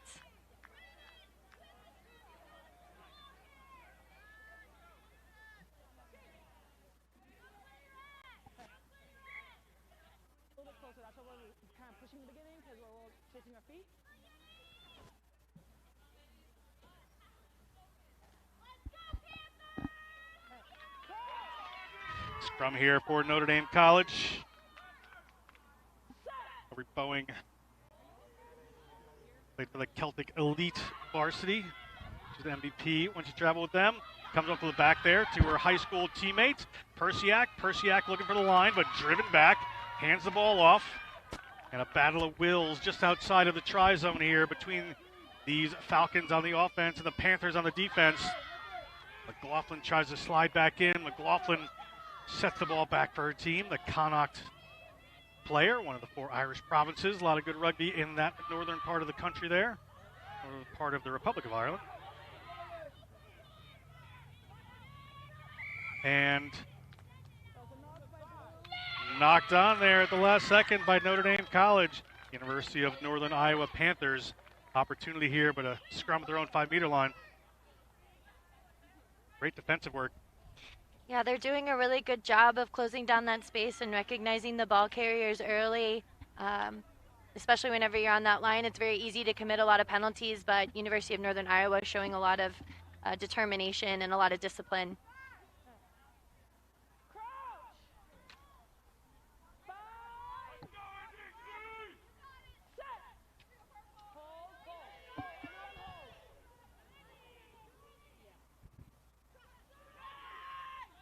Good drive, good work there. Oh, big block comes down, and we are going to see what happens.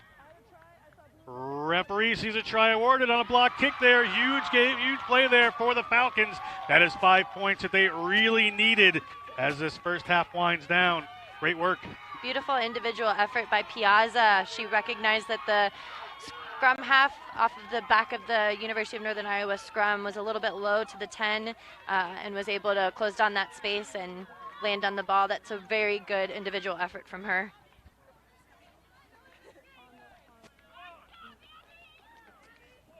Kick to come here as the lead has been cut in half. And could get a couple more points on the board here. Persiak to kick this. They could use these 2 points, certainly. Persiak, a social worker and a psychology major. Again, we see it off of the back of the scrum. Again, very low kick, and then Piazza just does a good job of bringing that ball down and landing on it. Good recognition from her as a flanker.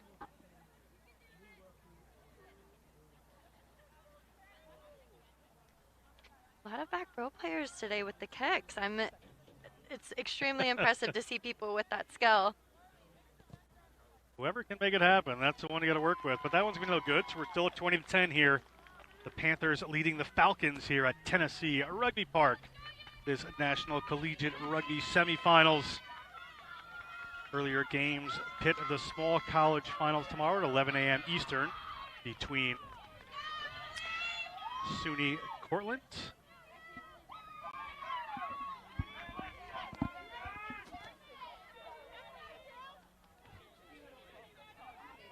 and Wayne State. Sorry, took all the way for a second there. Bacon this time doesn't find 10 on the first one, but finds it after the drop. Ball is good to go. Good pressure there from the Panthers. Panthers defense well spread out there. There comes Persiak. Heavily involved for this Falcons team. They're going to move the ball across field. Outside center there. Valentine gets the pass away. Very tricky there. They should take this one to the safety of the ground, and they have done. And we'll see where the penalty comes. In for the side there from one of these Panthers players. And we have another player just going to take a second here. A little bit of contact in there. I think it was just an awkward roll. I got it as well. We'll take another look at this.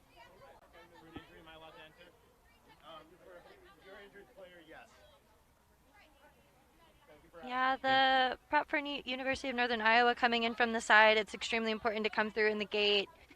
You don't want to commit too many penalties down here just because University of Notre Dame, if they look to kick, can gain about 10 to 15 meters to get out of this half. And they just have free telling me about 6 minutes ago in this half. They're going to tend to do, yeah, just unlucky. A little hard coming in from the side there. They're really trying to keep the safety in there, get the players coming in straight from the back. So no surprise hits come in like that, but player good to go. Looked like that was Brittany Rose, and ball does not find touch. It is into the hands of Aubrey Burrish. Aubrey Burrish not afraid to have a run. Aubrey Burrish hauled down there.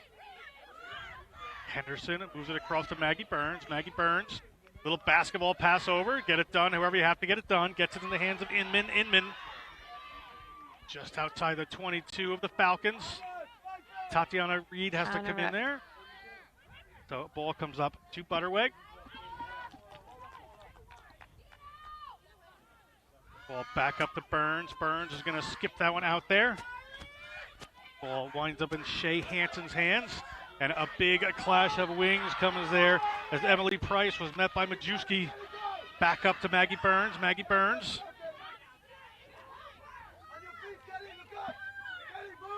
Ball cross there into the hands of Dirksen. Dirksen gets it to Tatiana Reed, not quite. Bouncer there. Bacon gets it to Butterweg. They move it across the field. There's an offsides by Blue, so they have an advantage, but the ball's in the hands of Shoot. Peyton Shoot.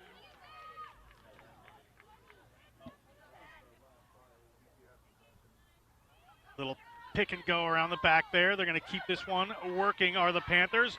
Ball eventually comes to ground for Standerson Edwards. Player telling Notre Dame College to release, and they eventually do. A little attempt there, but we're going to come back. Smart play there by Henderson. And they decide to go quick again. And that's Emma Bacon. Emma Bacon. Now the ball's to Tatiana Reed. She's got a couple of runners there, and she finds Dirksen. Dirksen puts it a long one to Maggie Burns. Maggie Burns cannot quite handle that, so Notre Dame College just inside their own 22. Chance to clear their lines or get something running here. Ball up to McLaughlin. McLaughlin powers through They've one. got numbers wide if they'll move it. Safely to the ground. The number 8 There's finds a little bit of gap. Persiak. What a play by Persiak. She has been all over the place here as the ball gets knocked forward by the Panthers. We're going to have a scrum here to Notre Dame College. Yeah, Notre Dame College kind of get to have the ball back, which is nice. I'm not sure if the tackler released on that one, but it ends up working out in Notre Dame's favor regardless, as they get to have the scrum put in their own end.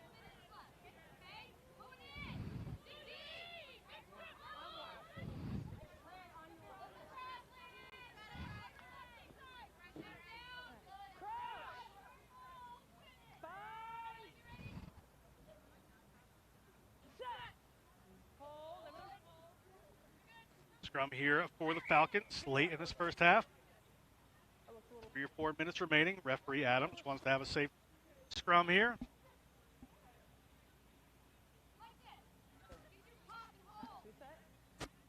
Sarah, Abby, first, Wood.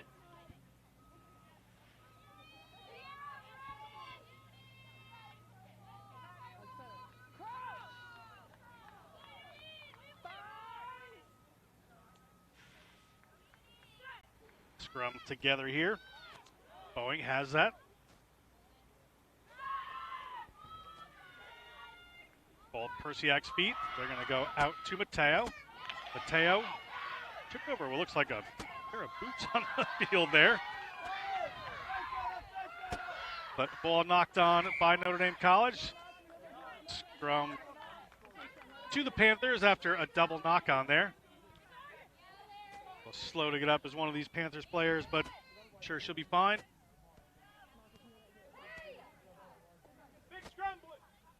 Notre Dame College is really showing a lot of strength within the scrum. It looks like they have a lot of size over University of Northern Iowa.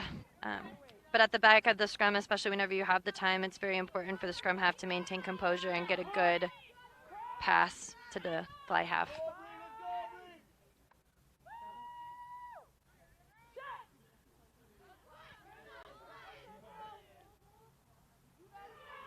Ball in there. Quickly out by the Panthers. Well done, but kind of flies over Standerson Edwards' heads. Tatiana Reed gets it out to Maggie Burns. Not quite as fluid as they wanted it, but they still have a little bit to go forward there for Peyton Shoot. Big hits coming in. That's certainly a physical game here. Burns was the Bacon. Bacon across the 40, works that ball back. Well there, ball out to Tatiana Reed. Really enjoying Tatiana Reed. Just, you know, she's doing it from just one motion, but she's keeping this ball moving out to runners like Burns. Great job there, just distributing, keeping the field a little wider for the defense. Turned over there by Persiak. Ball up into the hands nearly of one of her teammates, but just a little pass slipped forward there. Unlucky for the Falcons, but Panthers one more shot here with time winding down in the first half. Yeah, she does a good job of getting the turnover, and she sees this space. It was considered a forward pass. I think that they just got really excited to hit that space.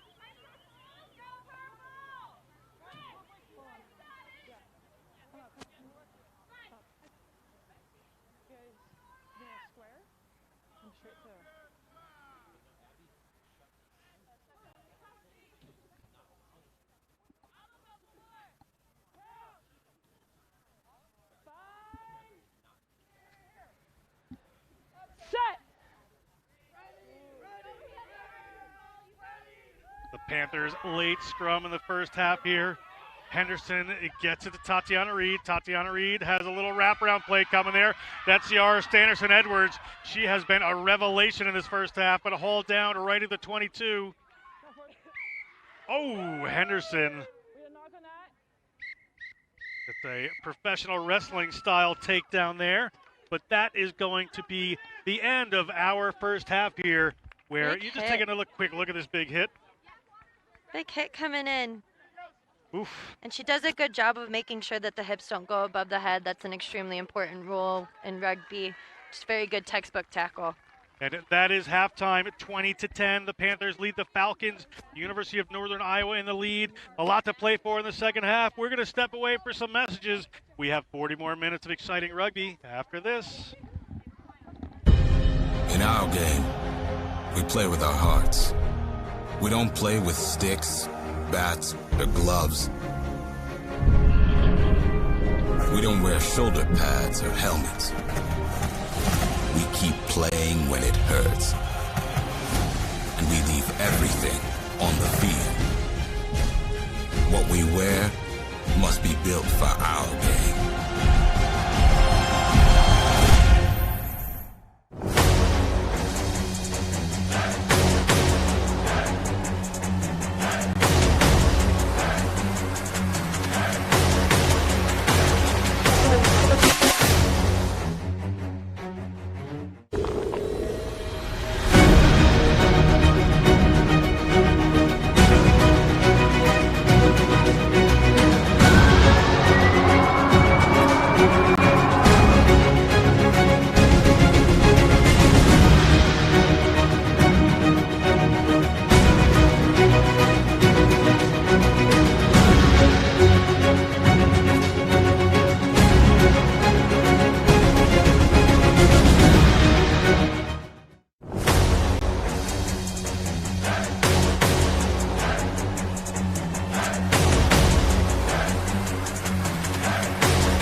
University and college rugby teams.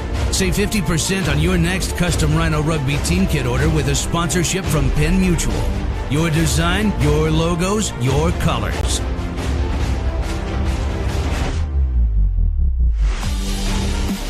Includes jerseys, shorts, and socks. Save 50% on your next custom Rhino Rugby team kit order with a sponsorship from Penn Mutual.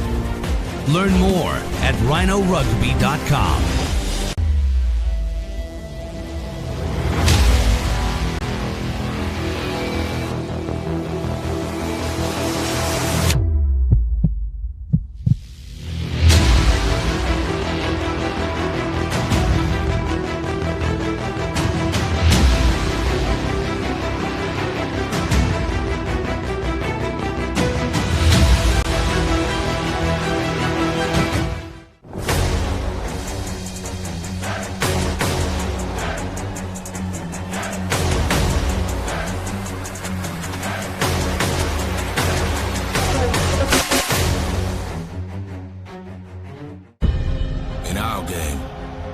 play with our hearts. We don't play with sticks, bats, or gloves. We don't wear shoulder pads or helmets. We keep playing when it hurts. And we leave everything on the field. What we wear must be built for our game.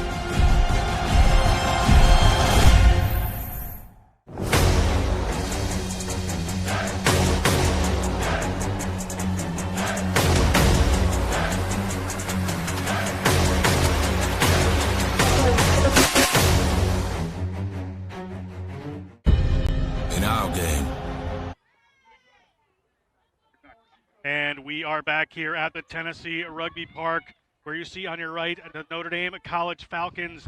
They are trailing 20-10 to the University of Northern Iowa Panthers. Game is underway again here. Panthers, a lot to play for. Notre Dame there.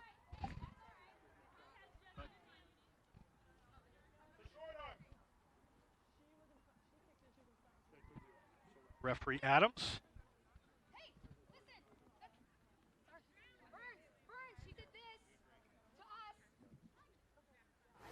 Get it! Go get it! Go get it! I borrowed one that was in the back of the truck so that I could put my batteries in it. Tap and pass. If that was yours. It still had the tag on it. Discussion between referee Adams and Chris Gower and Eric McCroskey, making sure they're making the right call here.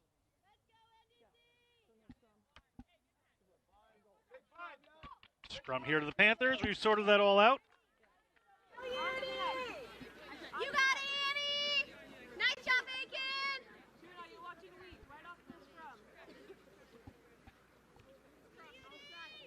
Right. Going to be a Panthers scrum here early in the second half here at the Tennessee Rugby Park.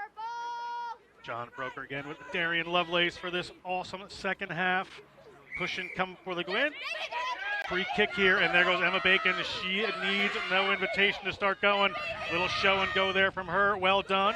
Have to move back there to Peyton Shoot. Really good heads-up play from the back row. Nice work there. Nice spot. Great work by Aubrey Burrish. Aubrey Burrish around the corner. And early in the second half, we're going to see a try to Aubrey Burrish. Well deserved. After all the great work she does, that junior early child elementary education major from Decorah, Iowa. What an individual play. Yeah, she really did a good job planting off of that left foot and cutting back on the inside, recognizing that there was a lag on the interior defense, and then she just pinned her ears back and really backed herself. Burrish gets her 5 points.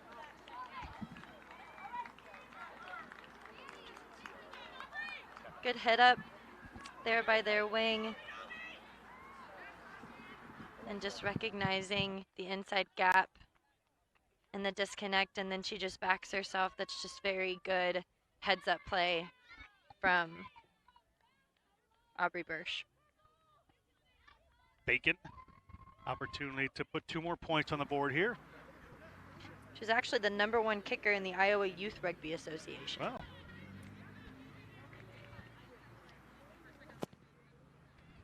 That one slides just to the left there for Bacon. She cannot add more points, so we're at 25-10 here. The Panthers continue to roll.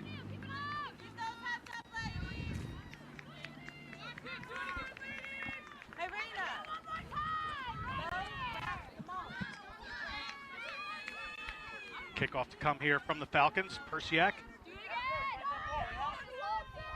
having a little discussion there with Boeing about where she wants to go with this.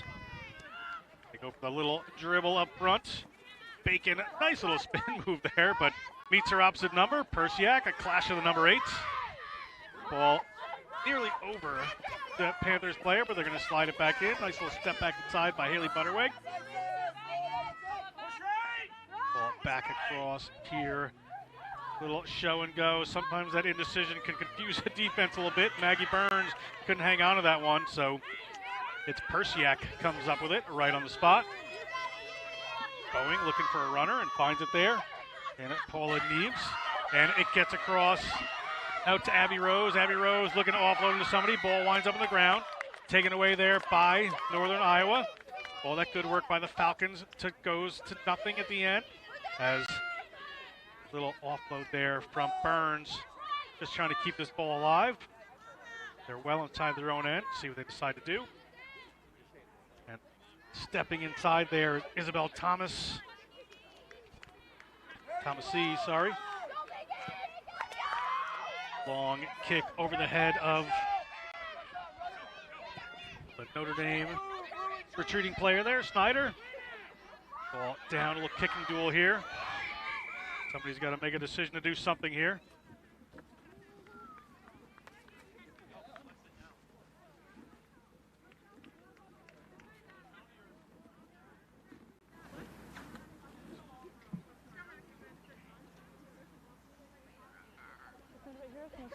All right, they're going to take a scrum there. They had a couple of options based on what happened. So a scrum here for the Panthers just inside their own 22.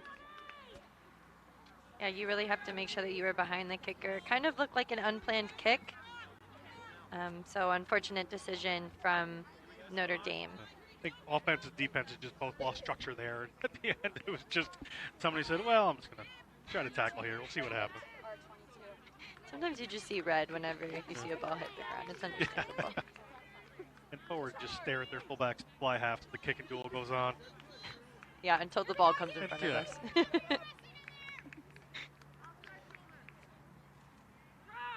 Referee Adams brings these two powerful sets of forwards together yet again.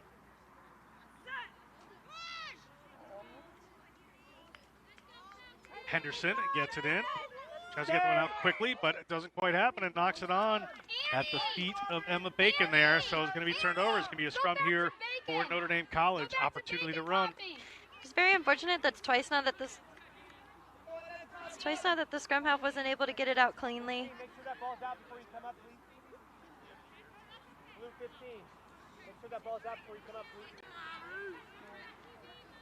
But replacement player coming in. Looks like McLaughlin coming off. Durazio coming out the field.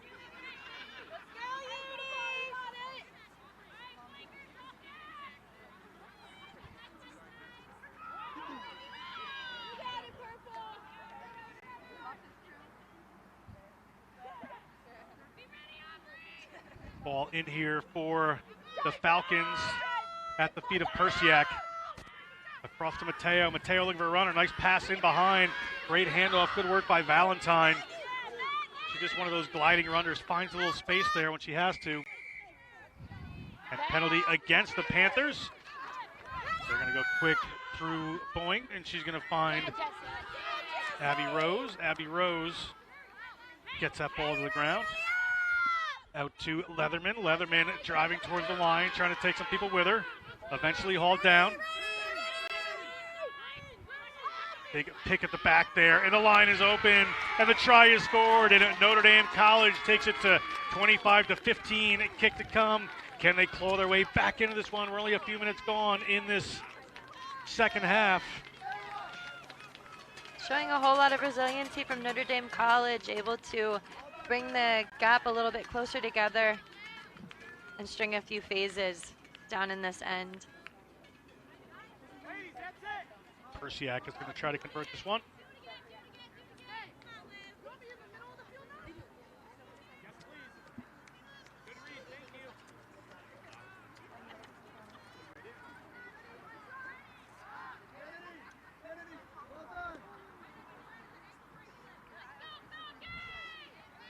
Persiak asks the ref how much time she has. She's got about 20 seconds to catch her breath and get this kickoff. That one is good. We are at 25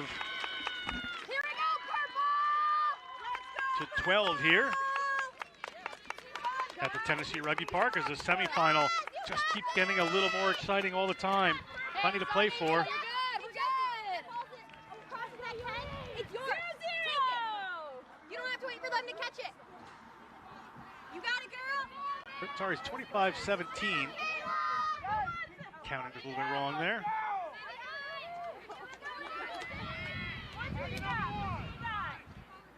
Bacon gets that good kick. Knocked on there. Chris Ryan, a longtime sevens coach, always calls that the coach killer. Team scores a great try and then knocks on the next kickoff. That's a tough one. It's really important to make sure that you take your time whenever you're under the kick, especially whenever you're back in this end playing against such a strong and physical team such as University of Northern Iowa.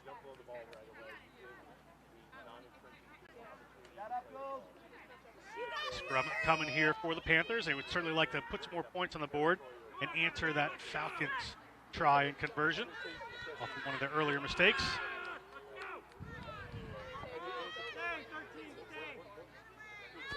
There is back from Bacon to Anderson. A little bit to Maggie Burns there. Maggie Burns puts it to her center partner, but she's taken down as Larson.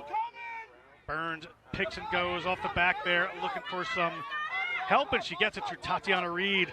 There's Ciara Stannerson-Edwards. There's that power again.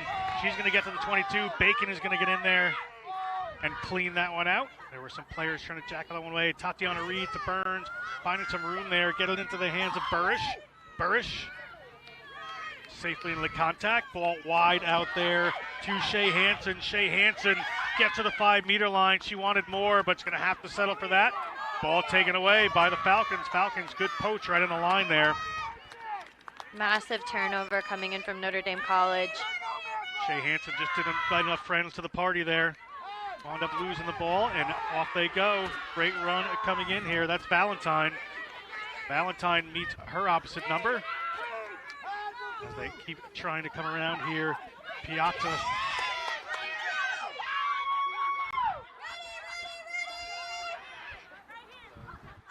Ball back to Mateo. See what happens with this kick, because this is one powerful runner. Ciara Stannerson-Edwards. Player has a hold of her jersey and gets through there. Big counter rec coming in. Great work by the Falcons. The Falcons starting to pour it on here as the second half happens. If they can move it to the right, they've got numbers.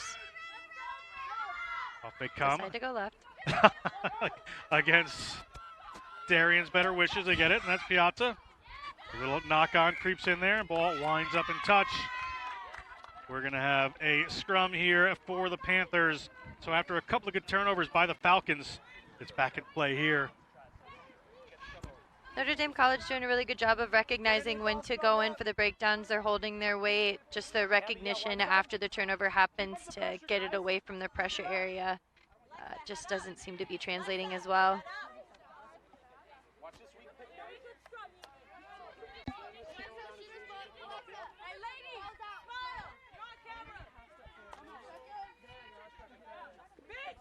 No early push, guys. Don't let them draw a penalty. Don't let them draw it. Referee listening to the props there, going to wait just a little bit to bring this together, make sure they're good. Good communication from the teams there as the ball comes in here from Henderson. Bacon has the ball at her feet there. Bacon is going to have to do something here as attempted turnover there. But the ball back to Henderson to Reed. Reed, that crossfield run, just draws people in. Burns gets a good offload away into Price's hands. Price taken down.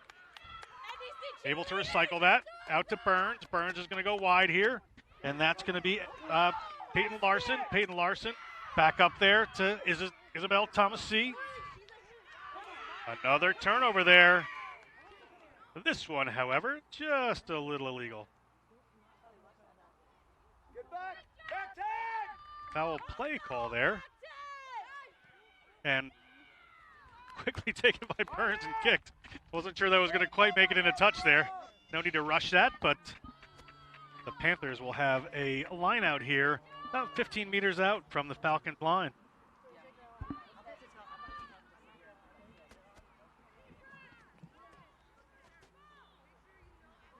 Hey, watch the ball!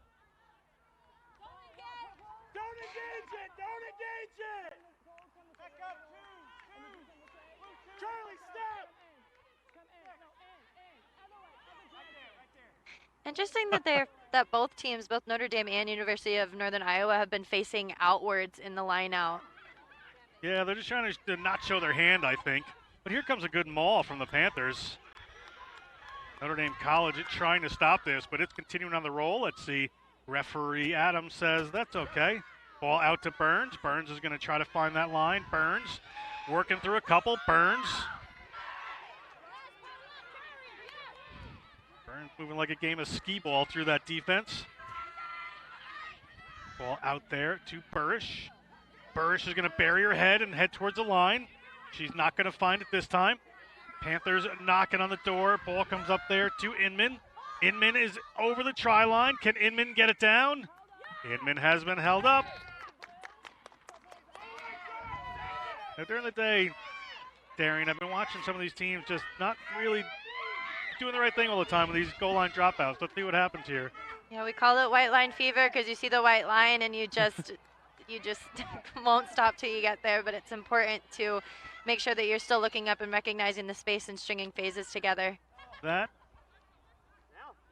has gone 5 eventually. That works. It worked. One of those players from the Panthers might have wanted to jump on that ball, but nonetheless, the Falcons will be happy. Ball back in hand. And that one bounces back the Panthers' way. Maggie Burns right in there to cover that one over. Ball out there to Bacon. Bacon met with a big contact with a high tackle, so they're going to have a penalty coming here. And a lot of penalties hanging over the head of this team. There goes Maggie Burns. Maggie Burns thought she was headed in for a try, but there's an injury here, so referee Adams is going to bring us back.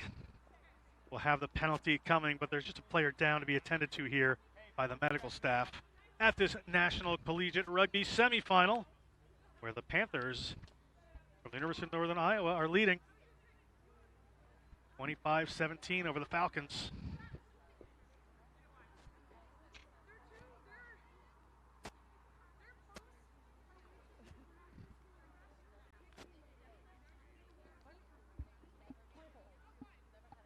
"24 minutes ago, according to the referee." There's 2 people that are in these crazy. I think right now, because of how close the score is, it's really going to be a matter of who can maintain the pressure. Notre Dame having to put the pressure on University of Northern Iowa, and University of Northern Iowa having to take the pressure off.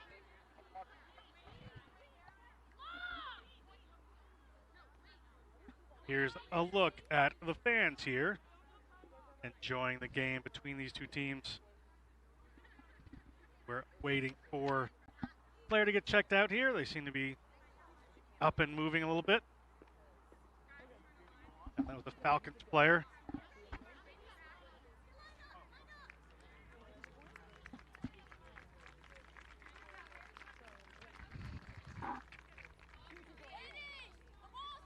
And a penalty right in front here, so smart play here. Emma Bacon is going to take a shot at goal.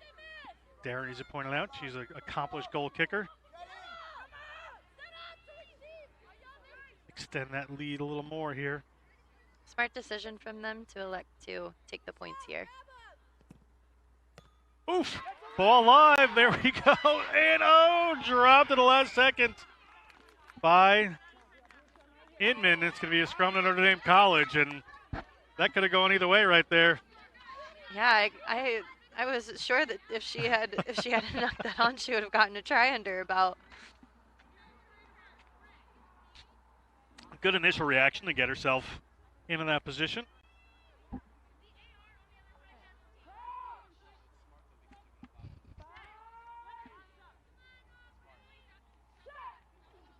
Scrum together here at Notre Dame College, getting the ball in with Boeing.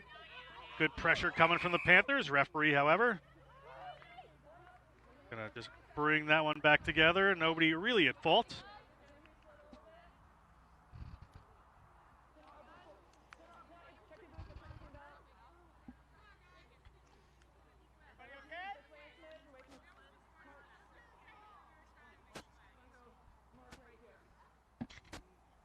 Very much appreciated sympathy from the ref to shift the scrum over from a muddy region. Yeah, they want to play with clean grass here. See if this one comes up better as Notre Dame College deep in their own zone.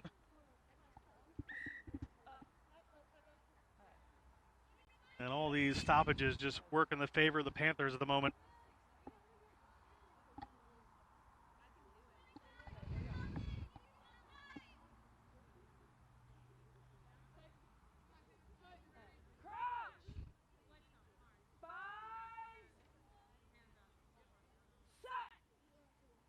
Bit of powerful hit up there by the Panthers. The Falcons stable and steady. Ball back and kicked into the middle of the field for them to chase. Down into the hands of Stannerson. Edwards in a good position for that. She's coming back across, looking for some place to run, but a crossing coming back across there. A little mistake creeps in for the Panthers. The Falcons now outside of their 22. Gonna go quick, and on the run they go. A little hold there, up into the hands of Abby Rose, and Abby Rose just shoves the first player off. Ball out there to Persiak. Persiak met by a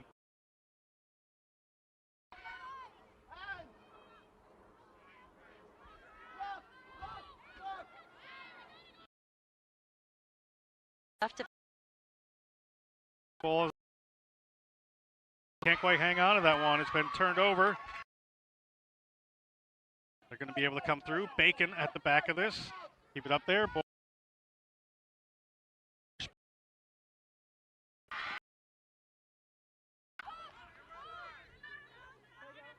Works that one back. And it's taken away there by Notre Dame. A lot of turnovers coming in here. They're not securing the ball quick enough. And a nice move there by Mateo to change the field and push that one down. The chase is on. Stannerson Edwards at her own line, able to scoop that one up. Well done. Stannerson Edwards hands off the first defender nearly. Just a hold of the thread in the bottom of her jersey. Keeps it down, but turned over.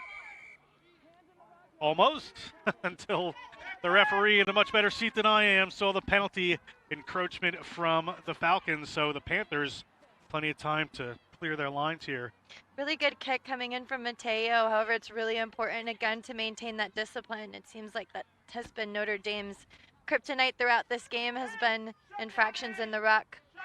So it's very important to continue to keep the momentum going by maintaining your feet and watching your hands in the ruck.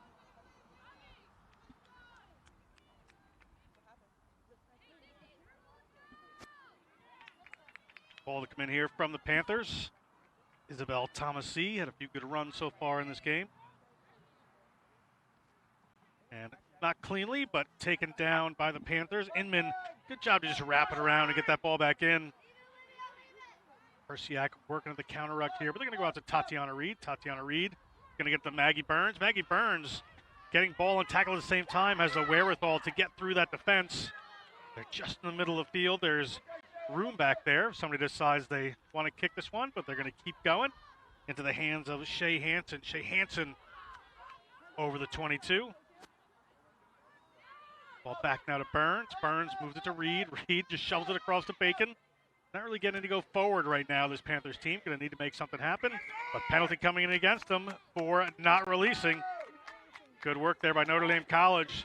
Points on offer. Here comes Persiak. Persiak just sits it down.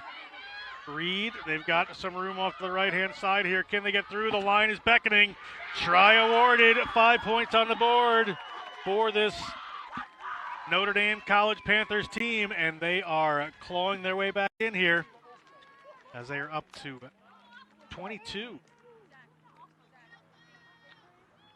That missed kick from Bacon could play here. 3 points were really on offer. We could have a 1 point game after this kick. We'll see how it goes. This is a very kickable kick as well.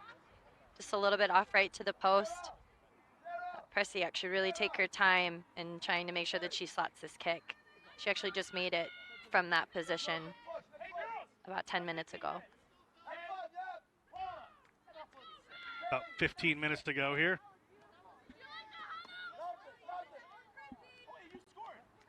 It's like angry coach.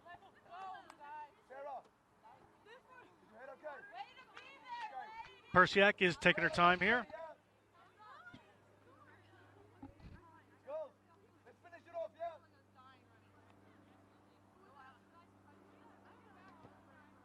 Persiak up high and just slides off the post. But we are at a 3 point game here, where it is 25-22. The Panthers leading the Falcons. Really big momentum shift. Notre Dame College is showing a lot of resiliency, which we've seen time and time again throughout today. 15 minutes to go, roughly. The late fitness in the game certainly can be a factor here as well.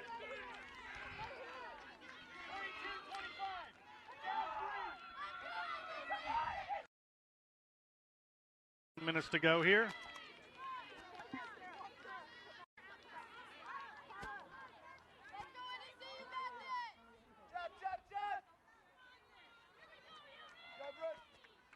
Here's the ref, Mike. Some of the players telling Emma Bacon to let's make sure we're smart about this one. And nice high kick off to the right-hand side. Valentine gets the ball in her hands. She gets Aubrey Burrish, and she is hauled in a touch here. Good play by the Panthers. Going to be their attacking line out here.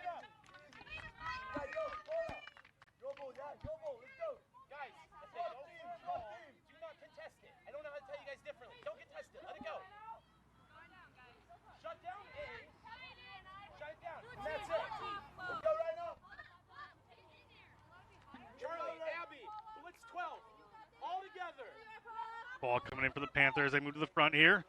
Not clean, but they have it. They're going to have to keep this one in. And player in touch. Going to be turned over there. It's going to be... Oh, never mind what I'm saying. Referee Adams says that we're going to have a free kick here for a tunnel encroachment, just meaning the Notre Dame College player stepped in a little quickly.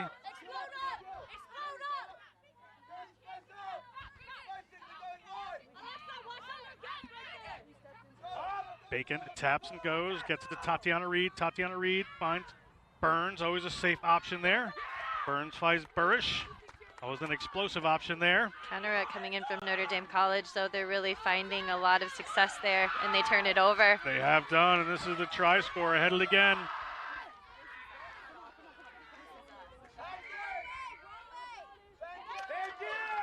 The Panthers up against it here.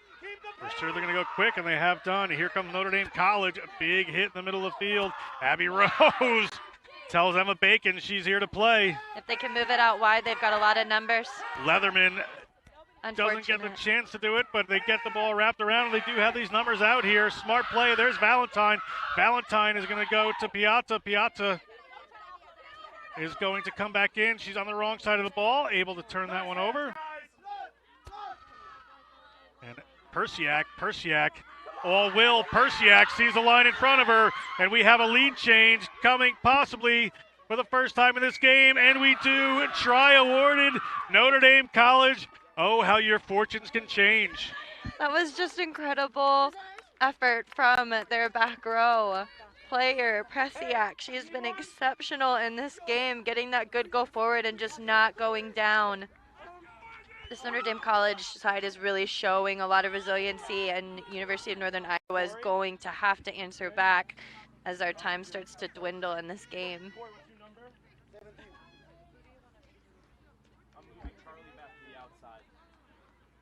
Kick to come here. Persiak is going to have to try to convert her own kick here.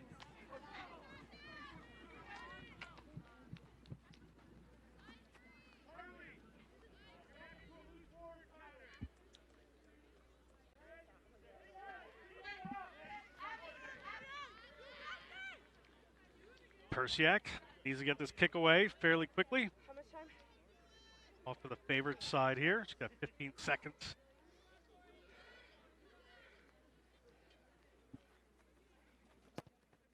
And it shifts that one and gets it across. That could be telling there. Taking the lead are the Falcons for the first time in this game. The Panthers, you could see them just huddled up there talking about the things they need to do. I'm sure they are not ready to concede at all. As you can hear a lot of rugby savvy smarts coming from both sides. Both Maggie Burns and Persiak were telling their teams to slow it down, but it's nice to see how quickly the momentum shifts. Now the Panthers are having to put the pressure on. 29-25, Bacon puts a high one up there. Well taken by Leatherman. Leatherman gets that one down. A little renewed spirit here from this Falcons team. They look happy to play. But hauled into touch. Opportunity here, just 4 points down are these Panthers, and they'll have the line out.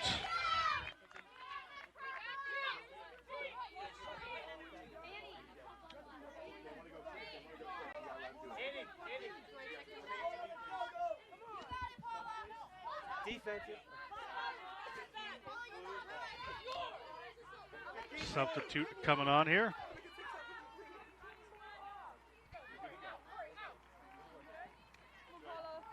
Change there. We're all good to go.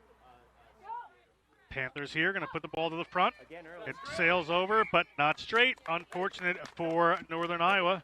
They're closing again early, yes. But early movement in by Notre Dame. They're going to go quick with Butterweg. She's ready to go. Gets the ball out there to Tatiana Reed. Maggie Burns has the ball in her hands. Maggie Reed always that delayed pass. Burrish taken down by the first tackler. A rare thing to have happen for her today as the ball comes back there to Standerson Edwards. Into contact they go with Emily Price. Ball's alive. They need to do something with this. They're looking for Burns as a playmaker. Emma Bacon is going to take it into a crowd of Falcons defenders. Here's Maggie Burns again. Maggie Burns at the delayed pass. Gets the ball through there. That is Peyton Shute. Can she step around?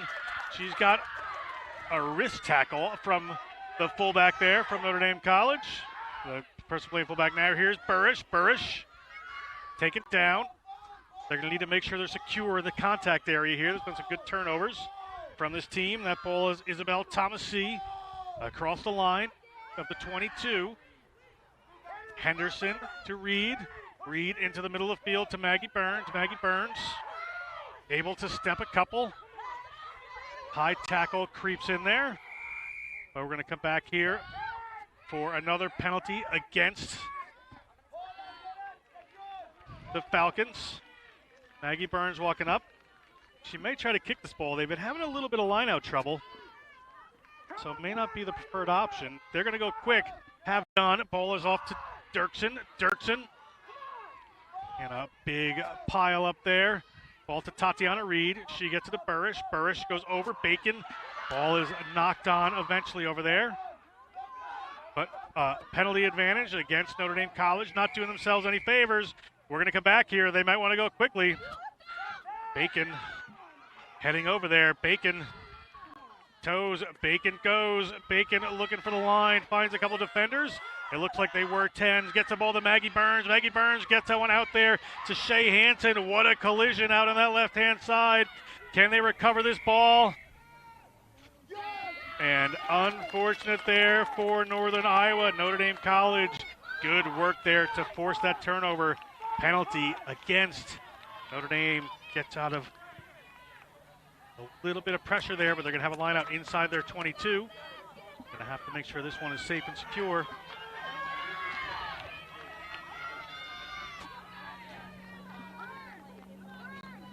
Notre Dame has done a really good job of recognizing the spaces that the Panthers were attacking earlier in the game, and they've done a good job of closing down that space and bringing the physicality.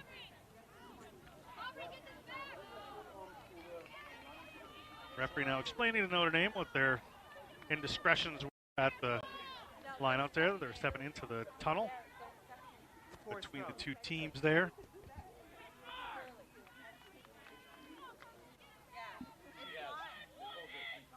Notre Dame. Ball up and one cleanly. Well done. They're inside their own zone. Get the ball there to McCormick. McCormick into contact. Still alive here. And a little slip there by Mateo. Avinia Mateo. Unfortunate knock on for the fly half. Good attacking position here. And Mateo from Murrieta, California. Business marketing and entrepreneurship major, a senior. Just an unlucky little handling of the ball there. Again, 4 points here. 29-25. Team that's trailing currently has the ball. This is a very big scrum for both teams.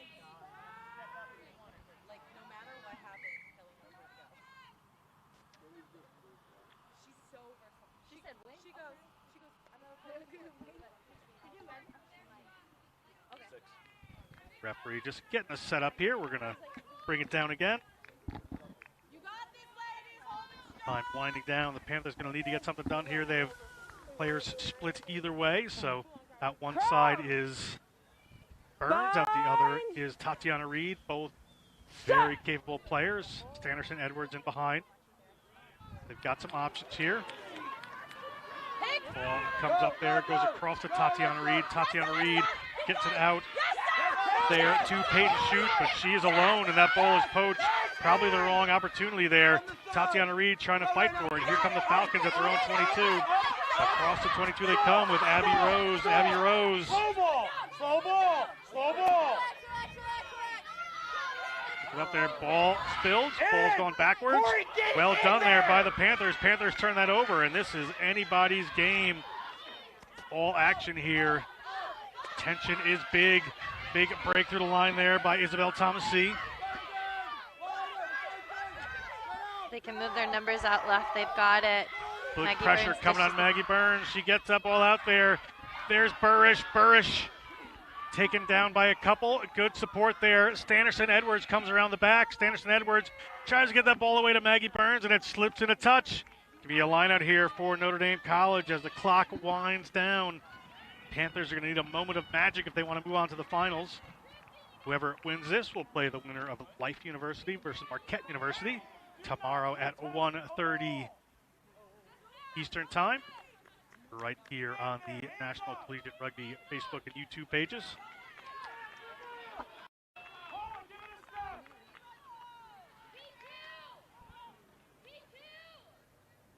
Ball taken away. Good work there by the Panthers. They are keeping it alive as the ball comes back out to Tatiana Reed, giving it to the ever-capable Maggie Burns. She gets to Burrish. Burrish does what she does. Takes a couple people with her and opens it up. Standerson Edwards. These players have to work with each other there. There are a lot more defenders than there are offenders, but look at that. Who is it? It's Peyton Shoot, and Peyton Shoot puts her team back in the lead as things wind down here. The sophomore from Decorah, Iowa. Great play there, and great work touching down that try.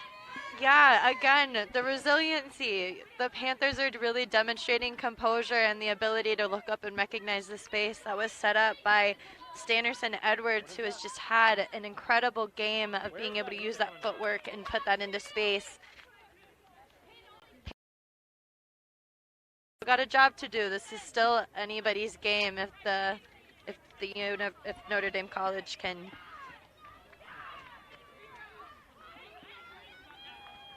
They're going to take their time about this kick, and as you said, this is still anybody's game. Notre Dame College, no intention of letting off at this point. I do not know what's going on right now.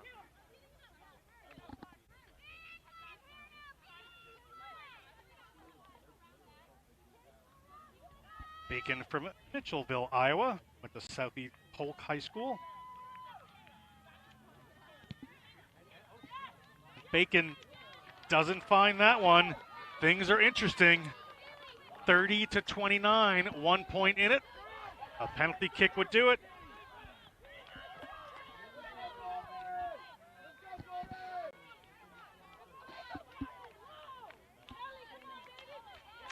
Four minutes to go in this contest.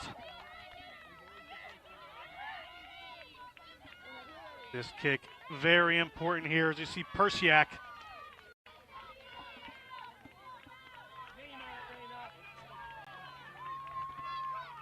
Persiak puts a little dribble kick in there.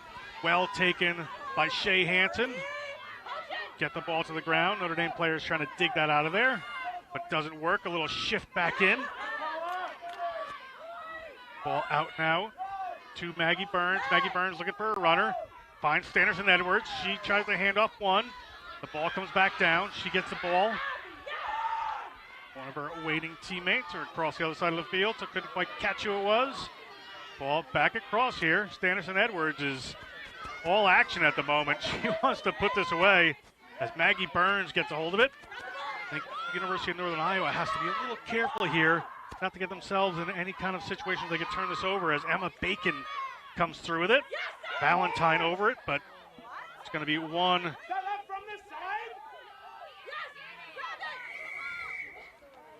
Penalty coming here for a player offsides coming in from the side against Notre Dame. I think you would have to imagine the Panthers are going to take their sweet time about this one, Darian.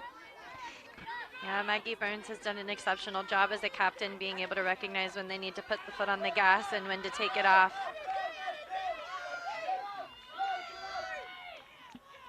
Ball up there into Tatiana Reed's hands. Tatiana Reed taken down. Gets that ball back there. Henderson moves it out. That is Shea Hansen.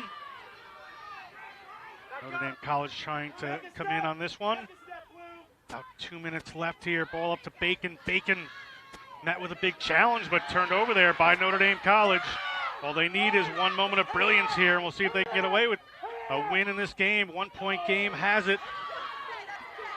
Ball up to Corey Dawkins. Corey Dawkins, Might have been the stripped in reserve, the has been contact. stripped of that ball. Tremendous work there.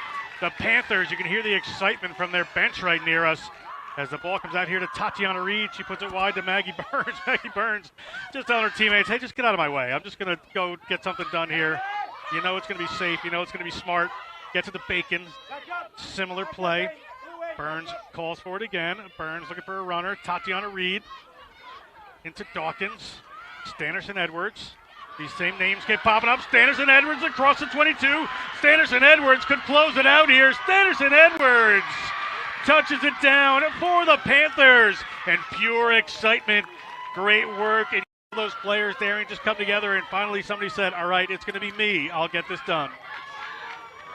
Yeah, I think that now they can kind of feel a little bit more comfortable with the fact that they've just slotted in 2 tries in the last 10 minutes. Notre Dame College is really going to have to answer and put a lot of effort in. But it's been a lot of back and forth between the 2 teams. This has been a very exciting match to watch. 35, so it's going to be 6 points right now. So this kick, huge, depending on whether this Falcons team will even have the opportunity to come back. Block riding here for Bacon. Very important for her to take her time. They have the time on the clock. I've been avoiding the bringing home the bacon joke all day here, so. She's bringing it home. And a little bit to the right. She puts it a little bit to the right-hand side. And we're still in it here. Notre Dame Falcons need a converted try to win this one. An unconverted try does not do it. We have an exciting last play here, according to the referee. Nice play, guys.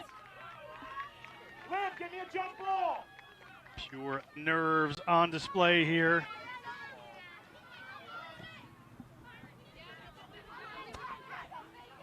Ball down there from Bacon. They're trying to steal it away. Somebody has got to just get this ball into touch. University of Northern Iowa, I don't know if they realize this is the last play. Kick this ball out. The Notre Dame College really coming in there and trying to turn over this ball. Persiak trying to get over. Persiak reaching over and penalized coming in.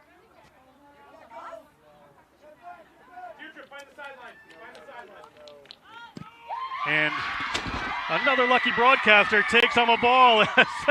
You didn't see that as Darian, my coworker here, catches it. And we have a semifinal winner and a last minutes of glory there for the University of Northern Iowa. Has overcome by 6 points, 35-29, Notre Dame College. Great game there, pure excitement. Darian, last thoughts? Beautiful game. Resiliency demonstrated from both teams. This was an extremely physical match. Both teams should be very proud with their efforts that they showed today. And a lot of players that stepped up. Okay, you heard that. It is going to be 3 o'clock, the other semifinal between Life and Marquette. The University of Northern Iowa, the Panthers pulling out over the Falcons Notre Dame. For Darian Lovelace, this is John Broker. We're going to come back with more action in just a bit. In our game, we play with our hearts. We don't play with sticks, bats, or gloves. We don't wear shoulder pads or helmets. We keep playing when it hurts.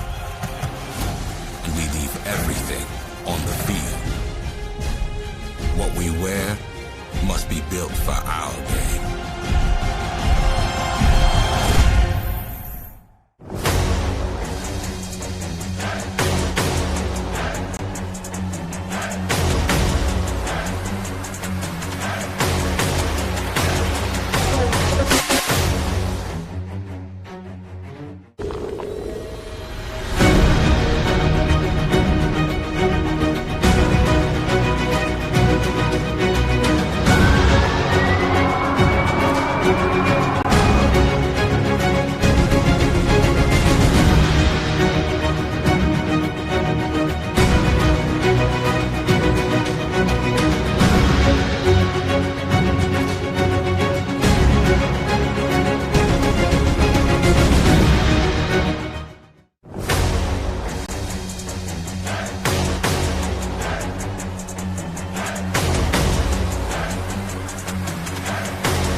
University and college rugby teams. Save 50% on your next custom Rhino Rugby team kit order with a sponsorship from Penn Mutual. Your design, your logos, your colors.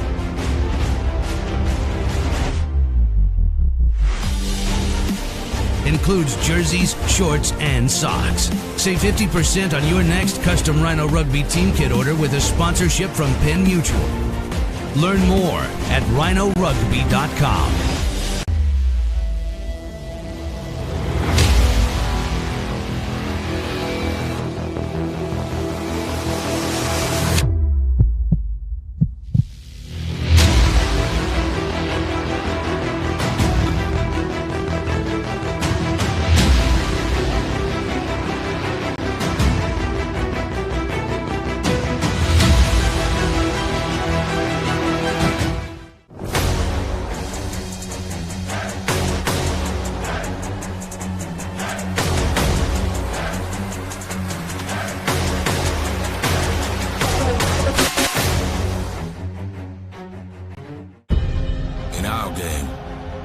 play with our hearts.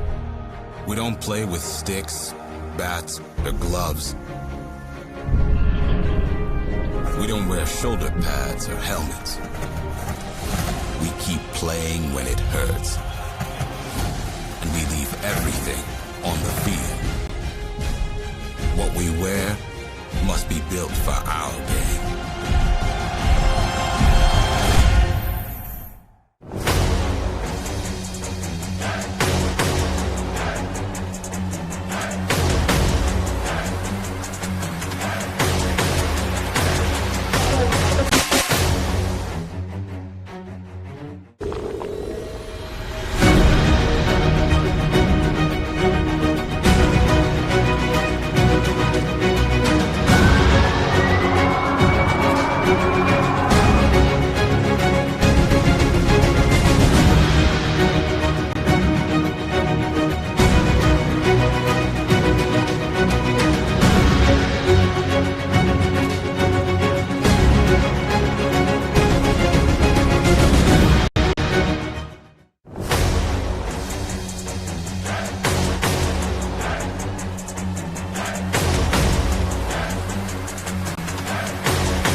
University and college rugby teams.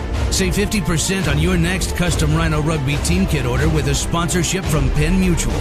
Your design, your logos, your colors.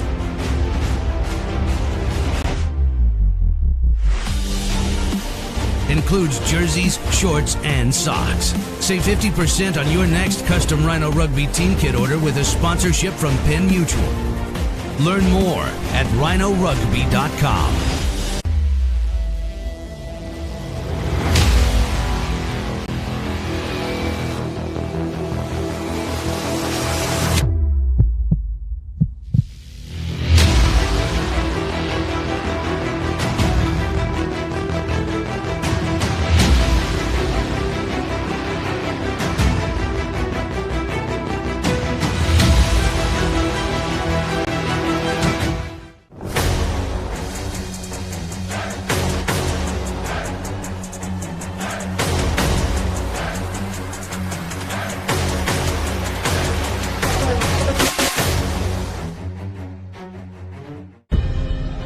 game.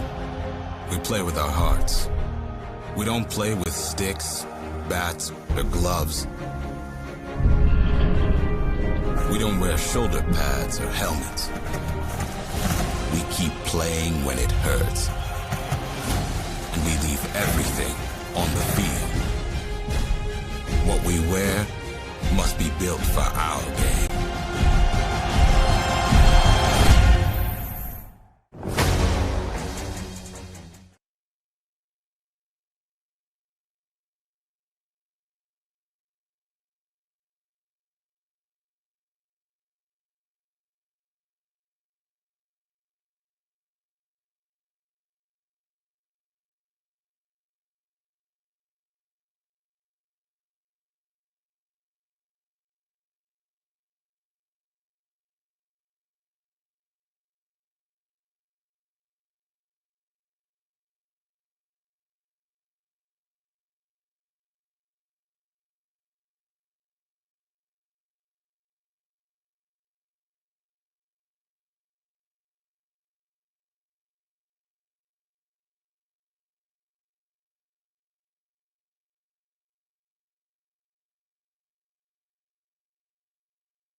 our game, we play with our hearts.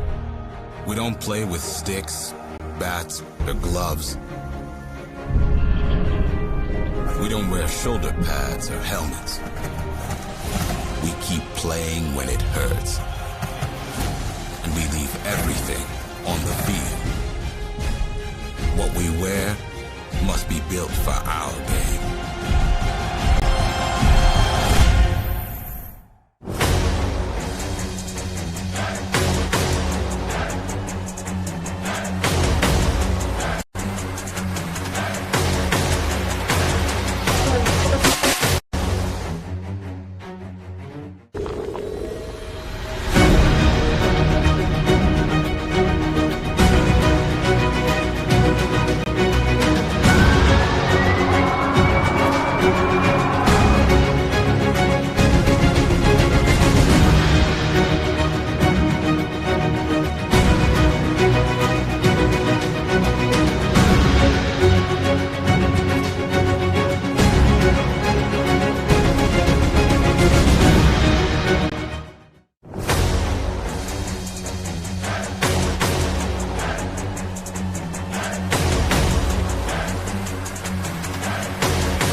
University and college rugby teams. Save 50% on your next custom Rhino Rugby team kit order with a sponsorship from Penn Mutual. Your design, your logos, your colors.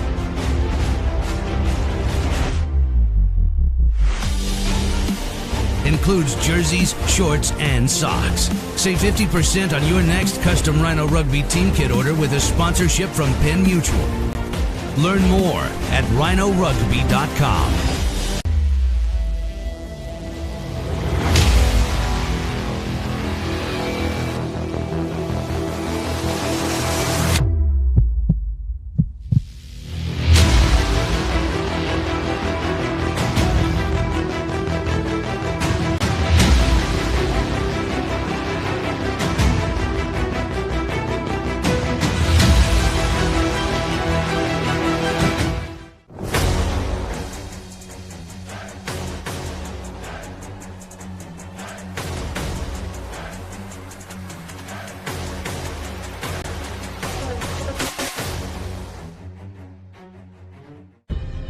In our game, we play with our hearts.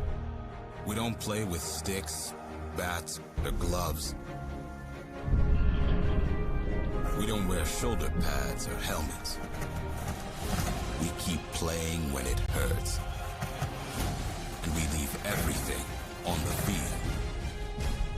What we wear must be built for our game.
who should get what. University and college rugby teams. Save 50% on your next custom Rhino Rugby team kit order with a sponsorship from Penn Mutual. Your design, your logos, your colors.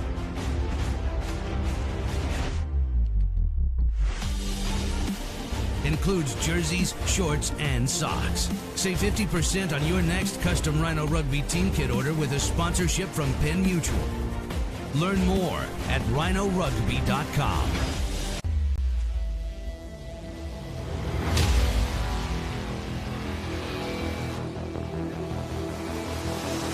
I can see Austin. He's got his camera.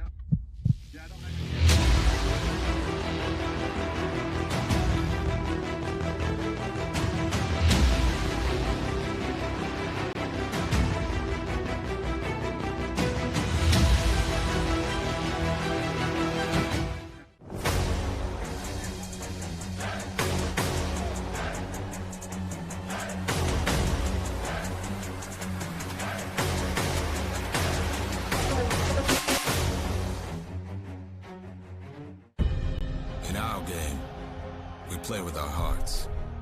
We don't play with sticks, bats, or gloves. We don't wear shoulder pads or helmets. We keep playing when it hurts. And we leave everything on the field. What we wear,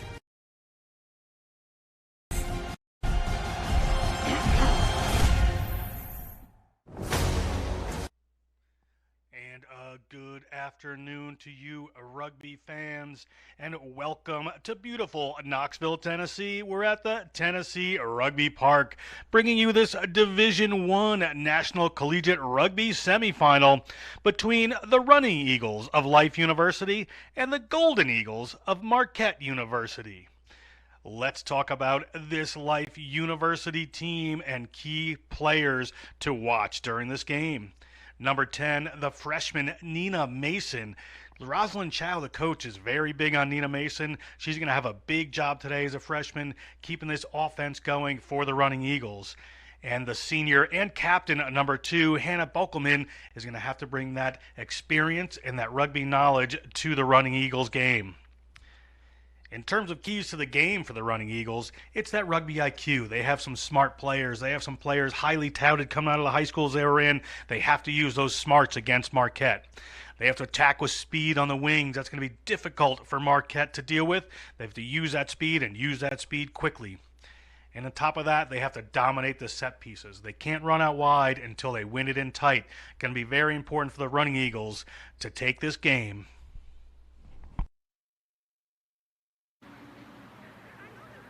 And that is the Life University Running Eagles. Let's talk about the Golden Eagles from Marquette. Some key players as you see the team start to enter the field. On the left there is Marquette in the blue and gold from Milwaukee, Wisconsin. Some key players here are going to be Kayla McQuestion. She comes from that Catholic Memorial legendary high school program in Wisconsin. She is going to be a big leader for this team. Very important and very, very highly regarded player so far, along with Evelyn Mitchell, the number 9, Evelyn Mitchell, also a high school rugby player to keep this Marquette team moving and patrol things around the breakdown area. And with the onslaught of an attack they're expecting from the Life Running Eagles, Grace Giseli is going to be very important at fullback just to maintain that defensive integrity for this team. The things this team has to do, Marquette, is really just shut down this offense. They have to shut down the wide play of the Running Eagles. They really have to be tight around the fringes there and just keep it locked. And they have to take their opportunities when they can get to it. Those are the keys to success. And I am John Broker. I am joined by Darian Lovelace for this final semifinal of the day between Life and Marquette. We have a great game coming. Yeah, very exciting stuff. We've seen a lot of physicality throughout the matches today, and that's going to be no exception to these two teams coming in for the final match. I'm sure that they'll bring a lot of energy and a lot of high rugby IQ to the games. Very exciting stuff from both teams. We just have a great game to come here as you just take a look at the teams just getting ready to go.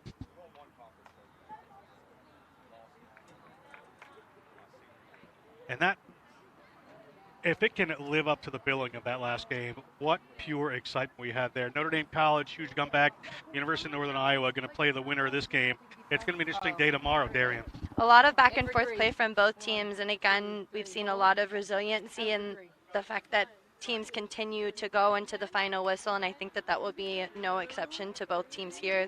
Both teams have a lot to play for, have a lot of good skill, and we'll see it come out on the pitch today as we saw in that last match. See the Marquette team there.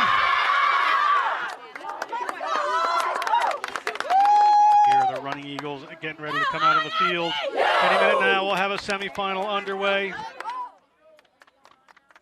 Rosalind Chow coaching this Running Eagles team. A lot of depth.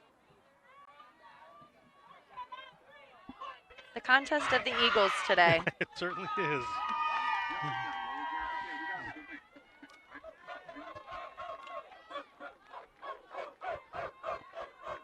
We have a look at the teams entering the field of play there. Today's game is going to be refereed by Nigel Platt. Assisting him is going to be Michael Cho and Abby Tobias.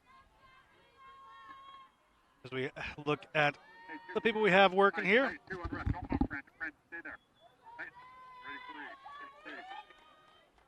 Is Nigel Platt ready to get the ball going. You see Marquette there. They are wearing the navy blue and yellow. This team from Milwaukee, Wisconsin, ready to kick off. It's like a Claire Craft to kick off for the Golden Eagles. And in the very bright yellow is the Running Eagles. Our game is underway here. A little bit of a bobble ball comes down to the hands of Angelina Niu. First run to the Running Eagles. Down goes Ali Zoda. Ball across here. Big hit attempt coming in there. Ball is at the line. They're going to be able to hang on to this one. That's Sarah Borsum. Ball out into a waiting set of forwards there. Hannah Bockelman.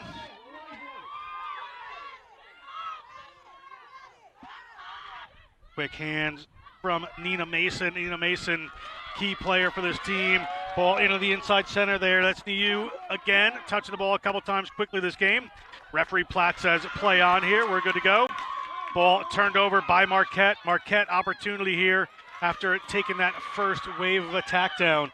Ball in the hands of Kayla McQuestion. We talked about her just a minute ago. She's going to be a key player for this Marquette team. Up to the number 5, Riley Rand. Riley Rand into contact. Ball across here. Good defense coming out. A lot of life defenders around there, and ball turned over. Referee Platt says, let's play. The Running Eagles move it out to the left-hand side here. Nice little holding pass there from Moala. Balls to the number 8. The number 8's going to find an early time across the line. That's Tanessa Taulua. And a try awarded. First 5 points to the Running Eagles. Happens really quick. Yeah, very good turnover from the defensive line, and they were very quick to move the ball away from the pressure area around the breakdown. Tainessa Taulua. She does a very good job of cutting inside and recognizing the space and seeing the drift defense. Life University, one of those programs that draws players from across the country. And California, Carson, California, where the number 8, Tainessa Taulua, is from. And again, does a good job of cutting back in the ball in one hand and then shifting over to 2 hands and then dotting down in the sticks. Nina Mason from Doylestown, Pennsylvania, a freshman playing fly half. She was the kicker for her high school football team, so she knows her way around a tee here, as well as kicking and rugby team and being a high school American. Lines this one up.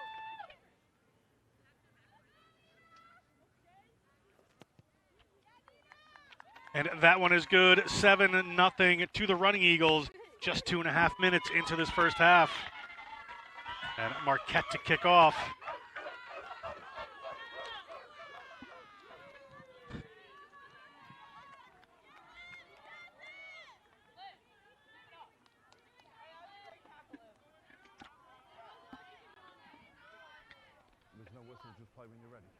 Screen.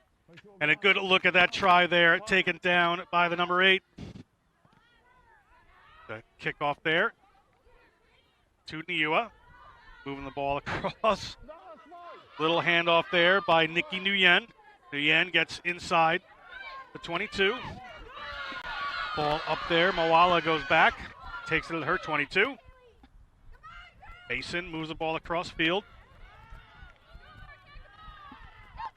Good for some runners there. She's back up and running. Off they go. The running Eagles try to put just an extra little pass in there. Doesn't quite go to hand.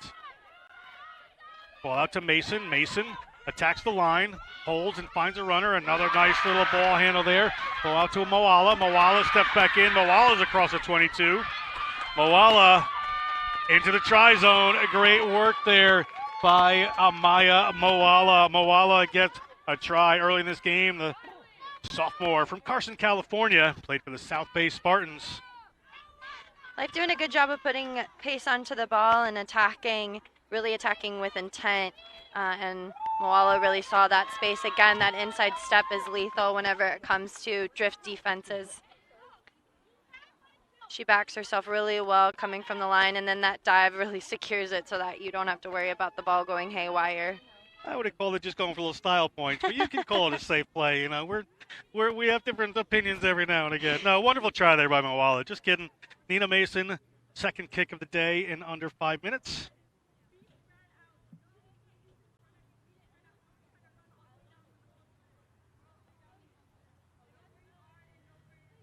Mason lines it up. He's going to look at the try scorer there.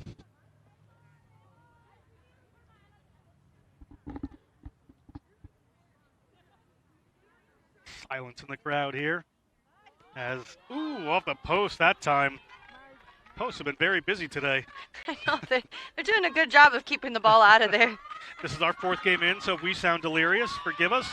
But there's been a lot of interesting games here today at the National Collegiate Rugby Championship weekend here in Knoxville, Tennessee. This beautiful Tennessee Rugby Park.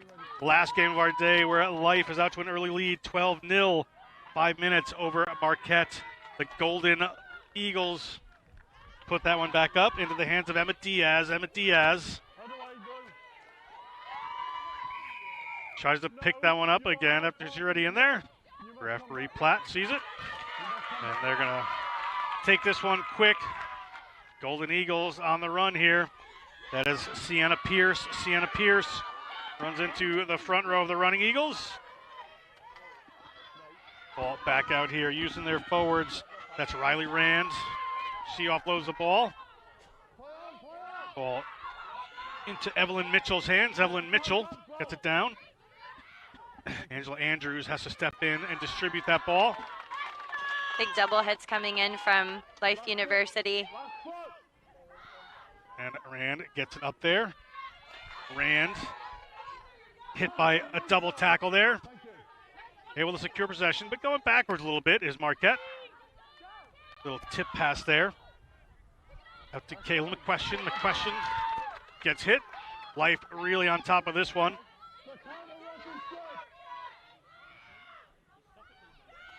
And a hit out there again on Riley Rand. Keeping the phases, but steadily moving backwards. Eventually this turnover had to happen, and that's Emma Diaz. Emma Diaz gets the ball into the hands of a waiting teammate there. And there's Moala. She's already scored one. Moala is going to get a second in a row, and we are early tries here raining down from the running Eagles. And Moala, just a nice little step there.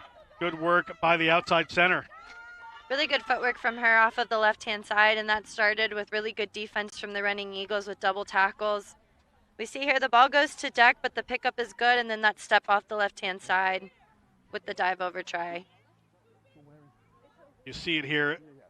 Ball comes in behind, but Moala has runners outside, but she spots that inside space, just make it a little easier for a kicker there and not draw the defense across. Good footwork, good step off the left there.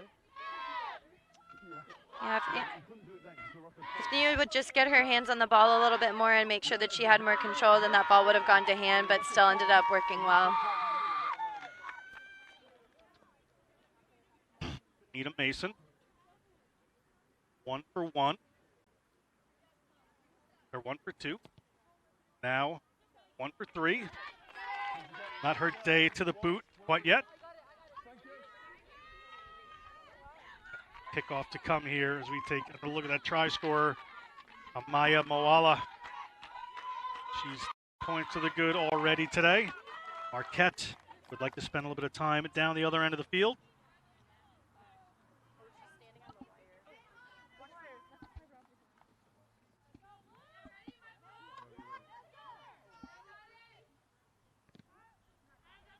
Another kickoff down the middle there. Ball quickly moved into Diaz's hands. Zoda. Ball moved back, taken by Marquette. Marquette, that's Haley Weeder, takes it into contact. Ball moved quickly, knocked on, unfortunately, by Riley Rand. Referee Platt spots it. We're going to have a scrum advantage they had. Going to be a blue scrum here. This will be the first scrum of the game.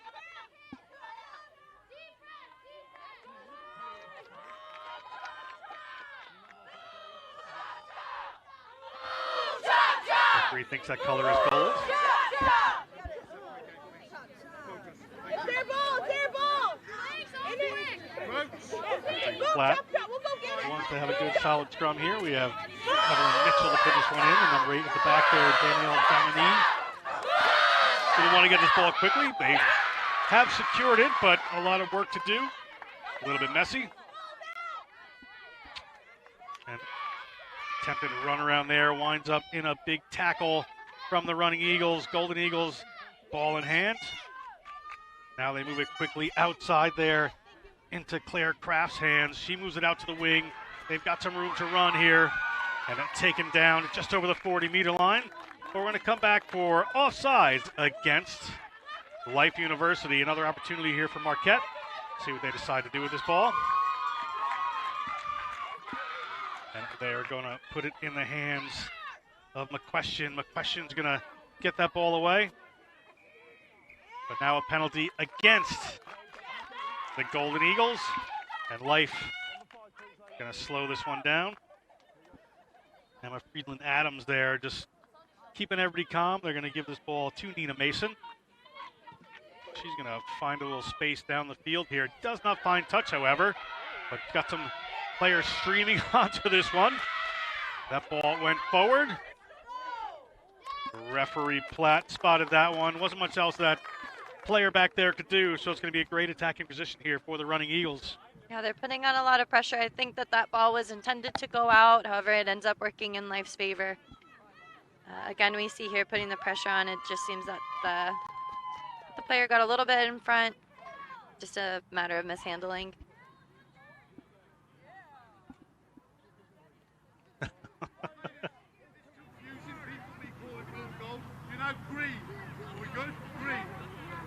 The color palette we see in front of us, referee Platt has decided that it's green that Life is wearing.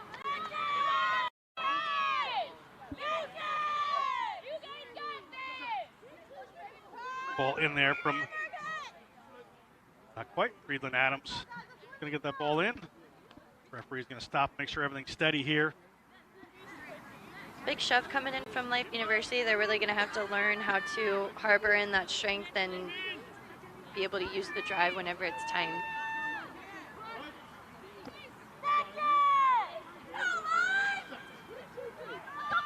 Life ball in here.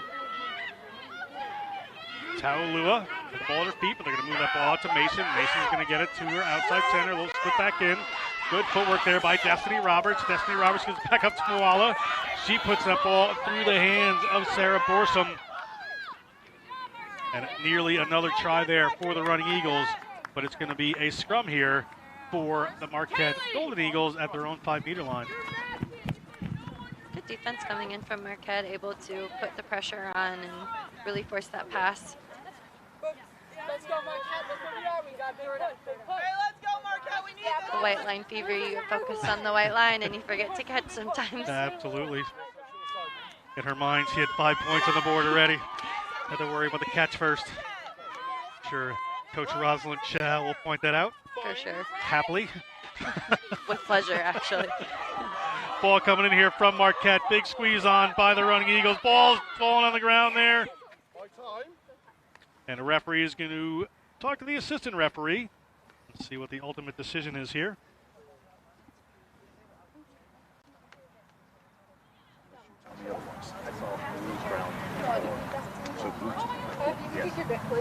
Right, I'm going you because you were backside. No, sooner. Okay. Yeah. Time's back on. The referee's Take decision in here. by blue, rounded by blue, green scrum, 5 meters. Not the result Marquette would have wanted there as we're taking a look at it. Really good pressure coming in from Lakeview scrum to push them back. Just slips out through the back. Ooh, that was close. Very big call from the ref. Yeah, assistant referee said they touch it down. He was right there. So his call, of course, stands. I think she might have gotten underneath, but I do think that that Marquette did a good job of grounding that ball quickly. However, Taulua has the ball at her feet. Ball's tried to get out there to Mason, but a little bounce, a little wrap around for Mason. We're going to come back. Looked like there was a knock-on in that contact. Going to be a scrum here for Marquette. Good defensive effort from Mitchell. Able to really put the pressure on Fredlin Adams at the back of the scrum. Spending a few minutes here for scrum aficionados who just like to see a few in a row. We have another look at the knock-on here.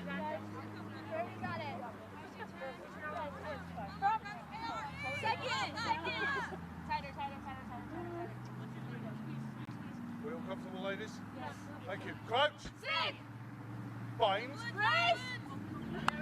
Set. And we're together here. Marquette gets that ball in. Big drive from the running Eagles. Under pressure, but ball taken away. Ball into the hands of BU. Mason moves that one out to Destiny Roberts. Unselfish. Destiny Roberts puts out the pass. And the try is coming there for Lyric Greenhill Casados. Another try from the running Eagles. Just simple hands across the front. Great work. Yeah, we talked about them attacking with intent. They're very lethal with ball in hand, and the ability to move it across the field and being able to dot it down within the wing's hands is an exceptional skill. You can hear the fans there as they're taking a look at it. Ball just across. See Destiny Roberts just puts that pass away. Greenhill Casados, an easy walk in. Destiny Roberts probably could have scored on her own. Does a good job of bringing in that last defender and really attacking her, which leaves a wide open space. But her job's not done until she gets the pass off, as we can see here. Does a good job of pinning that last defender and then pushing it on through for Greenhill Casados to dot it down. As we can see, the fan base that Life University brought. Much shorter trip than the Marquette team had from Milwaukee, so driven up from Atlanta, probably about 3 hours or so. Mason back on song, and we're at 24-0. Life leads Marquette here in the semifinal.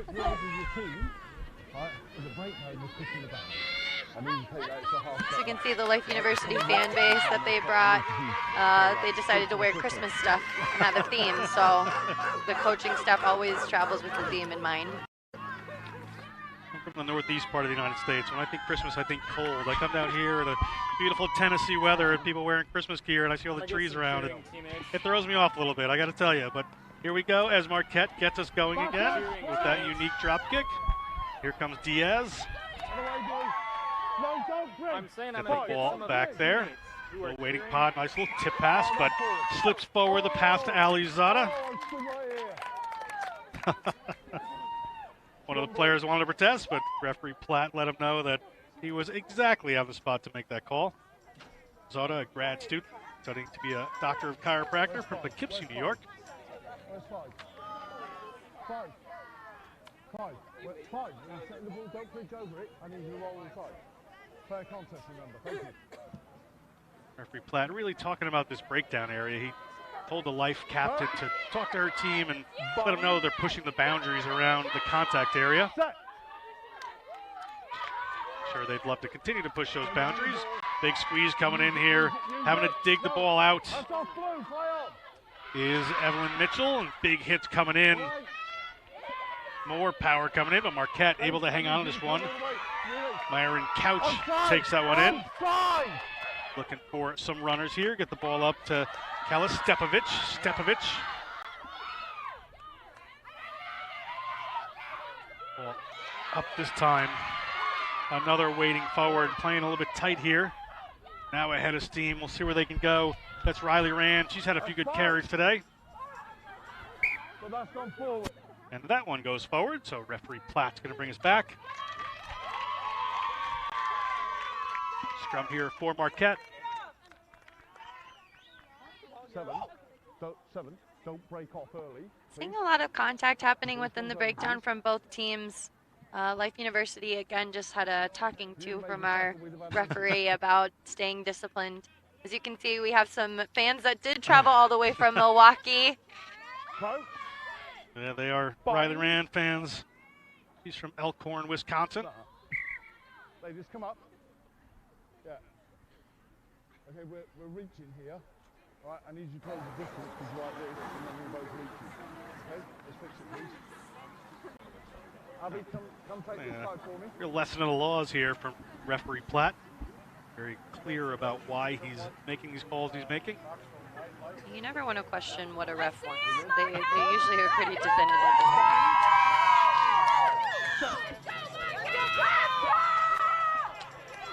Marquette under pressure again. They get that ball out. Ball out into Andrews' hands. And a gap opens up there, and off they go. The inside center takes a big hit. But Beater had a great break there, found that space. And that one off the knee, so we're going to take this. Running Eagles ball. Getting their offensive shape back, but ball goes in behind just a bit. There is Diaz again. Mason, ball in hand. Puts that ball wide to Moala. Moala's having a great day. Daphne Roberts just couldn't quite handle that one. Ball rolls in a touch. Line out here for Marquette. As we just hit the 20-minute mark of this first half. Taking a look at this one. Yeah, Moala sets it up pretty well. It does hit hands. Just making sure that you are having your target up sooner is really going to make it so that the ball is taken in well. Couch to put this ball in. Don't cross it. Are we good? You set your own. Do you think she'll listen? Yep. Well, it has Prop to be never played. does on a line-out. We shall see. Marquette does come down with that ball, however. The ball moves out there into the hands of Andrews. She's got it out into the centers. That was Grace Zelli. Tough road there. Gets it to their outside center. If they're able to move it back to the right-hand side, they've got numbers to burn, and there's also a prop against a wing, so that's a little bit of a mismatch. Question took that last one in. Mitchell moves that ball along. Few good phases coming together here for Marquette. Ball slipped forward there. Referee Platt right there to look at it. Just hand it on. So it's going to be a scrum here for the running Eagles just outside of the Marquette 40-meter line. Here we see Moala putting in a really big hit, causing her to have to pass the ball forward.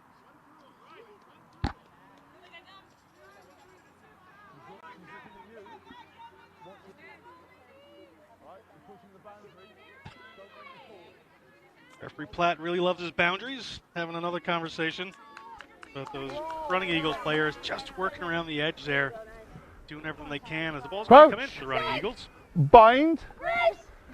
Friedland Set. Adams from Meridian, Idaho, to the Rocky Mountain High School.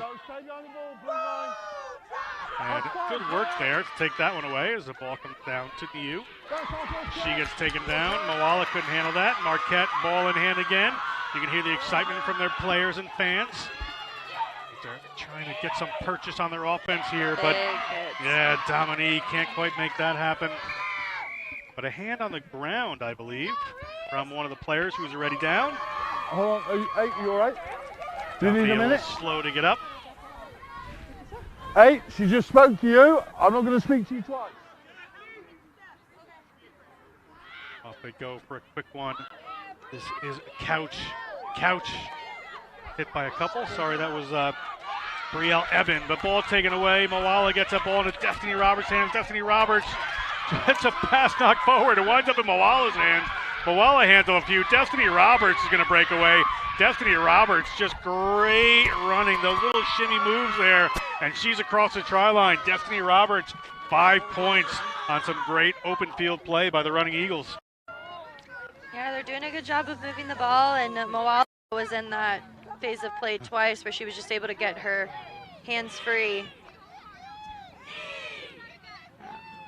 And it all started with you have to be very careful with the ball carrier. They do a good job of moving it away. Des works around. It was almost an intentional knock-on against Marquette. But wound up there, and Moala just great footwork to find that space. Destiny Roberts finds a try line, no problem.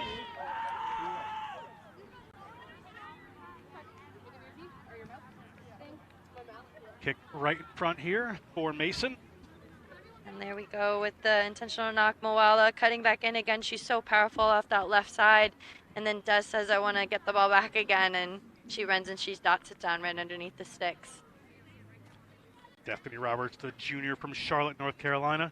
Played with the Charlotte Tigers before joining the Running Eagles.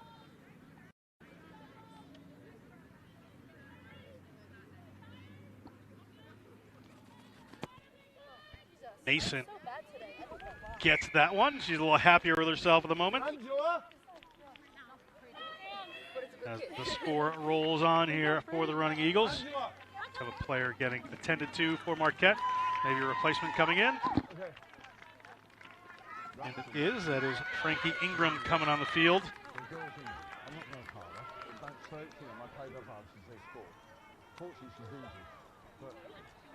Yes. But she's just gone off injured, so.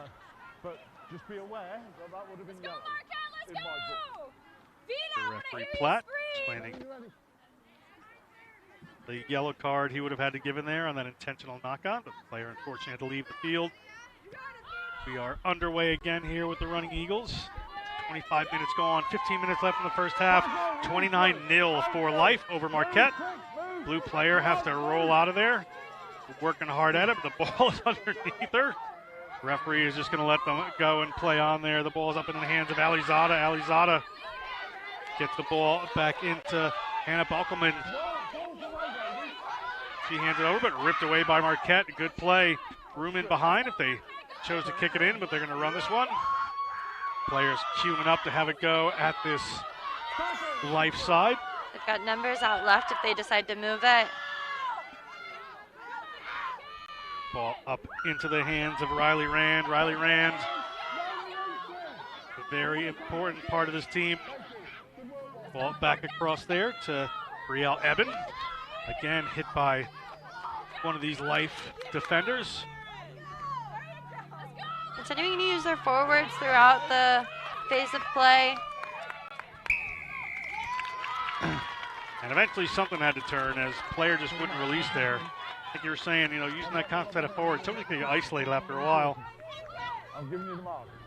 After you use a forward pack within the phases 4 or 5 times, you're bound to get a turnover with the disconnect. And the scrum half for Life University, Fredlyn Adams, does a good job of getting in that space. Yeah, with 8 forwards, you send in a pot of 3 and a pot of 3. There's only 2 left. Somebody's got to get up there. Those numbers do just run out at some point. As we can see here, just a little bit of disconnect.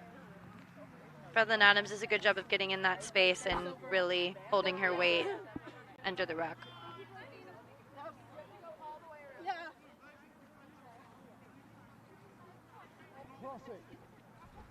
Green, you set your own line and gap. Ball coming in here for Life off of that penalty. Great opportunity. They have full numbers in the line out here. Cap come down. They're going to go for the driving ball. Marquette, good job holding this one up. They're going to come across, ball in Mason's hands. Mason goes to Moala. Moala back inside to Destiny Roberts. Destiny Roberts steps 1, steps 2, gives the ball to Niu. Niu is in front of the try line. Now the ball's coming across to Nina Mason. Nina Mason puts it wide. Moala. Moala with the hat trick. Center. Moala gets her third. 3 tries for outside center Amaya Moala. And, no try. She got her out of the back of the try zone. Good work there, Marquette. Goal line It's drop like she out gets here. held up, trying to dot it down in the stick. She's got a smile on her face, but really good effort from Marquette to get underneath that ball. Yeah, this is number 8, Danielle Dominique. And it does look like she's able to get an arm underneath there. Beautiful play by her. Dominique, the freshman from Metamora, Illinois. We have a goal line dropout coming here from Marquette. Are we good? Yeah. Did I penalise you? No. Well, there we go then. No. No, it's a goal line dropout, ladies.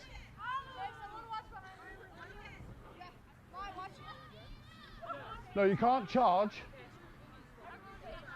Yes. Just like a 22.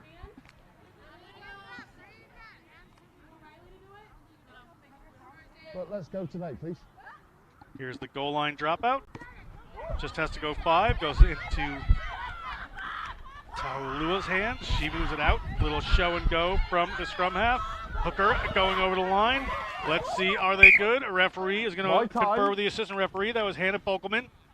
Bolkelman, the senior from Kent, Washington. Played for the Kent Crusaders in high school. I have a hand underneath again here, unless you tell me otherwise. I saw grounding. You saw grounding? Yeah, I saw proper grounding. Okay. Yep. Well, the sun should be in the middle of the chest, shouldn't it? And we wouldn't be having this conversation. Fires back on. Try awarded to Hannah Bolkelman. Another 5 points for the Running Eagles. Just under 30 minutes gone. Just over 10 minutes to play. We'll take another look. Again, Moala got her hands free, and then Fedlin Adams just really working throughout the pitch, and Bolkelman is able to just power through and dot it down. Thank you. Really good conversations happening between the referees, though, and our AR is doing a good job of helping the referee make a decision. It'll be in 16 seconds, it'll be 30 minutes. Because it's gross, put it up in my split your own stick. In 10 seconds. Mason lines this one up. A little tougher kick for the Doylestown native. Doylestown, PA. Hotbed of rugby, played for the Doylestown Dragons. Please confirm that is correct. Thank you. She was also the high school kicker for her football team.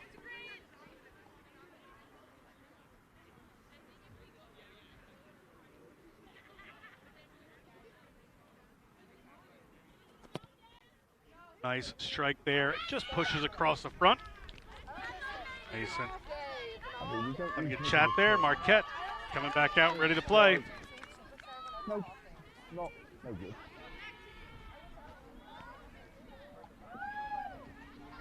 I'm going to give you everything. Hey, let's go, Marquette! Let's go!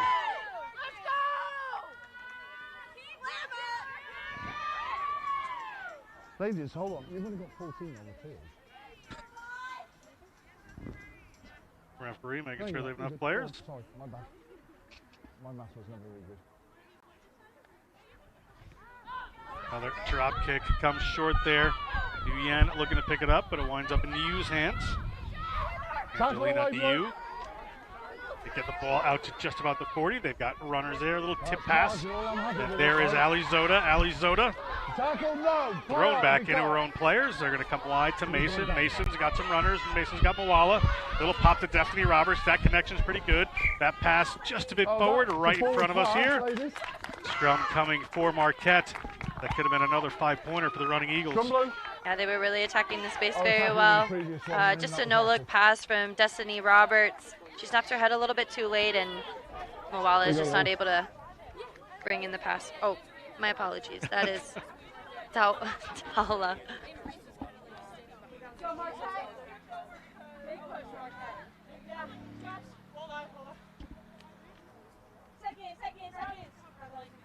I have Marquette scrum here. Evelyn Mitchell set to put this one in. Mitchell, military child, but spent most of her life in Maryland. Steady Played up. for Ashford College, Severance Park High School. Go beyond the holder's feet, same ball. At the back here. I just look at blue, three. Yeah. Good sportsmanship there. Players making sure everybody's all right. Referee Platt wants us to keep playing here as we're about 7 minutes to go in this first half. I don't need the colour, all I need is afterwards. We can discuss that. Just give me the colour and say it 3 times.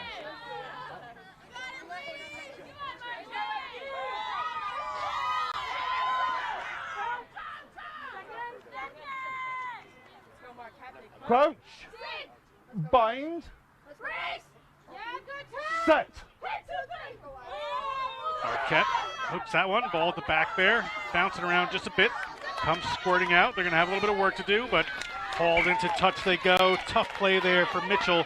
She was under a lot of pressure. Ball's live. They're going to go quick, are the running Eagles.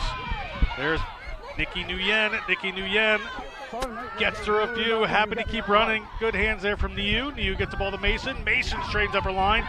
Mason attacks it. Destiny Roberts. Ball just gets left behind her. And it's just a little knock on there. Looked like a certain other try as Nikki Nguyen, the exercise science major from Garden Grove, California, got us started.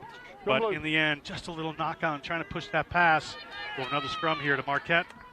I mentioned back shoulder pass from Mason. Just unfortunate interplay between the two backs.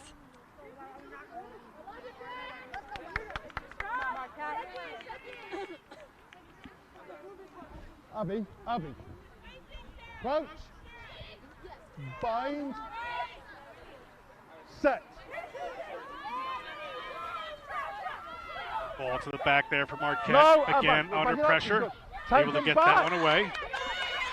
And that is their inside center playing first receiver, Weeder, but she's hit hard and turned over there. Moala gets to the Destiny Roberts. Destiny Roberts gets a nice little offload away and stepping back in. Did she lose the ball? Referee Platt going to have another chat with his assistant referee. We'll see what we can see here. By a blue player. And she looks like life is congratulating her. They thought it was a try. Where's the thumb in the middle of the chest? There's nothing else.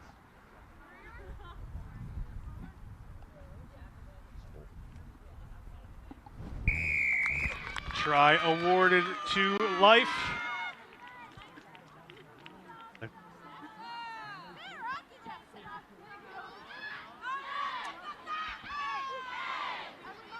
And that try was awarded by the referee there. So Nina Mason will have another shot at goal as time winds down here.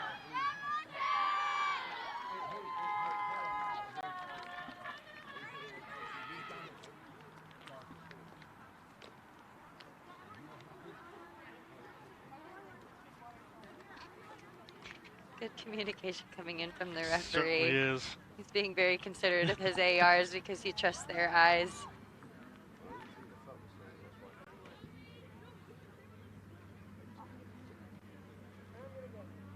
Mason lines up another one here. We're at 39-0. Life over Marquette at the moment.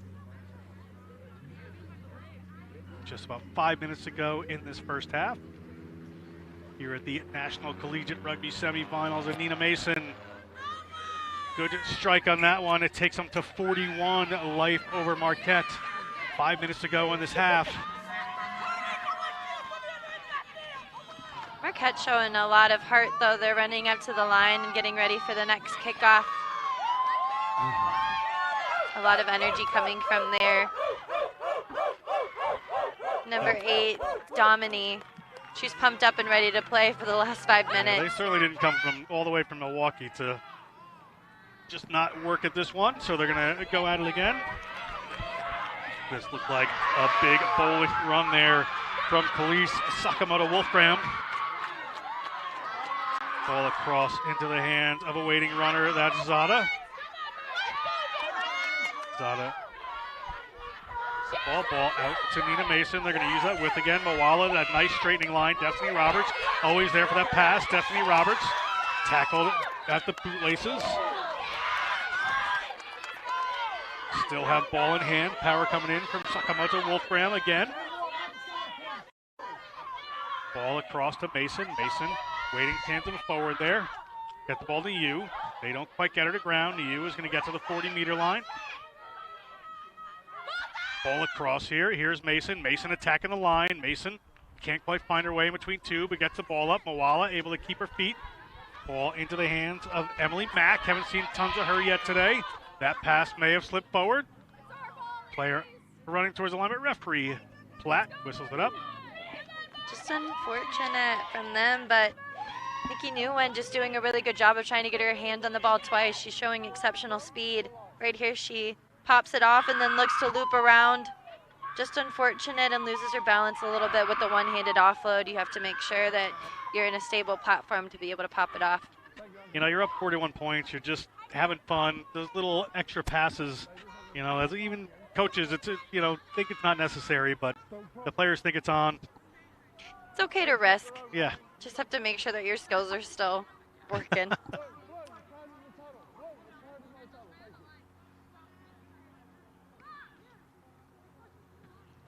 Marquette takes that one away. Ball on the line here. Pressure is on. Big break there. Nice run for Marquette. Marquette gets out closer to their 22. Players in there from Life trying to jackal that ball have done.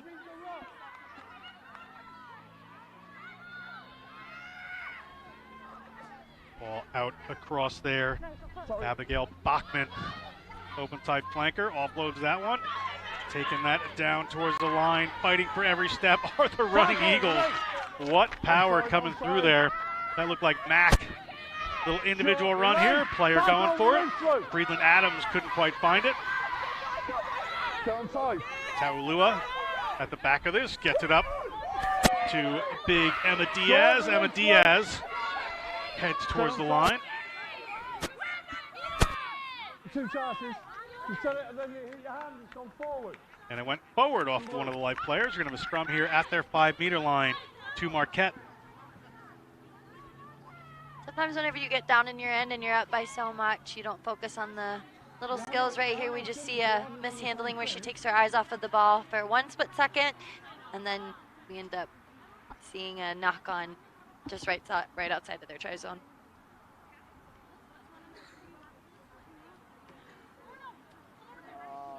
The line is weird on this one, but... I mean, keep your eye on that play. Yeah. I know it's difficult to see because you're in the middle of the field. Yep, that's good right there. Stay. Yep. Bind. Set. Scrum here for Marquette, under pressure on their own 5-meter line.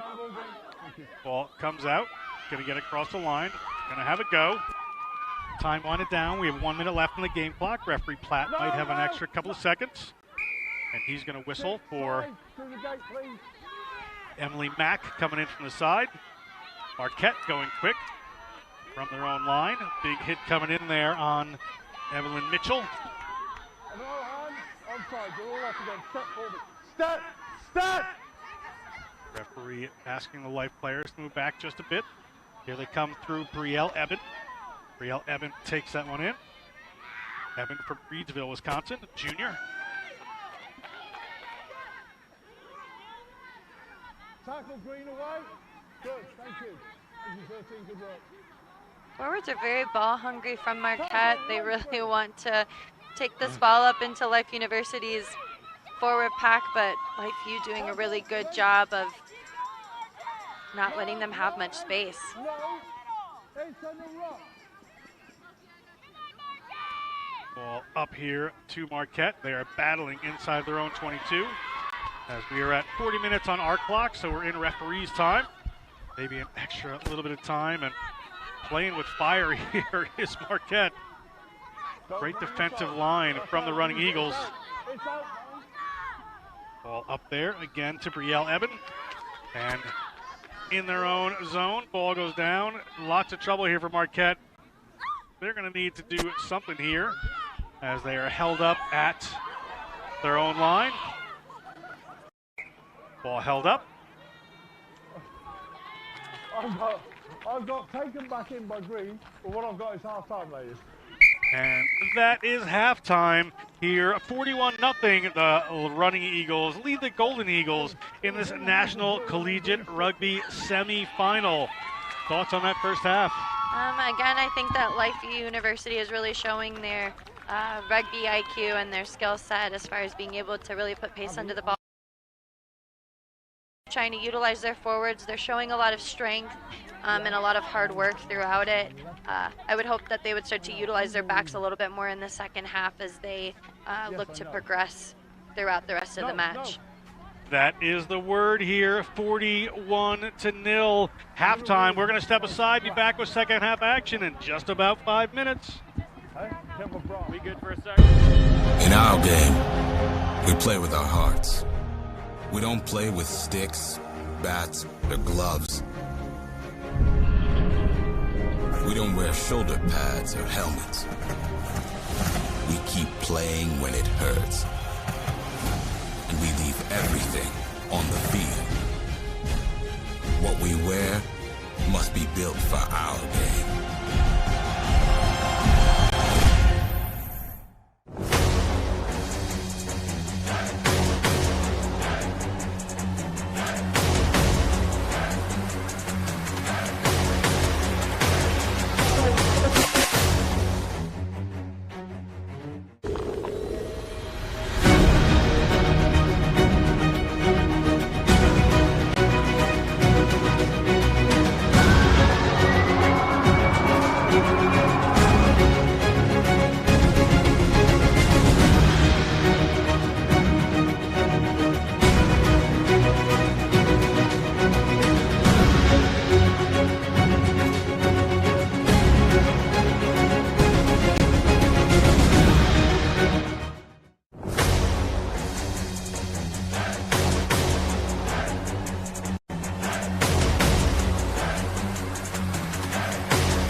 University and college rugby teams. Save 50% on your next custom Rhino Rugby team kit order with a sponsorship from Penn Mutual. Your design, your logos, your colors.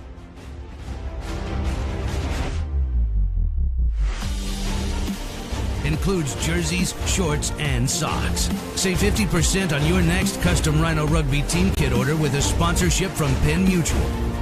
Learn more at rhinorugby.com.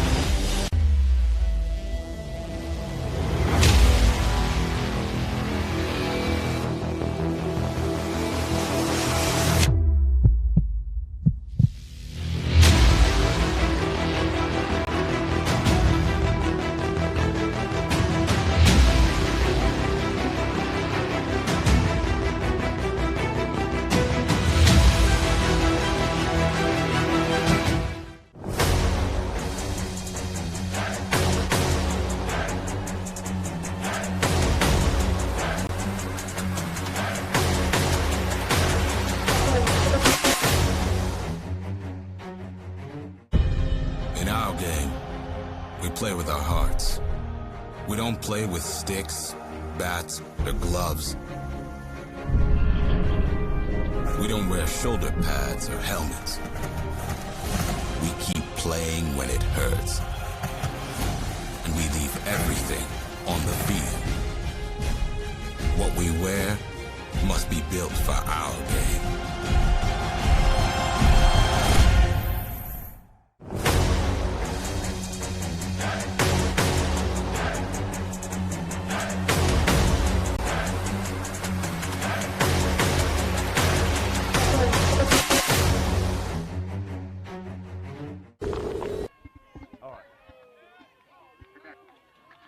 And welcome back to the Tennessee Rugby Park here in gorgeous Knoxville, Tennessee. John Broker with Darian Lovelace bringing you second half action of this semifinal where Life University leads 41-0 over Marquette.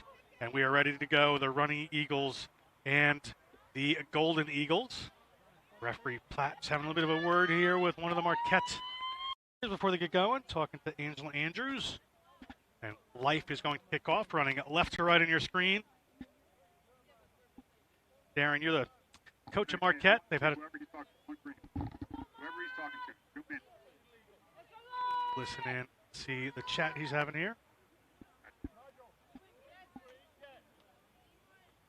Blues, I'll talk to you next. We'll talk about coaches' messages in just a minute. We'll get ourselves underway here. Referee Platt. I'll talk to you later, don't worry. Are you ready, Angela? Thank you. Life in the green, kicking off, running left to right on your screen for the second half. Behind, ladies, time it. Winner of this game plays the Panthers of the University of Northern Iowa. Nice high kick there. Destiny Roberts is just a little bit ahead of it. That's Andrews coming down with that ball. Big hits coming in and turned over quickly by the Running Eagles. But lost forward by Life. Anyway, we were talking about it. Down by quite a bit here is this Marquette team. What's the messages from halftime to coach? Marquette is really just looking to keep their heads in the game and to keep the focus up. They talked a little bit about recognizing the space and attacking it and trying to maintain the physicality and utilize their backs a little bit more to take the pressure off of the forwards. Marquette ball. You're swinging your right hip out and driving across. I need you to drive straight for me, please. Do not swing that right hip out.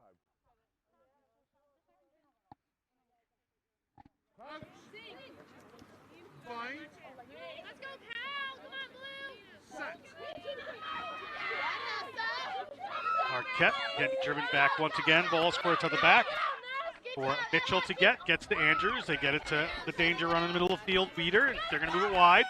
Quickly to the width they go, trying to use some speed. Destiny Roberts makes the tackle there, and ball quickly turned over. I think Oala was surprised how quickly she got that ball. As a ball staying tight there. A big run from Emily Mack. Emily Mack takes that one in. Emily Mack, a junior psychology major. Played at Penn High School. Turned over there by Marquette this time. A little advantage for them. The whistle comes. Minute, can you ask for a minute? We have an injury here for Life. Somebody getting attended to on this side of the field. So we're going to hold up just for that for a second. Oh, no, right now, sorry. And come back to a scrum for Marquette. Looks like something's going on with her knee.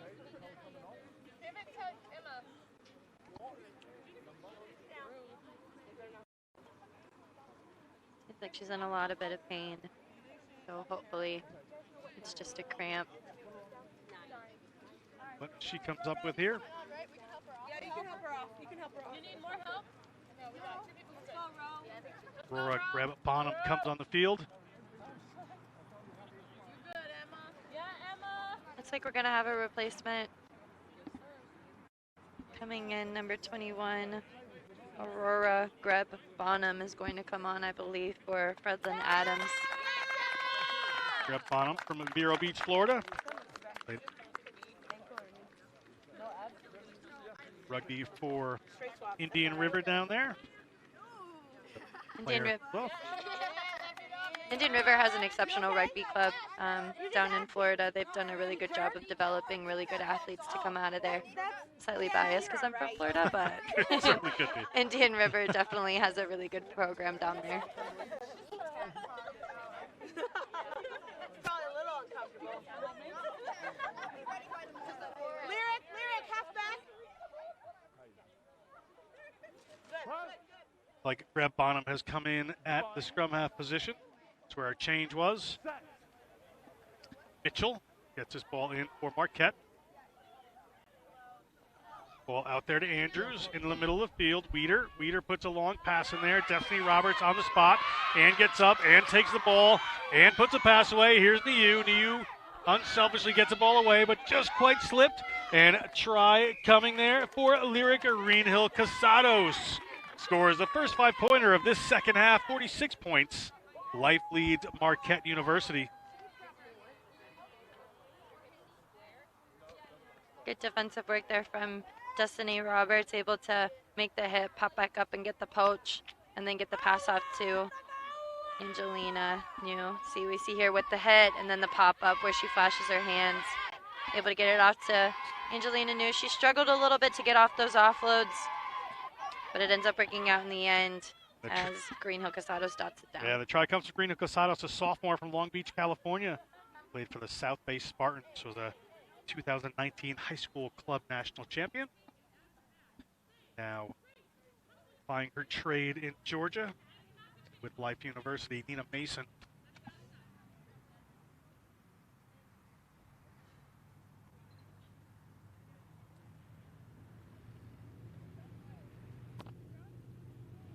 Puts that one up, and it is good from a tough angle. Might be her side of the field. She's pretty pleased with that one as we see some of the Life players and a shot of the goal kicker there. Marquette to kick off.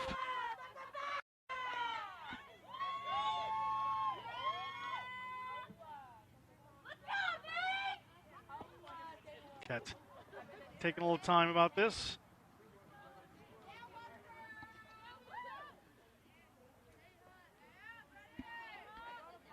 Kick off from Claire Kraft.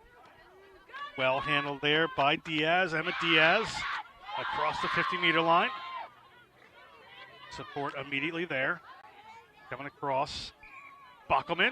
Bockelman, that little tip pass just goes slightly forward. Just getting their lines slightly wrong. Just really having to work on the timing. That's twice now that Bockelman has gotten caught giving a forward pass to Zoda. It's really important that you hold your feet, especially after the infraction's already happened.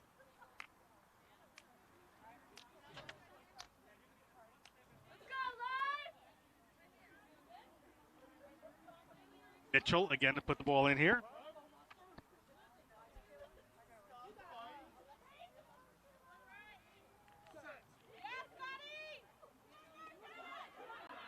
Ball taken away there by Life. Marquette coming up to come on defense. Ball goes out there to Moala. Moala looks outside, steps back in, hands off one, finds a lane. Nearly tripped up there by one of the Marquette players. Could be in a bit of trouble. And a little pass comes up. They may not need this advantage as the ball gets moved out there to Diaz. They're going to come back. I'm sure referee Platt's going to want a bit of a word. I need Angela and Blue 4. Wants to talk to Brielle Evan. I hate to do this because she's so far down. That's a serious attempt to trip, which is one of the most dangerous things you can do, and it was intentional. All right? I've got no option. You can't be doing that on the rugby field. How? 10 minutes, off you go. Yeah. Evan going to spend 10 minutes off the field here. Referee Platt saw that attempted trip, and he does have to penalize that. Yes, you can. We're going to put the time back on. Okay. Right. Tripping. Shot called.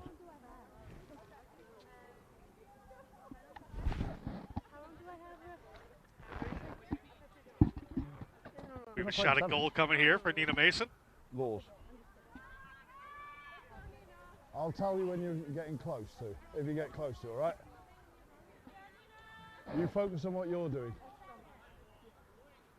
Here's a look at that. You only have to be 10 meters, ladies. Attempted trip here. Ball comes out. This is the look at the try here, sorry, or the play after that. There was a little bit of a trip in there. Mason to attempt this kick, get some goal kick practice today.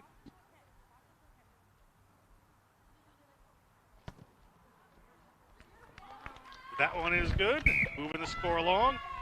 And she can feel good about that one. That was off of the left-hand side, something that she was struggling with. So really good boot from her and able to get her process right. Green, substitutions.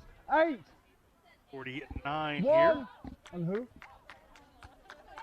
1 and 3 and 8. Thank you, ladies. Hold on, we've got subs coming in now. Changes coming in for the running Eagles. Whoa, whoa, whoa, I got 16. Oh, yeah, 3. Thank you, 3. Right, Player play with leaving the the field here, and we're on.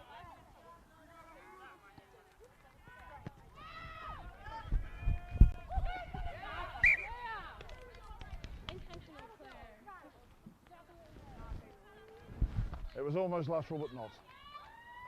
Scrum blue. Knock on there by the running Eagles. There's your mark, ladies. Marquette down in nice half. Hopefully they can execute and get the ball wide, find some success out there. In the middle of the field, I'll just do it. Right. Scrum here for Marquette, just about 40 meters out. All right, hold on. Green replacements coming in. Let's keep the standard up. I want you driving straight, please. Thank you.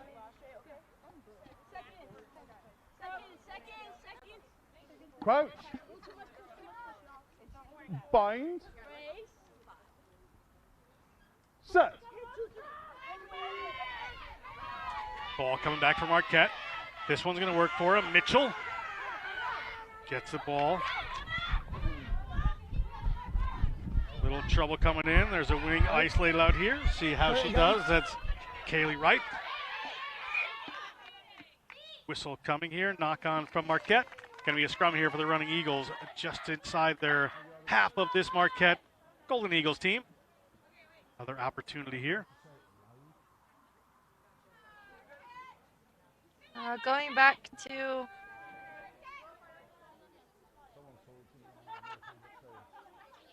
earlier play with the Life University, just a mishandling that happened there.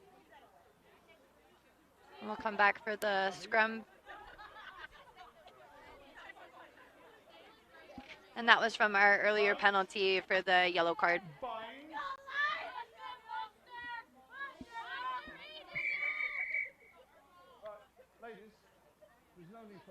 Referee just having a little chat here. And we're not. What did I say I needed, ladies? Stability. Let's fix that. You two behave. All right, there's no need for that. Just give each other room.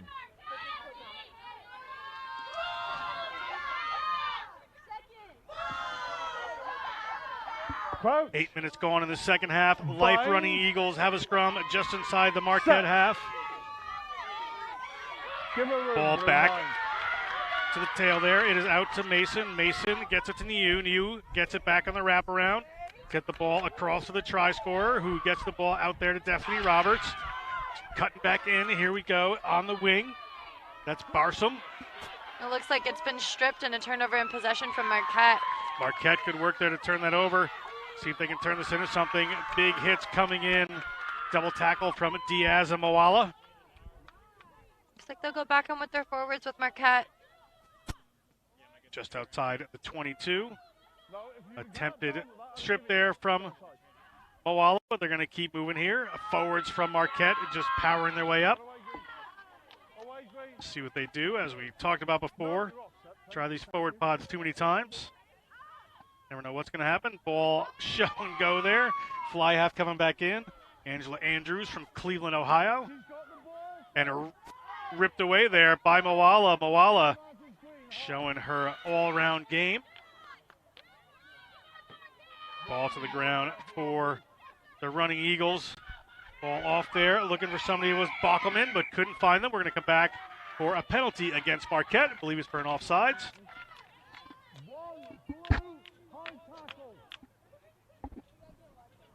Are we good, Amy? Penalty here. Coach Rosalind Chow trying to get a message in to her team. We have I'm getting out your way. Nina Mason. Gonna kick this one to the corner. A line out 5 meters out from the Marquette line for Life. Would be surprised to see a driving maul here. If this happens, I think it will. Go straight to that corner flag.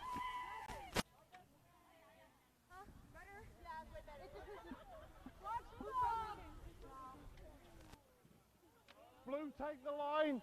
Blue takes the line.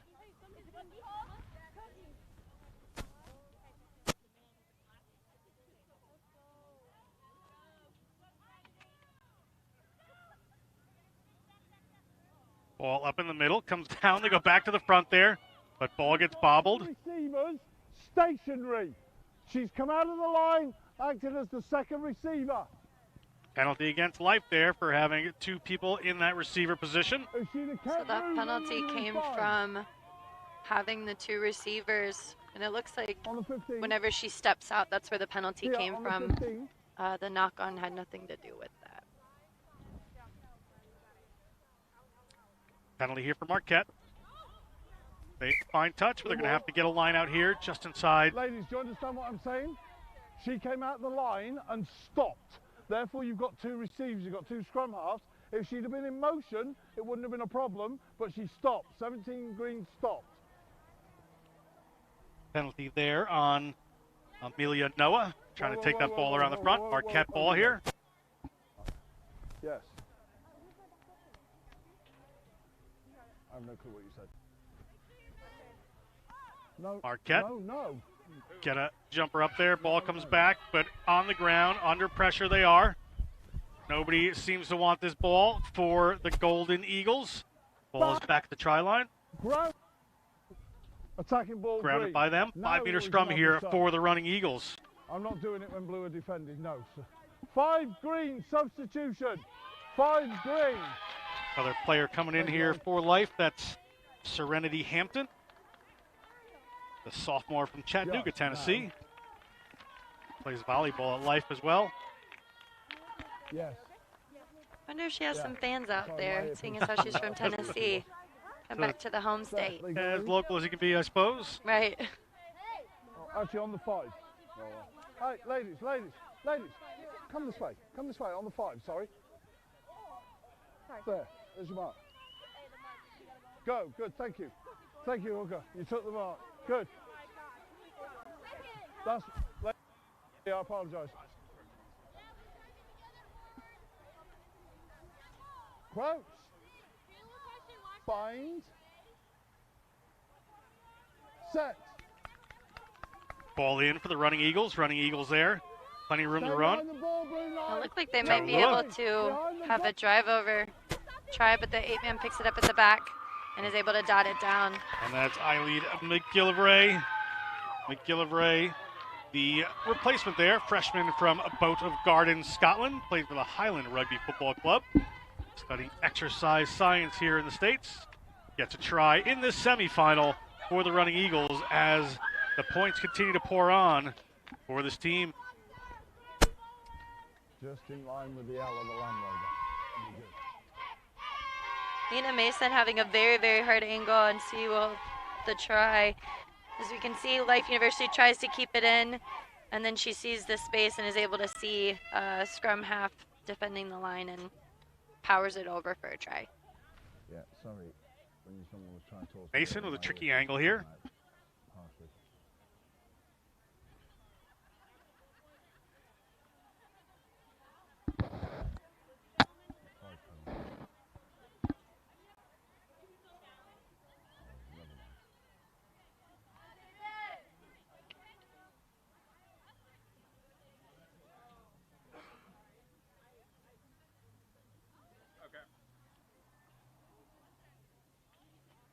Mason, she has the distance, and it just slides across the face of the post there.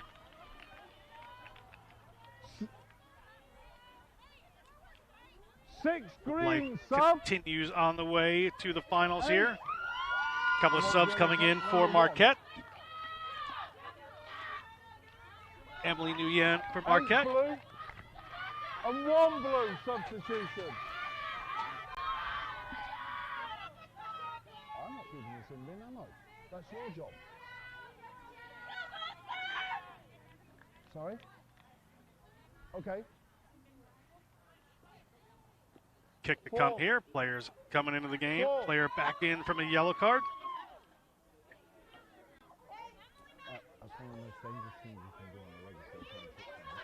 Our yellow card's back on, so we're back to a full 15. Referee Platt reminding her once again that what she did wasn't allowed. Thank you.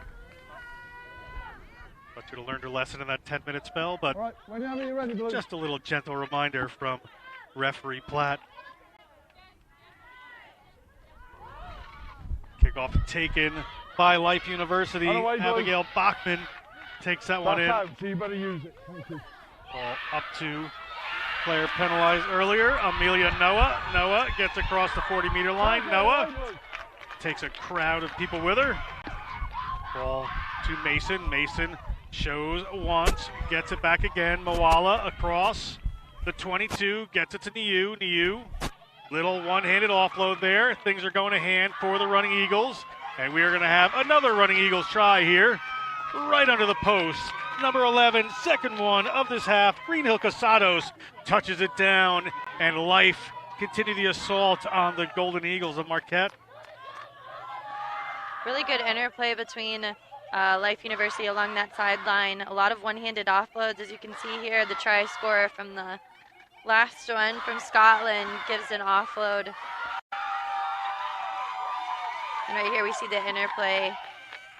Niu is able to pop it off and give it to Casados, who dots it down. Really good interplay between all of those players. Excellent work there. Straight in front here for Mason.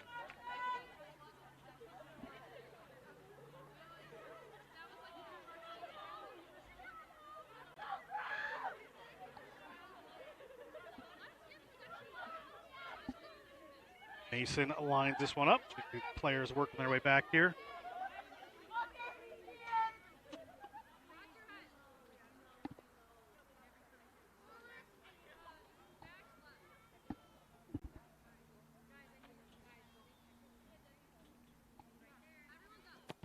Mason slots that one, no problem. 2 more points on the board for the Running Eagles.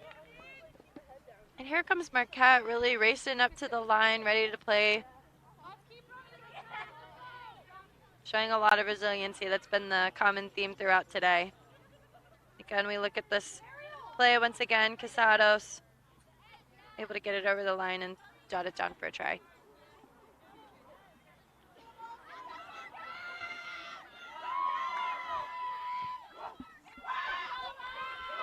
Ball down to Mason. Mason eyes up her options, moves it out wide there. Niu gets it into one of their reserve players' hands. That is Ariel Chalmers. Ball moved up there to Noah. Noah across the 50. Noah threw another one. Noah threw a final one. She is going to keep on going. We'll see who can finally take her down. Great work there by Riley Rand. Now the ball back across. There is plenty of room out wide if they can get there. Destiny Robert puts that one out, and off we go, and it looks like it's going to be number 4 for Amaya Moala, scoring a try here for the Running Eagles. Great work there, and the points are coming fast, and the points are coming quick for this Running Eagles team. And that all started with number 17, Amelia Noah, who really got a good run up of about 20 meters. We see her towards the end of her run down into the 22, and then just really good ball movement, a long pass from the scrum half, and hands will go around. Moala decides to take it and doing what she's been doing all day, showing us the perfect dive into the try zone.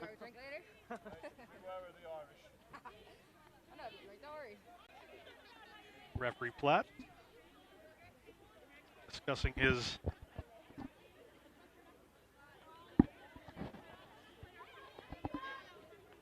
love of the Irish, I suppose. We take a look at Nina Mason, going to kick this one.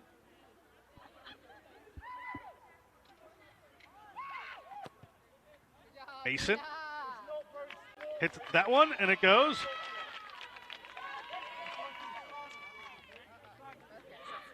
Referee Platt now addressing the fans.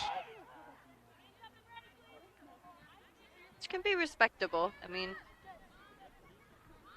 then again, crowds, I think, just get really excited and want to be involved in a game. Fans here just cheering on their Marquette team. You get a look at the bench for Life University. Smiles all around. Some players still waiting to get in. Marquette finds a little space in there. Mason gets a hold of it. Mason, little backhanded offload to Niu. Ball's gone back. Chalmers Eventually a knock-on. So scrum here at their 22.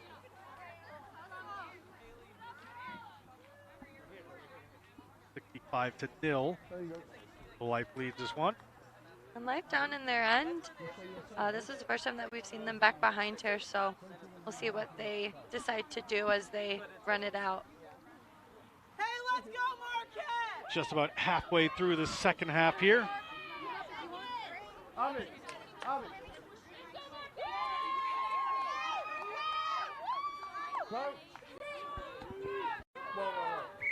Ladies, what did I say about height? Stability and height. I'm looking across the green and you're like this. You're doing great, Ann. Go Marquette! Coach. Bind. Set. Give her room, Blue Line. Life putting the pressure on. Yeah, some of the powerful reserve front rowers there as the ball gets out to Mason. She puts in a little kick for her wing to run onto. Let's see if it sits up here, and it does. It is a great pickup there by Barsom, and she has a clear run to the line with one to beat. She gets through, and she's going to dot it down. Barsom off a tremendous look at space there. Destiny Roberts off to Nina Mason, and that kick comes in and just sits up perfectly.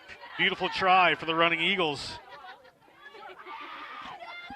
And I think that they had planned that out before.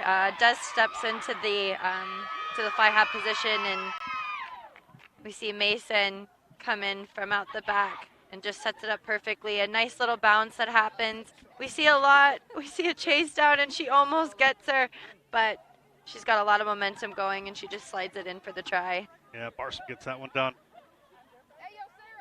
And the score rolls on for the Running Eagles here.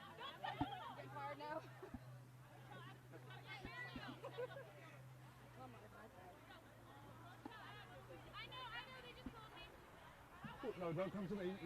Whoa. Ted, you were on the line. I've moved out of the way. Thank you. I get out of your eyesight.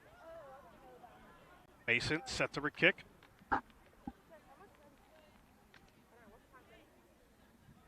16 minutes left.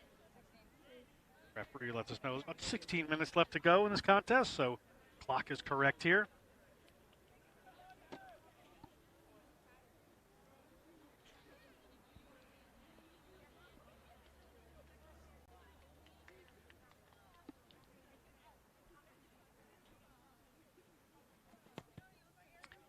Mason had the distance, had the angle. Tough kick from the corner there, but she slots it. 72.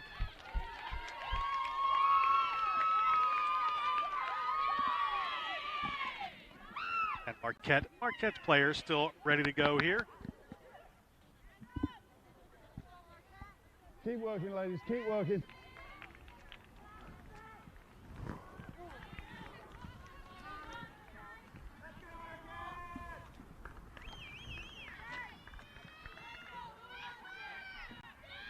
High kickoff coming this time. Chalmers underneath it.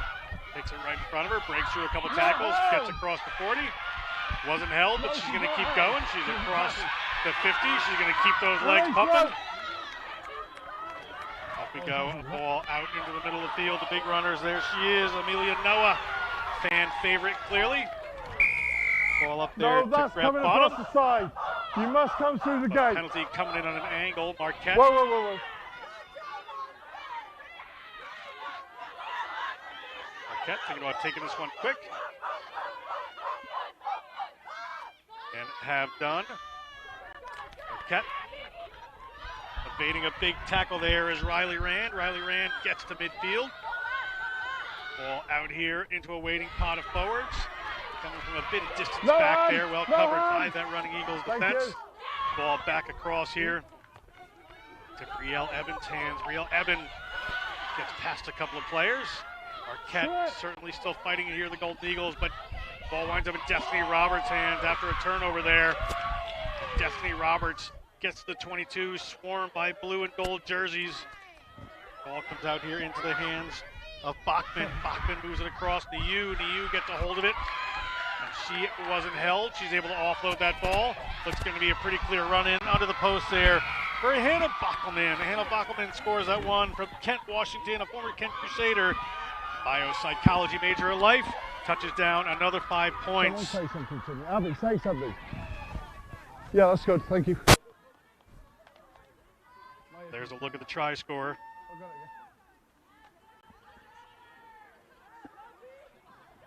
That all started with Destiny Roberts able to strip the ball away from the lock and see, we'll see it there. And then after being able to strip the ball away, Life does a good job of keeping the ball alive and moving it, as we see here. Here's the turnover. Just comes up into the hands of Destiny Roberts. Oh, my apologies. That was Kiana Mapp who was able to strip that away and then move it to Destiny Roberts, who got a good run up. And then from there was just a lot of ball movement and a pop off from New to Bokelman, who dotted it down between the sticks. Mason from in front. Their stride of the kicks. That one goes. Marquette straight still in there. coming up to the line. Still working exceptionally hard, showing a lot of heart and a lot of grit and a love for the game.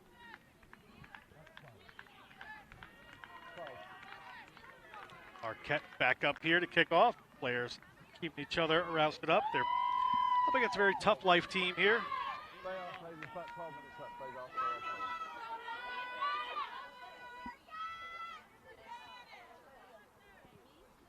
Well, driving kick into Destiny Roberts' hands. And it goes for Amelia Noah's hands, but bounces off.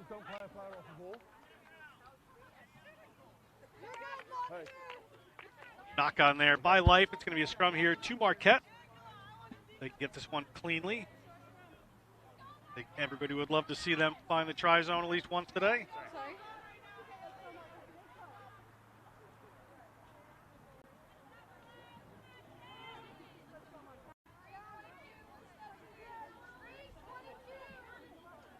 Are we all good, ladies?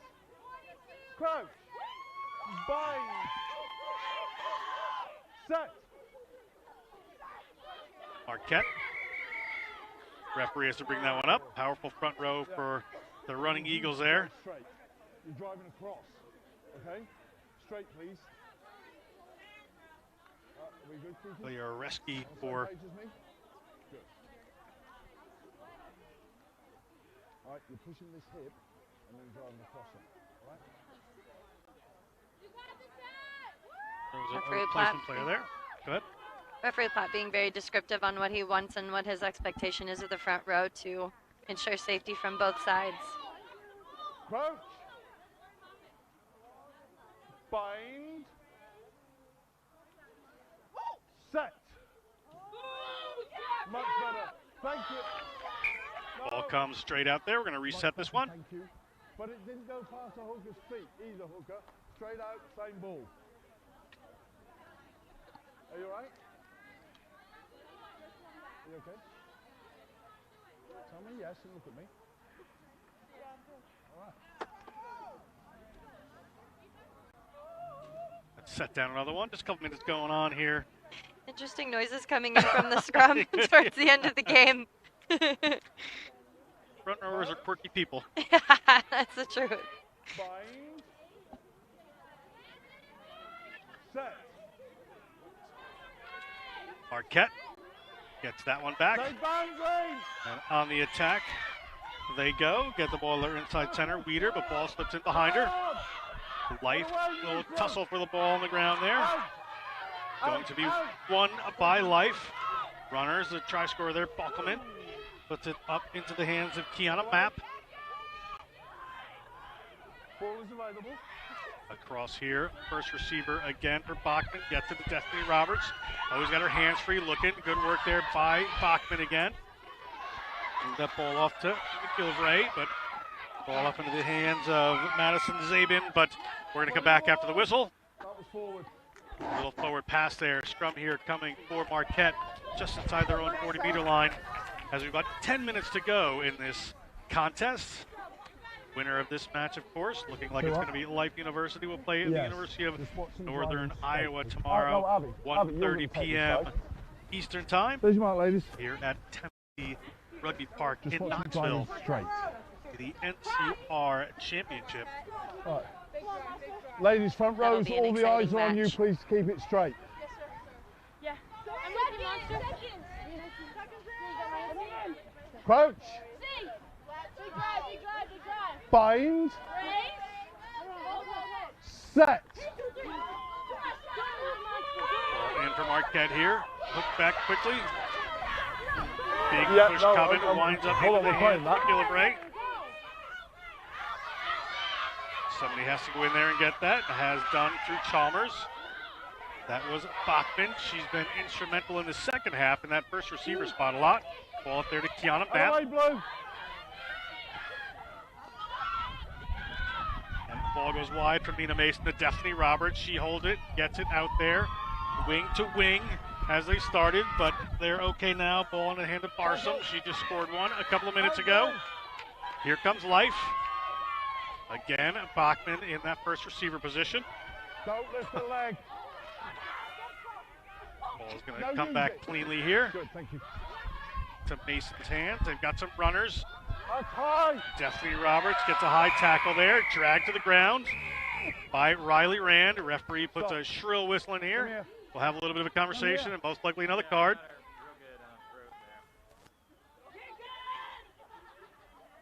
All right, not only is it high, she's followed on afterwards and thrown her to the floor. You know what's coming? Yellow card there. Unfortunate. We'll take another look here. 7.5. And as we see, she just comes in high. I think she was trying to go for ball, but then the rip down is really what shows malicious intent, and at that point, it has to be addressed from the referee. Yeah, the card is what it says there. There's nothing too malicious in that. You're late in the game here. You're down by a lot of points. I know it doesn't help, but I've got You got no a team option running there. at you, and If she'd have let go, she just a little bit of frustration there coming out.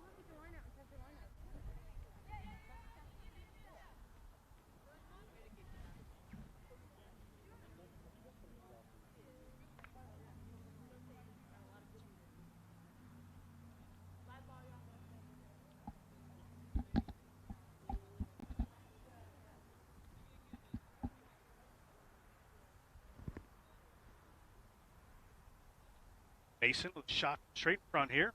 no charge. Blue, no charge. Clean shot for that one for Mason. Sorry, I didn't mean to pick you up, but I didn't want them charging either. Another 3 points on the board for the Just Running give me the number Eagles. We're coming under off. 10 minutes here. 2 blue, substitute. 2 blue. Another change coming in from Marquette here. That's Emerson Simon.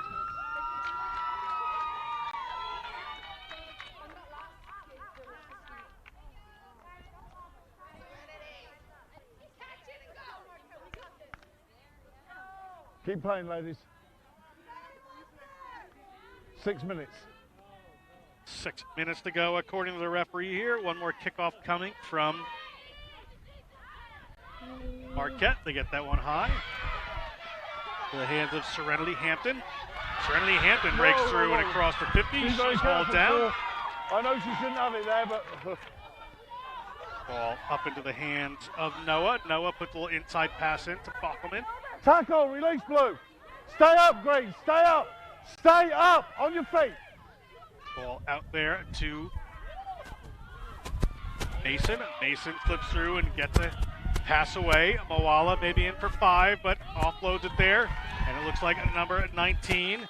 That again is Elide McGillivray, the Scottish player. And Lee scores another 5 points. And the Life Running Eagles looking very strong, headed into tomorrow's final. Boat of Garden, Scotland. You can see there now in And life green. Moala has been massive in this game as far as her ability to really take the inside step and find the weak shoulder and work her arms around. Really sets her teammates up very, very well. And that's just a walk-in try. Good chase down, though, by the number 4 who came back on for the yellow.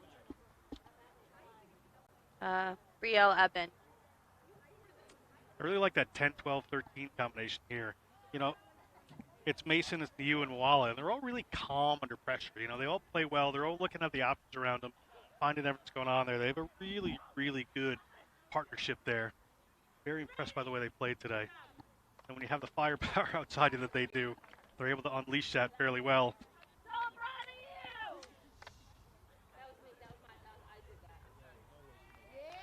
Mason hits another one from a wide angle there. 87. Or possibly 89. I don't know if it's the scoreboard changed in front of me.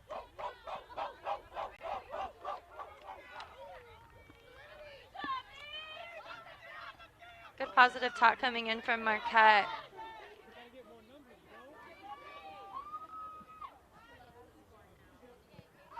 Another kickoff for Marquette. Chalmers takes it again. Chalmers gets ahead of steam. Called down, another tackle. Many have been made by this Marquette team. Certainly never say die. Nina Mason offloads that ball. F.B. Howard to Moala. Moala gets it out wide to McGillivray. That one takes a little bit of a bounce. Greenhill Casados. Greenhill Casados is across the 40. Has a couple of runners coming after her, but she's going to turn the corner, and she's going to head straight for the post. Turns on the Jets, and in she goes. Try awarded Greenhill Casados, more than one today, like many of these players. And the scoreboard keeps on ticking here with just about 3 minutes to go.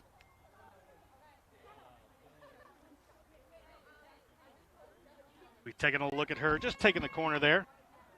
Really good individual effort and good speed from her as well, being able to back herself and to really keep those arms pumping as you round the corner is a skill that some people are just born with.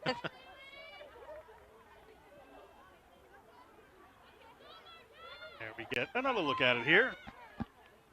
Casados turning the corner, Mason straight in front.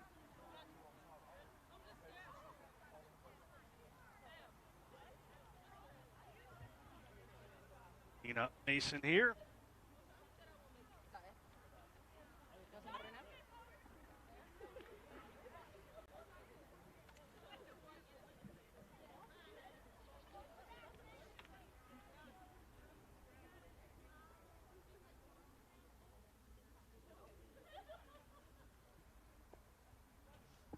Mason from straight in front.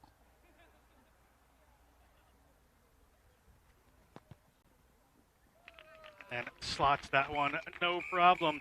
And that is the end of our game. 96-0, Life over Marquette. Life University Running Eagles will take on University of Northern Iowa Panthers tomorrow, 1:30 p.m. Eastern Time on the National Collegiate Rugby Facebook and YouTube pages. Darian Lovelace, final thoughts on this one? Life University really showed a very good work rate and the ability to really move the ball and get arms free. I think that Marquette University demonstrated a lot of heart and a lot of grit as far as always continuing to play. I think that tomorrow is definitely going to be a lot of really good matches. Yeah, we have some great stuff coming up tomorrow. 1 o'clock game, this small college.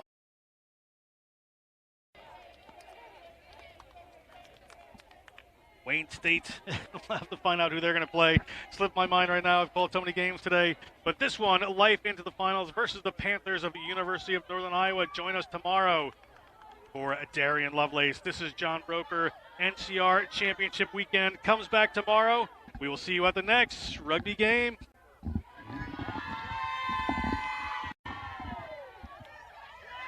In our game, we play with our hearts. We don't play with sticks, bats, or gloves. We don't wear shoulder pads or helmets. We keep playing when it hurts. And we leave everything on the field. What we wear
university and college rugby teams. Save 50% on your next custom Rhino Rugby team kit order with a sponsorship from Penn Mutual. Your design, your logos, your colors.